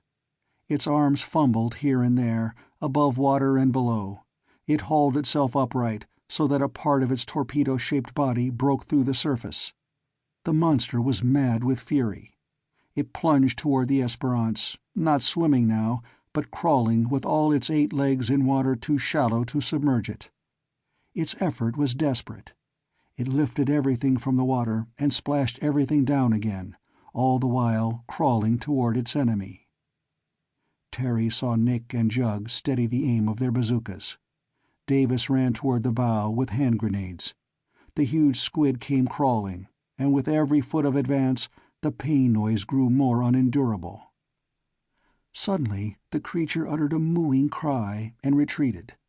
The cry was like the mooing noise Terry had picked up from the depths. It went aground.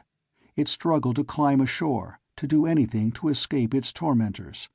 It foamed and splashed. Despairing, it turned to face its tormentors. Its body reared almost entirely out of the water now. It sagged flabbily. It reeled as its arms strained. Its eyes rose above the surface, blinded by the light. They were huge eyes. Squids alone, among the invertebrates, have eyes like those of land beasts. They flamed demoniac hatred. A beak appeared, not unlike a parrot's, but capable of rending steel plates. The beak opened and closed with clicking sounds that were singularly horrifying. It snapped at the yacht, which was beyond reach. One of the tentacles wrenched violently at something. It gave. The arm rose above the water. A thorny mass of branched coral flew through the air and splashed close beside the Esperance. "Shoot!" said Terry, somehow sickened. "Damn it, shoot!" Nick and Tony aimed closely. The bazookas made their peculiar, inadequate sounds. The bazooka shells, like small rocket missiles, sped through the short distance. They struck. Their shaped charges detonated, again with inadequate loudness.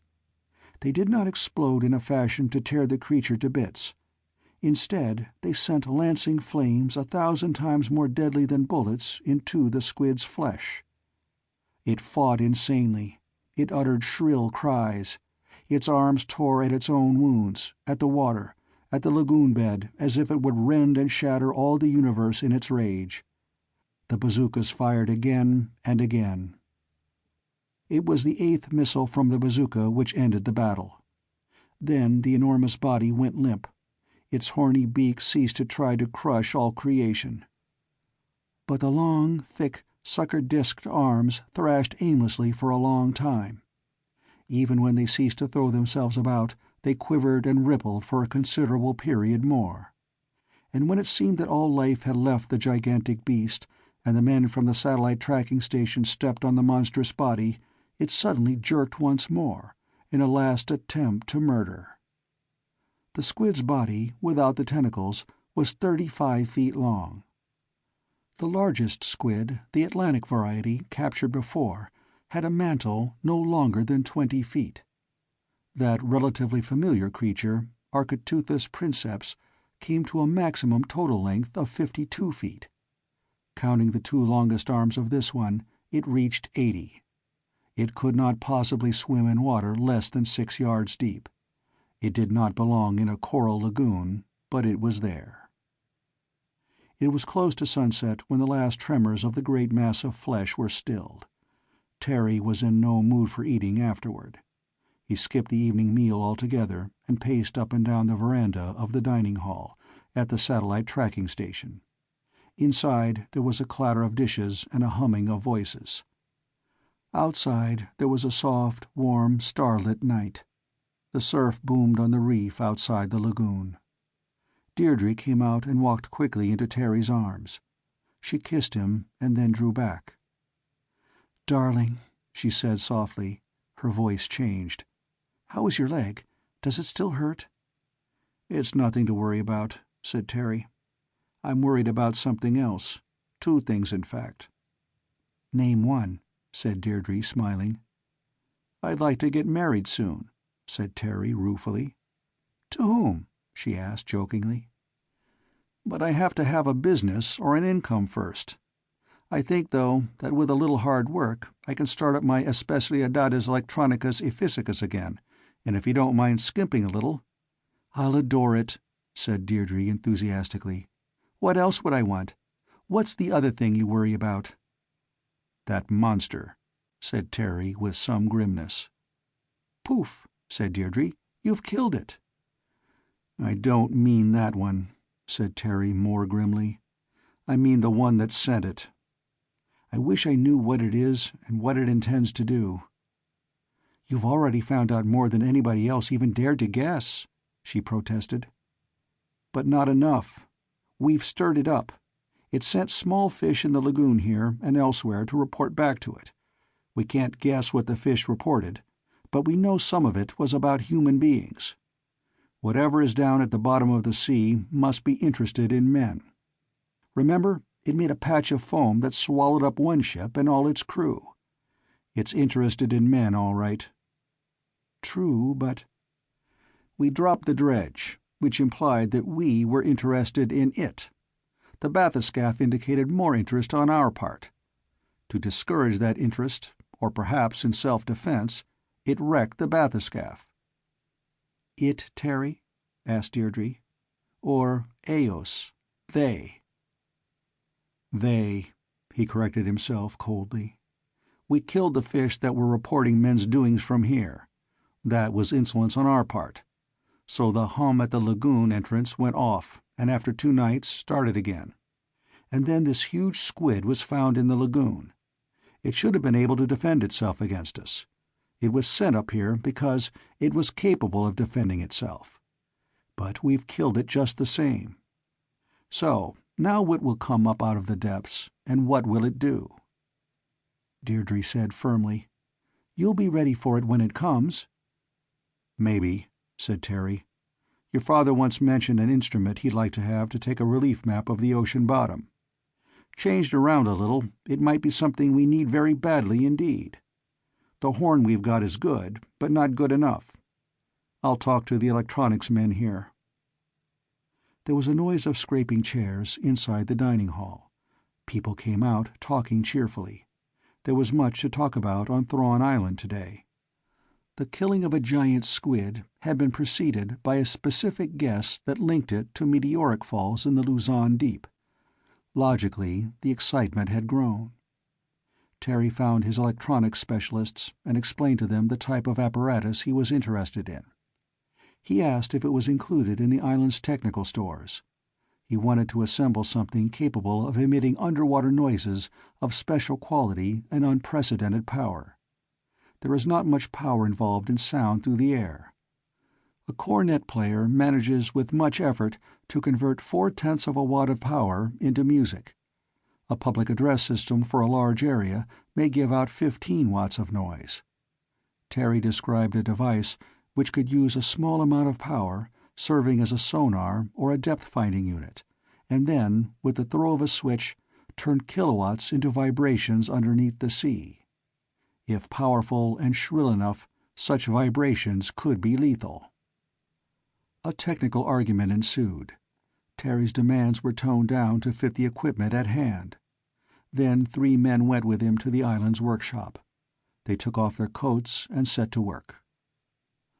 3 hours later, someone noticed an unknown vessel making its way into the lagoon. She was stubby and small, and had short, thick masts with heavy booms, tilted up at steep angles. Her diesel engines boomed hollowly, louder than the surf. As she entered the lagoon, a searchlight winked on and flicked here and there. It finally found the wharf where the Esperance was moored. Men of the tracking station went down to the wharf to meet the small rowboat that was now coming ashore. A short, stout, irate fishing boat skipper waved his arms and shouted angrily. What had Los Americanos done to keep the La Rubia from catching fish? Why had they changed the arrangement by which the starving wives and children of La Rubia's crew were fed? He would protest to the Philippine government. He would expose the villainy of Los Americanos to the world. He demanded that now, instantly, the original state of affairs be restored. A fish leapt out of the water nearby. Where it leapt and where it fell back, bright specks of luminosity appeared.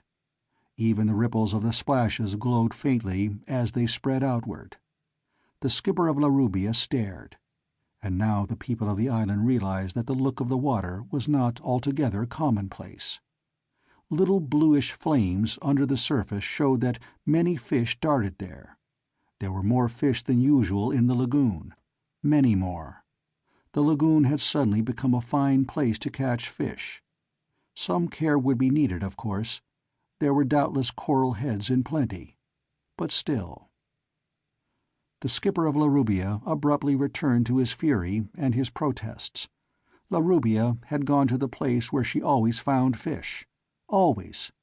There was a humming in the water there, and fish were found in quantity. But yesterday the American ship had been there, and also this very yacht. La Rubia stayed out of sight lest the Americanos learn her fishing secrets. But it was useless. When the 2 American ships were gone, there was no longer a humming in the sea and no more fish for the crew of La Rubia to capture for their hungry wives and children. And therefore he, Capitan Saavedra, demanded that the Americanos restore the previous state of affairs. Davis would have intervened, but the chubby skipper erupted into wilder and more theatrical accusations still. Let them not deny what they had done. Fish were always to be found where there was a humming in the sea, that Las Orejas de Ellos heard and reported to him. But that humming was not in its former place. It was here, at the entrance of the lagoon. The fish were here also.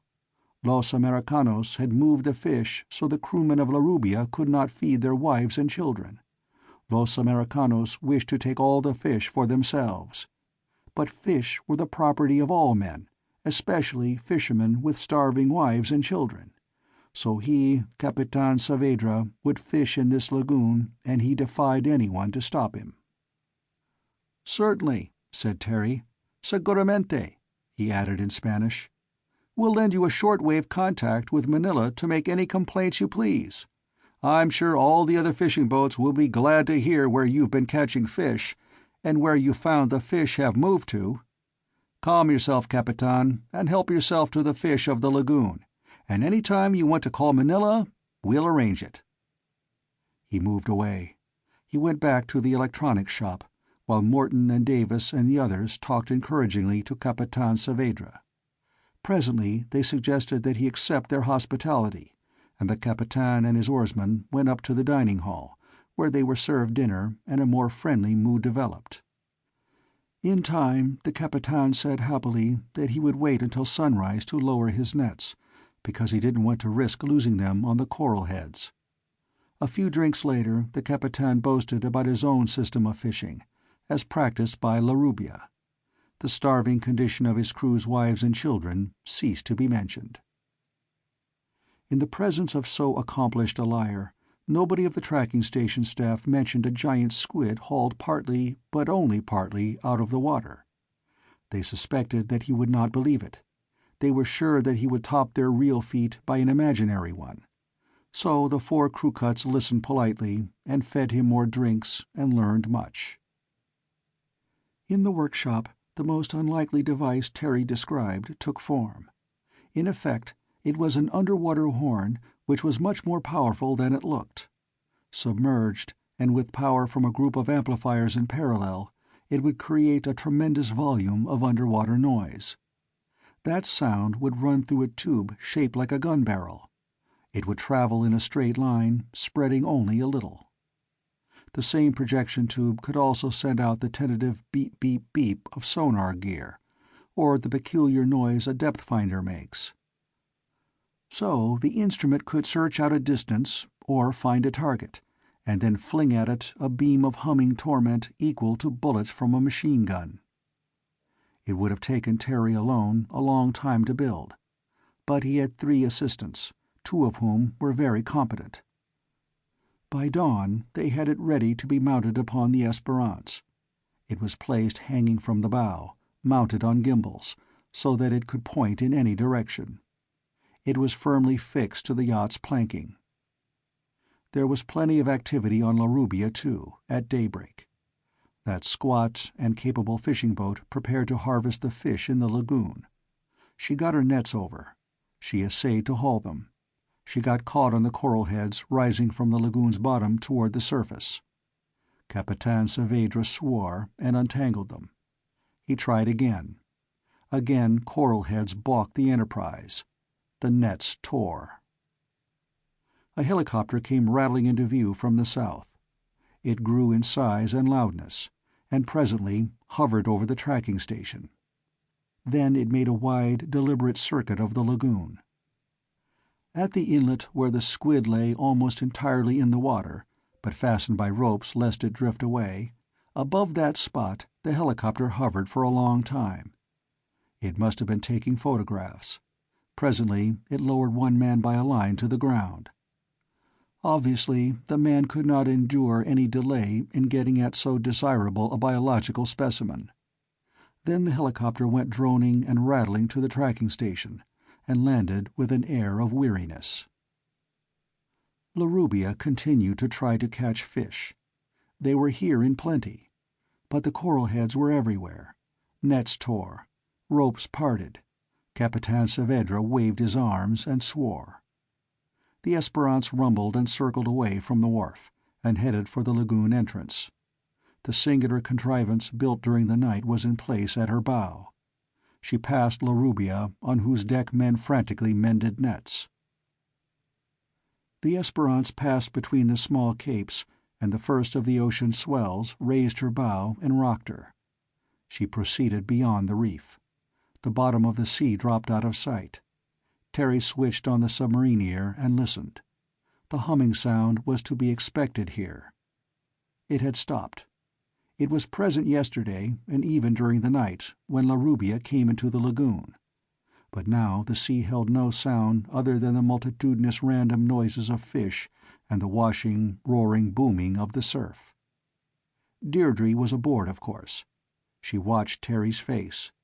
He turned to the new instrument, and then dropped his hand. "I think," he said carefully to Davis, "that I'd like to make a sort of sweep out to sea. It's just possible we'll find the hum farther out." Deirdre said quickly. "I think I know what you're up to. You want to survey a large area of the ocean while something comes up. Then you can direct that something to the lagoon mouth by using your sound device, so the whatever it is has to take refuge in the lagoon. Since we've killed the squid." "That's it," said Terry. "Something like that happened when we speared the fish. The squid took their place. Now we've killed the squid. Just possibly." They found the humming sound in the water 4 miles offshore. They traced it through part of a circle. If something were being driven upward, it could not pass through that wall of humming sound. "That proves your point," Davis said. "Now what?" Without realizing it, he'd yielded direction of the Enterprise to Terry, who had unconsciously assumed it. "Let's go back to the island," said Terry thoughtfully. "I've got a crazy idea, really crazy. I want to be where we can duck into shallow water when we try the new projector." The Esperance swung about and headed back toward the island. The sea and the distant island looked comfortably normal and beautiful in the sunshine. Under so blue a sky, it did not seem reasonable to worry about anything.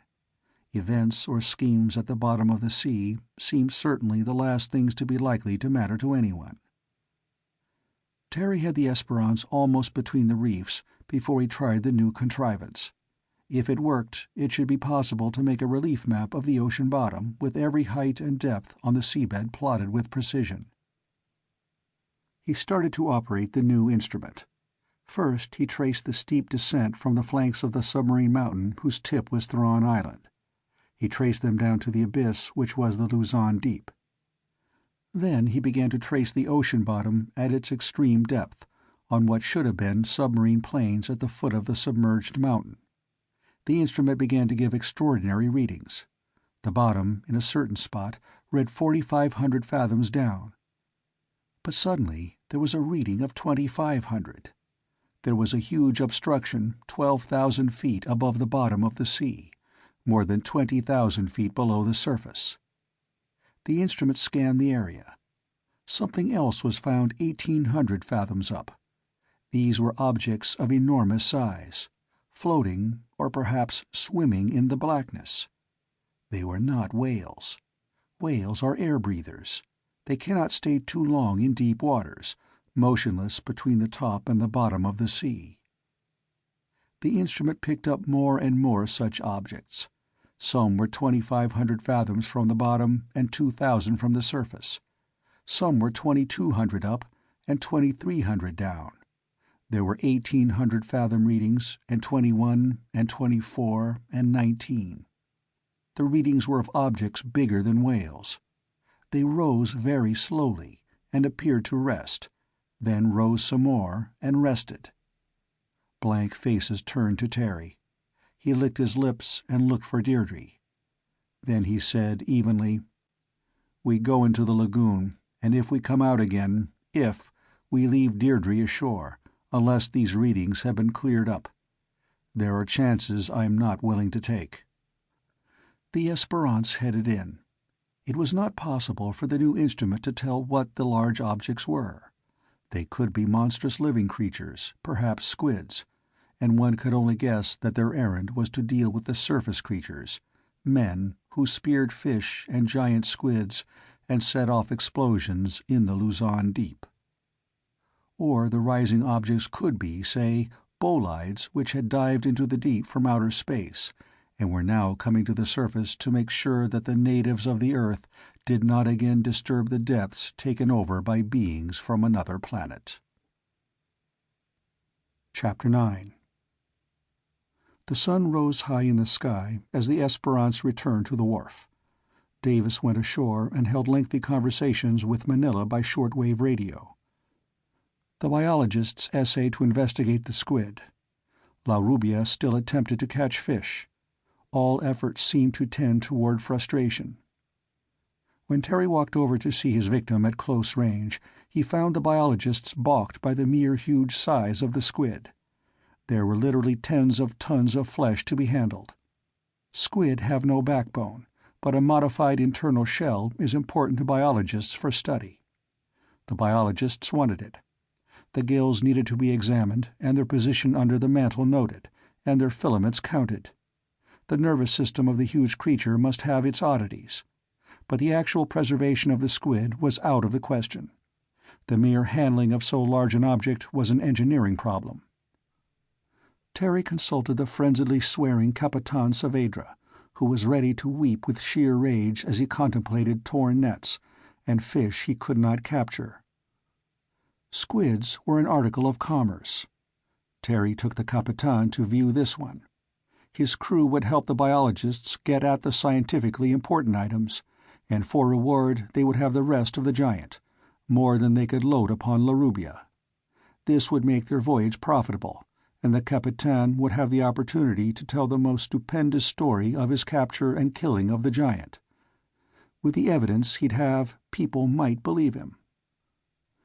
Presently the crewmen of La Rubia clambered over the monster, huge knives at work under the direction of the men from Manila. There was bitter dispute with the tracking station cook, who objected to the use of his refrigeration space to freeze the biological material before it was sent to Manila by helicopter. In mid-afternoon the Esperance left the lagoon again. The sonar depth-finder probed the depths delicately. The objects in mid-sea, it appeared, had been rising steadily. Their previous position had averaged 2,500 fathoms deep. They were now less than 2,000 fathoms down, and there were many of them. Unfortunately, the Esperance was not a steady enough platform for the instrument. But a fairly accurate calculation was made, and if the unidentified objects continued their ascent at their present rate, they would surface not long after sunrise. Then what? Increasingly urgent queries came by shortwave, asking for Dr. Morton's explanation of how he had computed the landing place and time of the latest bolide. His accuracy was not disputed, but astronomers and physicists wanted to be able to do it themselves. How had he done it? Terry came upon him sitting gloomily before a cup of coffee in the tracking station. Davis was there too. "I wish I hadn't done it," Morton confided. "It's one of those things that shouldn't happen. It's bad enough to have a giant squid to account for. They tell me it's a new species, by the way, never found or even described before. One of the Polaris men tells me it's an immature specimen too. It's not full grown. What will a grown-up one be like?" "I have a hunch we'll find out when those submerged giants reach the surface," said Davis unhappily. Terry said, "The one we killed couldn't get out of the water. I wonder if the adult forms can walk over the land." Davis stared. "Should we send Deirdre to safety on the Esperance?" "Safety?" asked Terry. "On a boat? When a mass of bubbles from undersea could provoke such a turmoil in the water that no ship could stay afloat? That's how one ship disappeared. It might be the Esperance's turn next. Who knows?" Then he added, "There's no limit to the size of a swimming creature." A bald-headed member of the tracking station staff walked in. He carried an object of clear plastic. It was 1.5 feet long, about 6 inches in diameter. There was an infinite complexity of metallic parts enclosed in the plastic. "I caught one of the fishermen making off with this," he said in a flat voice. "It was fastened to one of the squid's shorter arms. The fisherman didn't want to give it up. The skipper claimed it as treasure trove." He put it down on the table. Davis, Terry, and Morton looked at it. Then Morton shrugged his shoulders, almost up to his ears. "The intelligent being that made it," said Davis, "apparently came down from the sky in a bolide. That's easier to believe than that a submarine civilization of earthly origin lives down in the depths. But why would anybody prefer the bottom of the sea to anywhere else on Earth? Where would such a creature come from?" Deirdre walked in and stood by the table, watching Terry's face. The bald-headed man said, "I could believe some pretty strange things, but you can't make me believe that a creature can develop intelligence without plenty of oxygen. There's not much free oxygen at the bottom of the sea." "But there's something intelligent down there," said Davis doggedly. If it has to have free oxygen, you've only raised the question of where it gets it. Maybe it brings it." Deirdre shook her head. "Foam," she said. The four men stared at her. Then Terry said sharply, "That's it. On the Esperance there's a picture of a huge mass of foam on the sea. A ship dropped right out of sight right into it. Deirdre found the answer. Something down below needs free oxygen, in quantity. Why not get it from the water? What to do with the hydrogen that is left? Let it loose. It'll come to the surface, make a foam patch." Dr. Morton said with a sort of mirthless geniality, "I had a stroke of pure genius. Davis just asked what would be the origin of a creature which preferred the depths of the sea to any other place on Earth. What's to be found down there that's missing everywhere else? Cold? No. Moisture? No. Just two things: darkness and pressure. At the bottom of the Luzon Deep, the pressure is over 7 tons to the square inch. There's no light, I repeat none, below 300 fathoms. Down at the sea bottom it's black, black, black. Now where in the universe could there be creatures capable of riding down there in a bolide, and in need of an environment like that?" Terry shook his head. He remembered seeing a book of the solar planets, in the after cabin of the Esperance. He hadn't read it. The others on the yacht must have. "How about Jupiter?" asked Deirdre. "The gravity's 4 times the Earth's, and the atmosphere is thousands of miles thick. The pressure at the surface should be tons to the square inch." Morton nodded. With the same false geniality, he added, "And there'll be no light. Sunlight will never get through that muggy, thick atmosphere. So we consider ourselves to be rational beings and guess that the bolides come from Jupiter.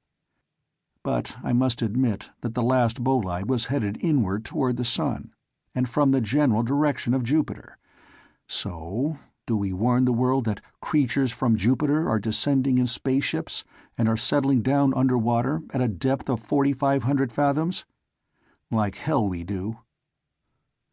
He got up and walked abruptly away. "I," said the bald-headed man, shaking his head incredulously, "will put this gadget away and go back to carve some more squid." "I'll talk to Manila," said Davis drearily. "Something is coming up from below. There shouldn't be any ships allowed to come this way until we find out what's happening." Deirdre smiled at Terry, now that they were alone. "Have you anything very important to do just now?" He shook his head.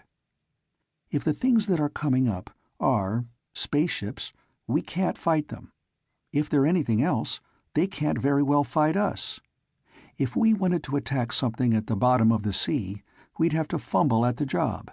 We wouldn't know where to begin. So maybe, if a submarine power wants to attack at the surface of the sea, it may find it difficult too."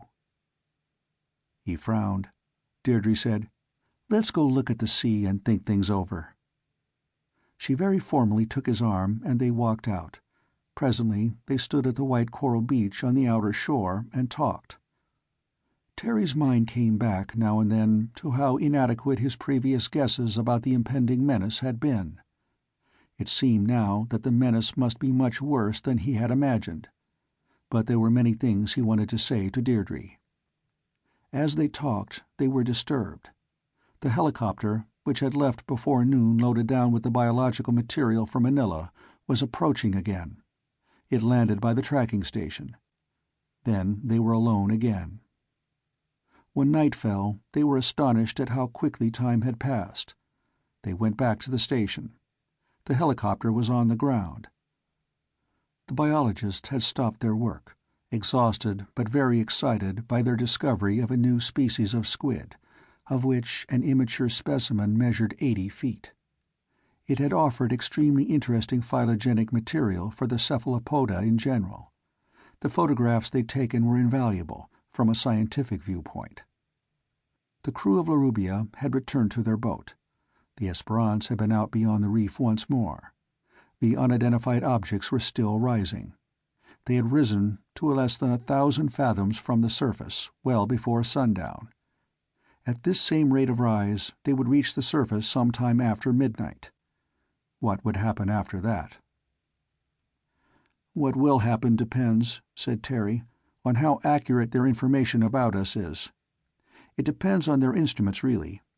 I suspect their ideas about us are weird. I find I haven't any ideas about them." At dinner, Davis said worriedly, "I talked to Manila. The mine layer that was in the bay left harbor yesterday. The flat top picked it up by radio, and they're both going to come on here tomorrow. I had to talk about the foam. They weren't impressed. The squid does impress them, but the foam, no. I hate," he said indignantly, "to try to convince people of things I couldn't possibly be convinced of myself." They talked leisurely. Somebody mentioned Larubia. It had been more or less expected that her skipper would turn up for drinks and conversation again. But he hadn't. The conversation turned to the plastic objects. They might or might not pick up sounds. It was not likely they'd respond to light. Certainly, complete images would be meaningless to creatures who had evolved in blackness and without a sense of sight. They might respond to pressure waves, such as are known to be picked up by fish when something struggles in the water, even though man-made instruments have not yet detected them. They might furnish data of a sensory kind that is meaningless to humans, as pictures would be to Jovians, if they were such things. "Why argue only for Jupiter?" asked Deirdre. "Venus is supposed to be mostly ocean. There could be abyssal life there." The crew cuts joined in the argument, but tentatively, because there were many experts present. Midnight came. The open sea outside the reef showed nothing unusual. The waves glittered palely at their tips. There were little flashings in the water where an occasional surface fish darted. The stars shone. The moon was not yet risen. 2 o'clock came. The Esperance people were divided. Terry and Davis were too apprehensive to sleep. Deirdre'd gone confidently to the yacht to turn in. The crew cuts slept peacefully, too. Davis said uneasily, "I've got a feeling that the objects are at the surface or very close to it, but that they simply aren't showing themselves. I think they're lying in ambush. The squid that was killed must have had trouble getting into the lagoon. They probably won't try to get the big ones in. They'll wait." Terry shook his head. "We killed that little one, saved the mark, and its death was probably reported in some fashion. So maybe they'll use the big ones on the surface as bait for another kind of weapon. Foam, for example. We know how a ship simply dropped out of sight, as if into a hole." "I know," said Davis drearily. "I told the flat top about that, but I don't think they really believe it." At 2:30, Davis and Terry went down to the yacht. They stood on the deck. They kept watch by mere instinct. There was no activity anywhere. Faint noises were coming from Larubia. Maybe her crew was repacking the hastily loaded masses of squid flesh. The last quarter moon rose at long last and shone upon the glassy rippled water of the lagoon. Star images danced beside its reflection. A little after 3, quite abruptly, the diesels of Larubia rumbled and boomed. The dark silhouette of the ship headed across the lagoon toward its opening. Terry swore. "She lifted her anchor without making a noise," he said angrily. "The skipper wants to get to Manila with his catch before it spoils. Damnation, I told him not to leave without warning. Anything could be waiting outside." He raced for the shore and the outboard motorboat. Davis shouted down the forecastle and pelted after him. Terry had the outboard in the water by the time Davis arrived. He jumped in and pulled the starter. The motor caught. The outboard went rushing across the water. Its wake was a brilliant, bluish luminescence. The booming of the diesels grew louder. Capitan Saavedra thought he had put over a fast one on Los Americanos, who had moved the fish from where he regularly captured them in vast quantities and gathered them in a lagoon where his nets tore. They had given him most of a monster squid, true, but they had reserved certain parts for themselves. They were undoubtedly the most valuable parts. So when labor officially ceased at sundown, Larubia's skipper only pretended to accept the idea. In the last hour his crew had quietly completed loading Larubia with squid. They'd been carefully silent. They'd lifted anchor without noise. Now Larubia headed for the lagoon entrance, heavy in the water but with precise information about what coral heads needed to be dodged. She had on board a cargo history had no parallel for. Her skipper expected to be rewarded with fame as well as cash. When the outboard motor rushed toward Larubia, Capitan Saavedra zestfully gave his engines full throttle. When the racketing, roaring motorboat arrived beside his ship, and Terry shouted to him to stop, he chuckled and drove on. In fact, he left Larubia's pilot-house to wave cheerfully at the two men. They frantically ran close and shouted to him above the rat-tat-tatting of their own motor and the rumble of his diesels. Larubia reached the lagoon entrance with the smaller boat close at her side, and Terry still shouting. But Capitan Saavedra did not believe. Maybe he did not understand. Certainly he did not obey. Ocean swells lifted and tossed the motorboat. It became necessary to slow down for safety. But Larubia went grandly on into the open sea. "We can't force him to stop," said Davis in a despairing voice. "We won't.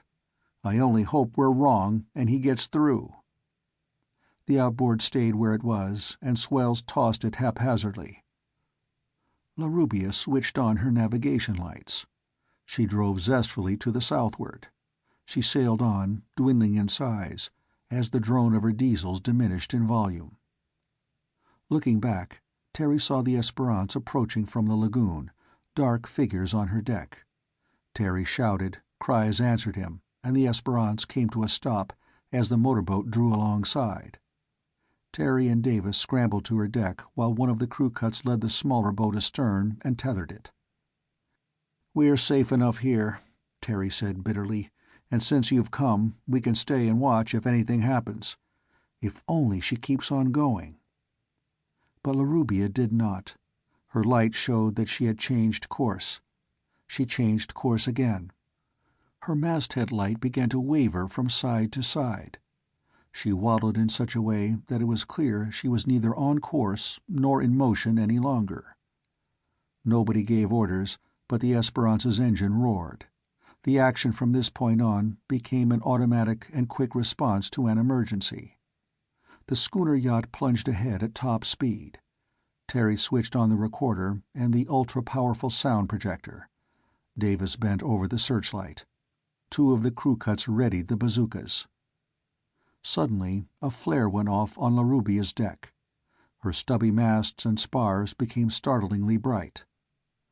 Screams came across the waves, even above the growling of the surf and above the noise of the Esperance's engine. The flare shot through the air. It arched in a high parabola, bright in the sky, and fell into the sea. Another flare was ignited. The Esperance's searchlight flicked on. A long pencil of light reached across the waves as she raced on. More screamings were heard. Another flare burned. It arched overside. The Esperance plunged on, shouldering aside the heavier waves of open water. A half-mile. A quarter-mile. Larubia wallowed crazily, and more shrieks came from her deck. Then the fishing boat seemed to swing. Beyond her, a conical, glistening, and utterly horrifying monster emerged, a mere few yards from her rail. Enormous eyes glittered in the searchlight rays. A monstrous tentacle with a row of innumerable sucker discs reached over the stern of Larubia.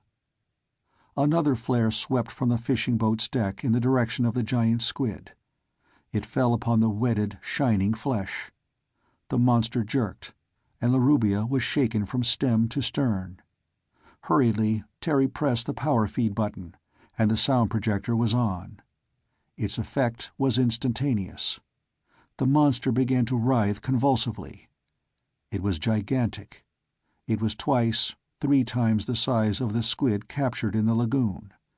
Terry heard his own voice cry out, Bazookas! Use 'em! Use 'em!" Flaring rocket missiles sped toward the giant. Davis flung one of the hand grenades he'd manufactured. The yacht plunged on toward the clutched, half-sunk fishing boat. The hand grenade exploded against the monster's flesh. Simultaneously, the bazooka missiles hit their target and flung living, incandescent flame deep into the creature's body. Those flames would melt steel. They bored deeply into the squid, and they were infinitely more damaging than bullets. The creature leapt from the water, as chunks of its flesh exploded. It was a mountainous horror risen from the sea. As it leapt, it had squirted the inky substance which is the squid's ultimate weapon of defense. But unlike small squid, this beast of the depths squirted phosphorescent ink. The beast splashed back into the sea, and the wave of its descent swept over the deck of Larubia. The fishing boat nearly capsized. But the monster had not escaped the anguish of its wounds. It fought the injured spots as though an enemy still gnawed there. It was a struggling madness in the sea. The Esperance swung to approach the half-sunken trawler, and Terry kept the searchlight on the turmoil. The beast knew panic. It was wounded, and the abyss is not a place where the weak or wounded can long survive. Its fellows would be coming. They did. Something enormous moved swiftly under the sea toward the wounded monster. It could be seen by the phosphorescence its motion created, as it approached the surface. There was a jar, a jolt. Some part of it actually touched the Esperance's keel. The huge monster moved ahead, but a trailing tentacle flicked up to what it had touched a moment before. The ugly tentacle trailed over the yacht's rail. The rail shattered. The forecastle hatch was wiped out. The bowsprit became mere debris which dangled foolishly from the standing rigging. The Esperance bucked wildly at this fleeting contact. Nick fired a bazooka shell, but it missed. Holding fast, Davis flung a grenade. It detonated uselessly. It was then that Deirdre screamed. Terry froze for an instant. There had simply been no time for him to think that Deirdre might be aboard. It was inexcusable, but nothing could be done now. Tony had been knocked overside by the shock of the contact with the giant, and was swimming desperately, trying to follow the yacht and climb back on board. Terry flashed the searchlight about. He found Tony, splashing. The Esperance swung in her own length while Terry kept the searchlight beam focused. More shrieks came from Larubia. Davis threw a rope, and Tony caught it. They hauled him aboard, and the Esperance turned again to pluck away the trawler's crewmen. There were unbelievable splashings off to port. Terry flung the light beam in that direction. It fell upon unimaginable conflict. The monster that had passed under the yacht now battled the wounded squid. They fought on the surface horribly. A maze of intertwining tentacles glistened in the light, and their revolting bodies appeared now and again as the battered creature fought to protect itself and the other to devour. Other enormous squids came hurrying to the scene. They flung themselves into the gruesome fight, tearing at the dying monster and at each other. There were still others on the way. The sea resounded with desperate mooing sounds. The Esperance bumped against Larubia. Frantic, hysterically frightened men clambered up from the deck of the sinking trawler to the yacht. As soon as they were aboard, they implored their rescuers to head for land immediately. "Get 'em all off!" bellowed Terry, in command by simple virtue of having clear ideas of what had to be done. "Get 'em all off!" The stout skipper of Larubia jumped over the yacht's rail. Without orders, the yacht's engine bellowed. The Esperance turned toward the shore, which now seemed very far away. Something splashed to starboard. The sea glowed all around it. Terry poured the pain sound exactly in that direction. The monster went into convulsions. The yacht swerved away to keep its distance. She raced on, past the spot where the giant flailed its tentacles insanely about. It mooed. The Esperance raced at full speed toward the island. About a mile ahead, the surf roared and foamed on the coral reef almost awash. Back at the scene of the battle of monsters, there was a sudden break in the conflict. One of the wounded giants broke free. It may have been the one the Esperance had first attacked. Perhaps it was another, which might have been partly devoured while still fighting. In any case, one of them broke loose and fled, with a hellish pack after it. It is the instinct of squids, if injured, to try to find some submarine cavern in which to hide. The monster dived, and the others pursued it. There was no opening in the reef barrier, not under water, but there was an opening on the surface. The crippled beast had to find a refuge, or be torn to bits. It may have been guided by instinct, or perhaps the current flowing into or out of the lagoon furnished the clue. In any case, the fleeing creature darted crazily into the channel used by the Esperance for passage. For a little way it proceeded under water. Then it grounded itself, hopelessly. And the pursuing pack arrived. The sight from the Esperance's deck was straight out of the worst possible nightmare. Glistening serpentine tentacles writhed and flailed the seas. They tore the swells to froth. The pursuers had flung themselves savagely upon the helpless one. The gap in the reef was closed by the battling giants. They slavered, they gripped, they tore, they rent each other. Terry saw a tentacle as thick as a barrel which had been haggled half through, and dangled futilely as its stump still tried to fight. And more giants came. Terry shouted, and the Esperance turned. He could see large patches of phosphorescence under the surface. And suddenly he noticed that a few of them had swerved toward the Esperance. As they approached, the sounding horn stung them. They went into convulsive struggling as the sound played upon them, and they passed the Esperance by. Davis found Terry beside the sound weapons controls, watching the sea with desperate intensity. "Listen," said Davis fiercely. "We're out at sea, and we can't get back into the lagoon. We'd better get away from here." "Across deep water?" demanded Terry. "That dangerous foam can come up from deep water, but maybe not from shallow water. We've got to stay close to the reef until the flat top comes and bombs these creatures. If it will ever come." Davis made a helpless gesture. Terry said crisply, "Get the copter to hang over the reef and report on the fighting there. Tell it to report to the flat top. They may not believe us, but they may send a plane anyway. And if the ships come, they'll have to believe about the foam. Tell them to listen for it underwater. They've got sonar gear." Davis stumbled away. Presently, the dark figure of Nick lowered himself through what had been the forecastle hatch. Davis followed him. Deirdre came over to Terry. "Terry."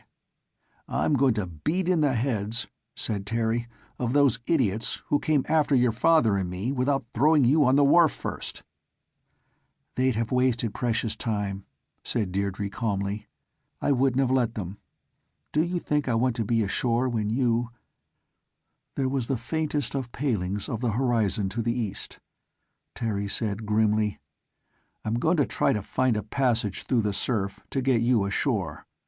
I'm keeping the Esperance in shallow water, inside the 100-fathom line, but I don't trust it. Certainly, I don't trust a ship to make you safer." "It's going to be daybreak soon," she protested. Then we won't be able to see what goes on underwater," he told her. "Those creatures down below are smart." There was a racketing, rumbling roar from the island. A light rose above the treetops. Presently a parachute flare lit up. Then there was another, as if the men in the helicopter did not believe what they saw the first time. "Terry," said Deirdre shakily, "I'm glad we found each other, no matter what happens." Davis came up from below. "The flat top's only a few miles away. They're now proceeding at top speed. The mine layer's following. They'll be here by sunrise." Far away to the east, some brightness entered into the paling of the sky. A drab, colorless light spread over the sea. The ocean was a dark slate blue. Swells flattened abruptly about a quarter-mile away. Terry aimed the sound weapon and pressed the button. Something gigantic started up, and the top of a huge squid's mantle pierced the surface. The giant leapt convulsively, high above the water, save for trailing tentacles. It was larger than a whale. It fell back into the sea with a loud splash and moved away quickly. Color came into the sky. The sun's upper rim appeared. Flecks of gold spread upon the sea. Far, far away at the horizon, a dark speck appeared. As the sun climbed up over the edge of the world, the speck turned golden. There was a mist of smoke above it. A plane took off from the ship. Another plane followed. Fighter planes flashed toward the island. One of them zoomed sharply, like a bird astonished at something it has seen below. It whirled and came back over that spot. There was the rasping whine of a machine gun. Something like a giant snake reared up and fell back again.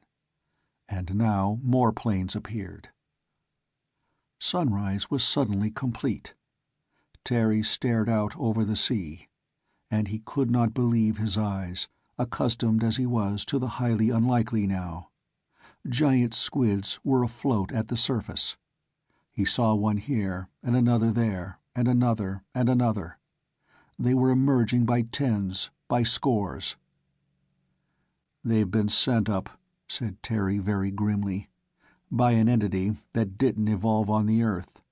They're domesticated in a way. They're watchdogs for whatever arrives in bolides that fall in the Luzon Deep. They are the reason for the shining circle of sea from which thousands of tons of living fish were drawn down into the abyss. The creatures, the Eos who listen to what fish and fishermen say, they keep these things as domestic animals, and they have to feed them. Those mooings were the cries of these things waiting to be fed. Try to imagine that, Deirdre.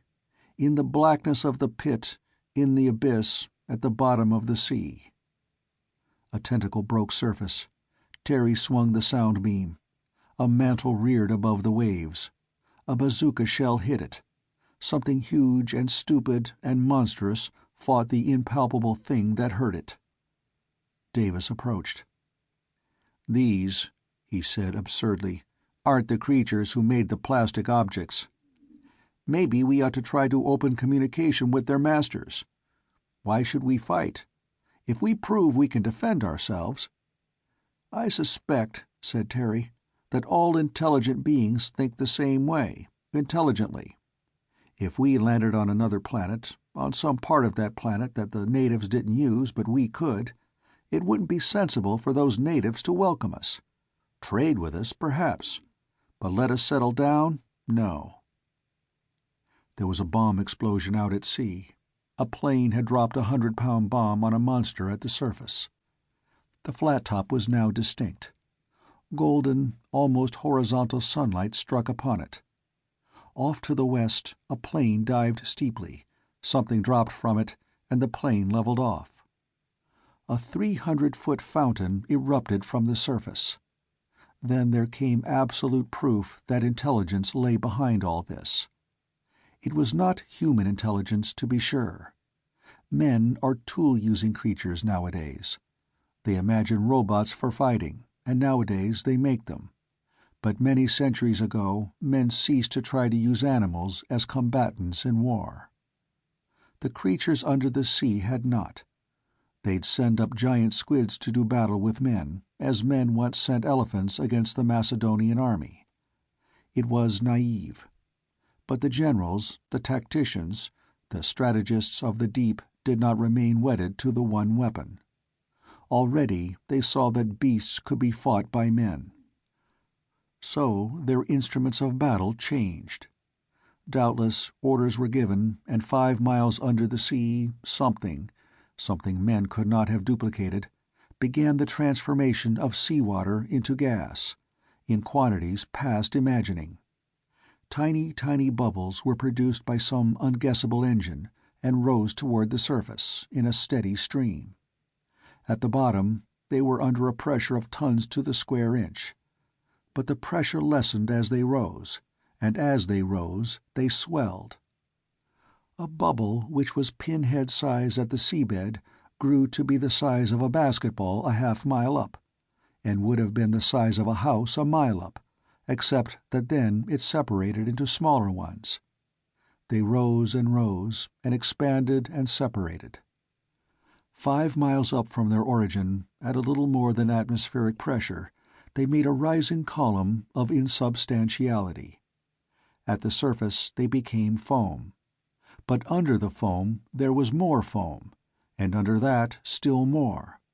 A ship sailing from normal ocean water into such airy stuff would drop like a stone into the miles-long cone of semi-nothingness. Nothing solid could float there. Nothing substantial could rest its weight upon such rushing thistledown. And the first of the bubble weapons appeared at the surface in the form of a patch of foam. Its source, and hence the place of its appearance, could be moved.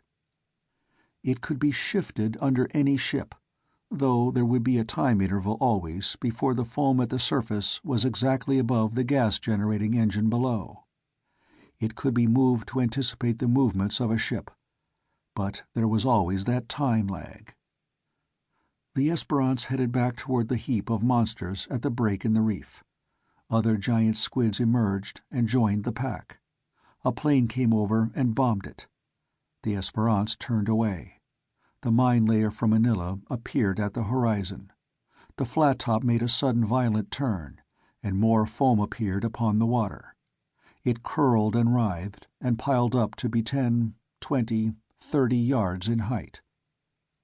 The flat top fired a shell into it.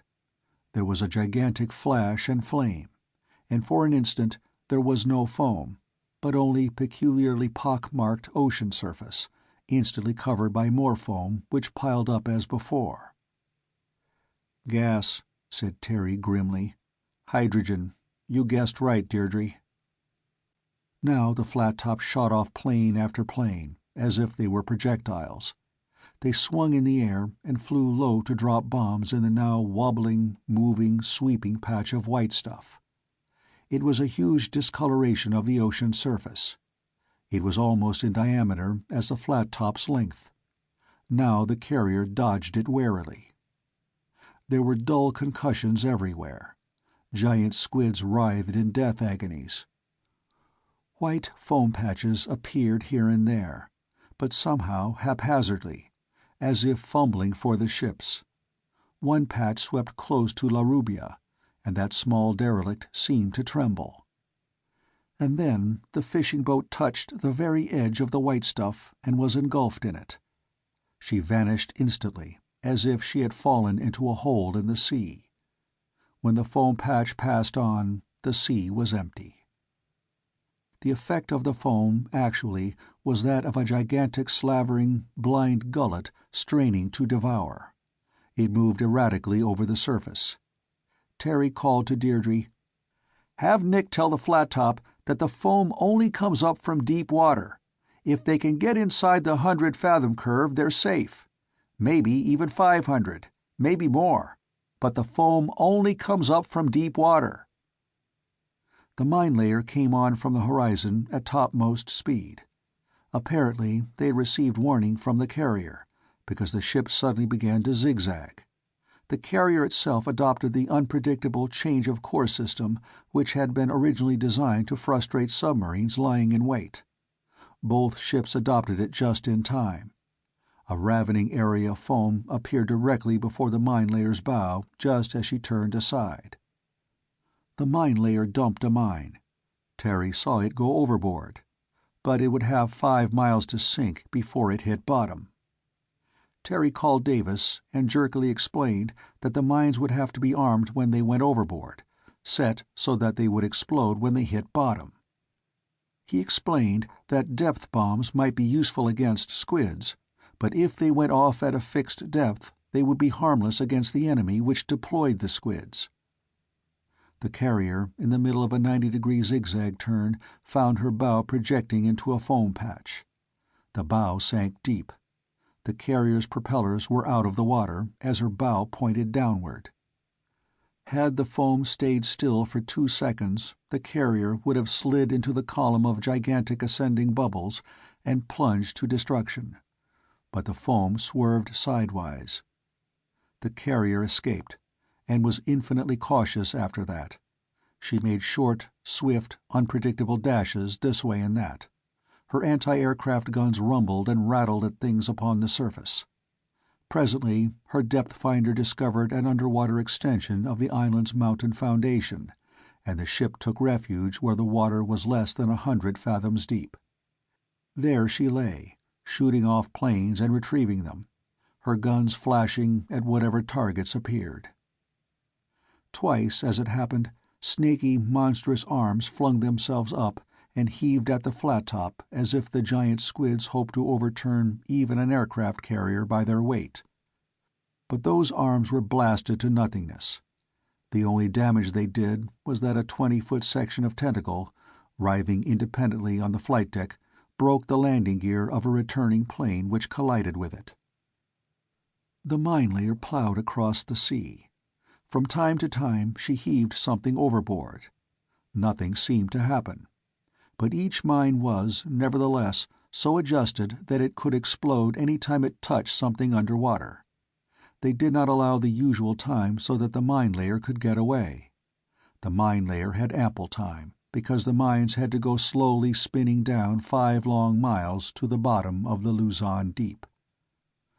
20 mines went down before the first one detonated. The concussion was felt on the Esperance, 27,000 feet up and in shallow water.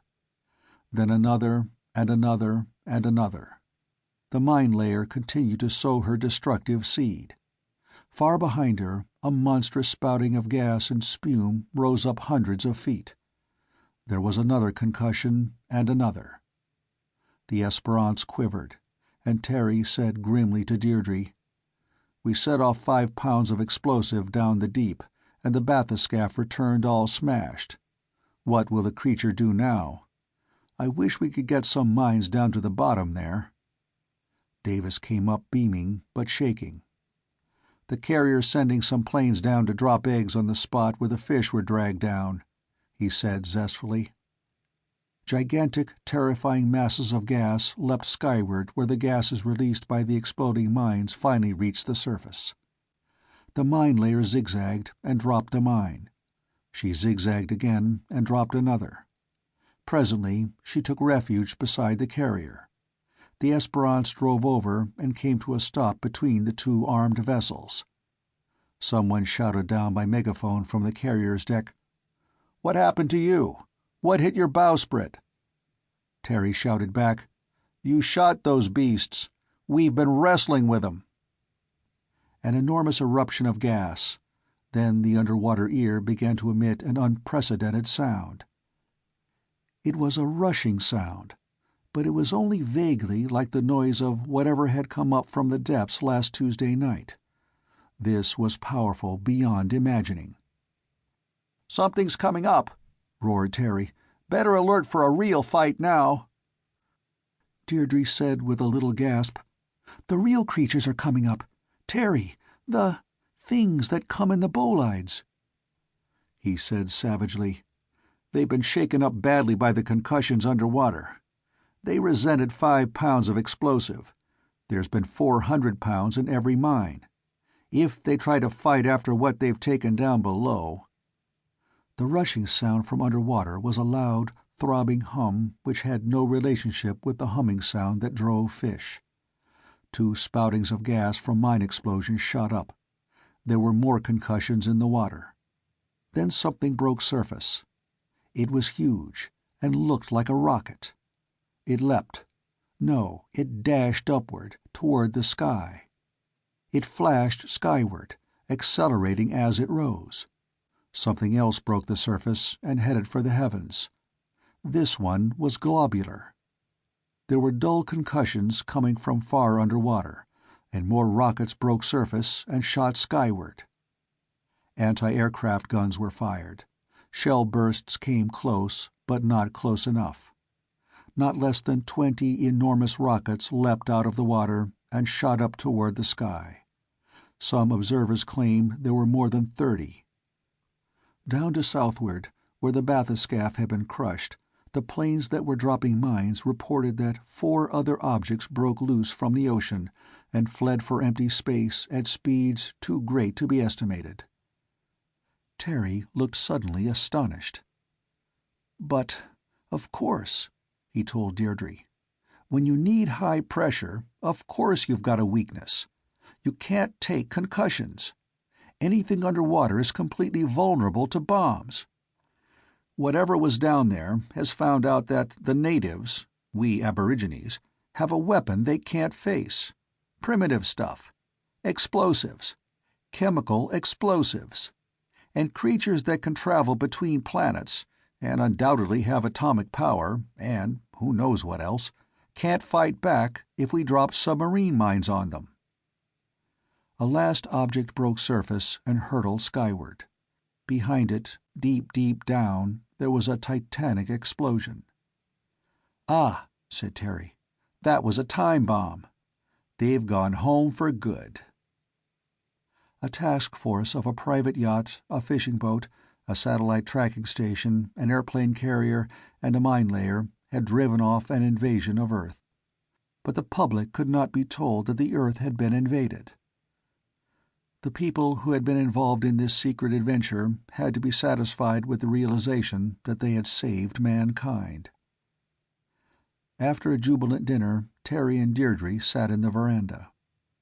Davis came out. He blinked at the night. "Deirdre? Terry?"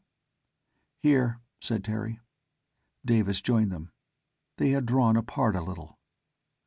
"Good news by shortwave," said Davis. "Those rockets were picked up by radar. They divided into 2 groups. One headed sunward. The other headed for deep space. My guess is Venus for one group, and Jupiter for the other. They couldn't have come from Mars, but they've gone home. Both groups." Terry paused, and then said wryly, 2 races. Some of the bolides were bullet-shaped, and some were globular. That figures. But 2 races capable of space travel, and both in our own solar system. Davis grimaced. "We've been talking about it. Our guess is that the Venus race developed in deep water, and therefore at high pressure. And anything that developed on the solid surface of Jupiter would also be accustomed to extremely high pressure." Terry nodded. He was not exactly absorbed in what Davis had to say, but he said suddenly, "I make a guess. They didn't want to start a colony here. The sea bottom here is too cold to be comfortable for the beings from Venus, and far too hot to suit those from Jupiter. But both needed terrific pressure. In order to keep contact with each other, in order to do business, they could have set up a trading post here. To meet and trade. Neither one could take over the Earth. When you think of it, we couldn't take over Venus or Jupiter. Maybe that's the answer." "Eh?" said Davis. "We won't have to fight as planets," said Terry, "when we have spaceships like they do. We couldn't gain anything by fighting. All we can gain by is trade. They'll be pleased.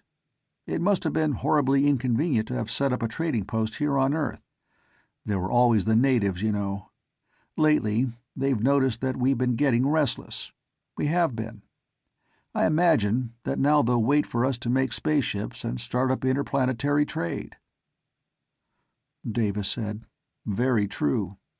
There's going to be the devil of a mess, though. Morton will still have to explain the accuracy of his prediction about the bolides' landings. I suspect he'll be censured for assuming anything as unlikely as the truth has turned out to be." Terry did not answer. Deirdre was saying something, and he did not hear at all.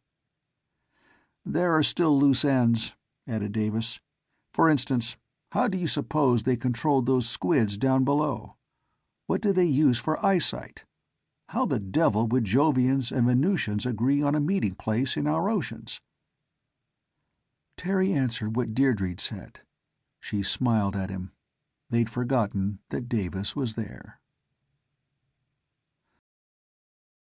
Hello, sci-fi horror fans. That concludes Creatures of the Abyss. Thanks for tuning in. A huge thanks for our official members. We appreciate you all. Craving for another classic sci-fi tale? Click that video on your screen. Until next time, everyone. And remember, stay cosmic.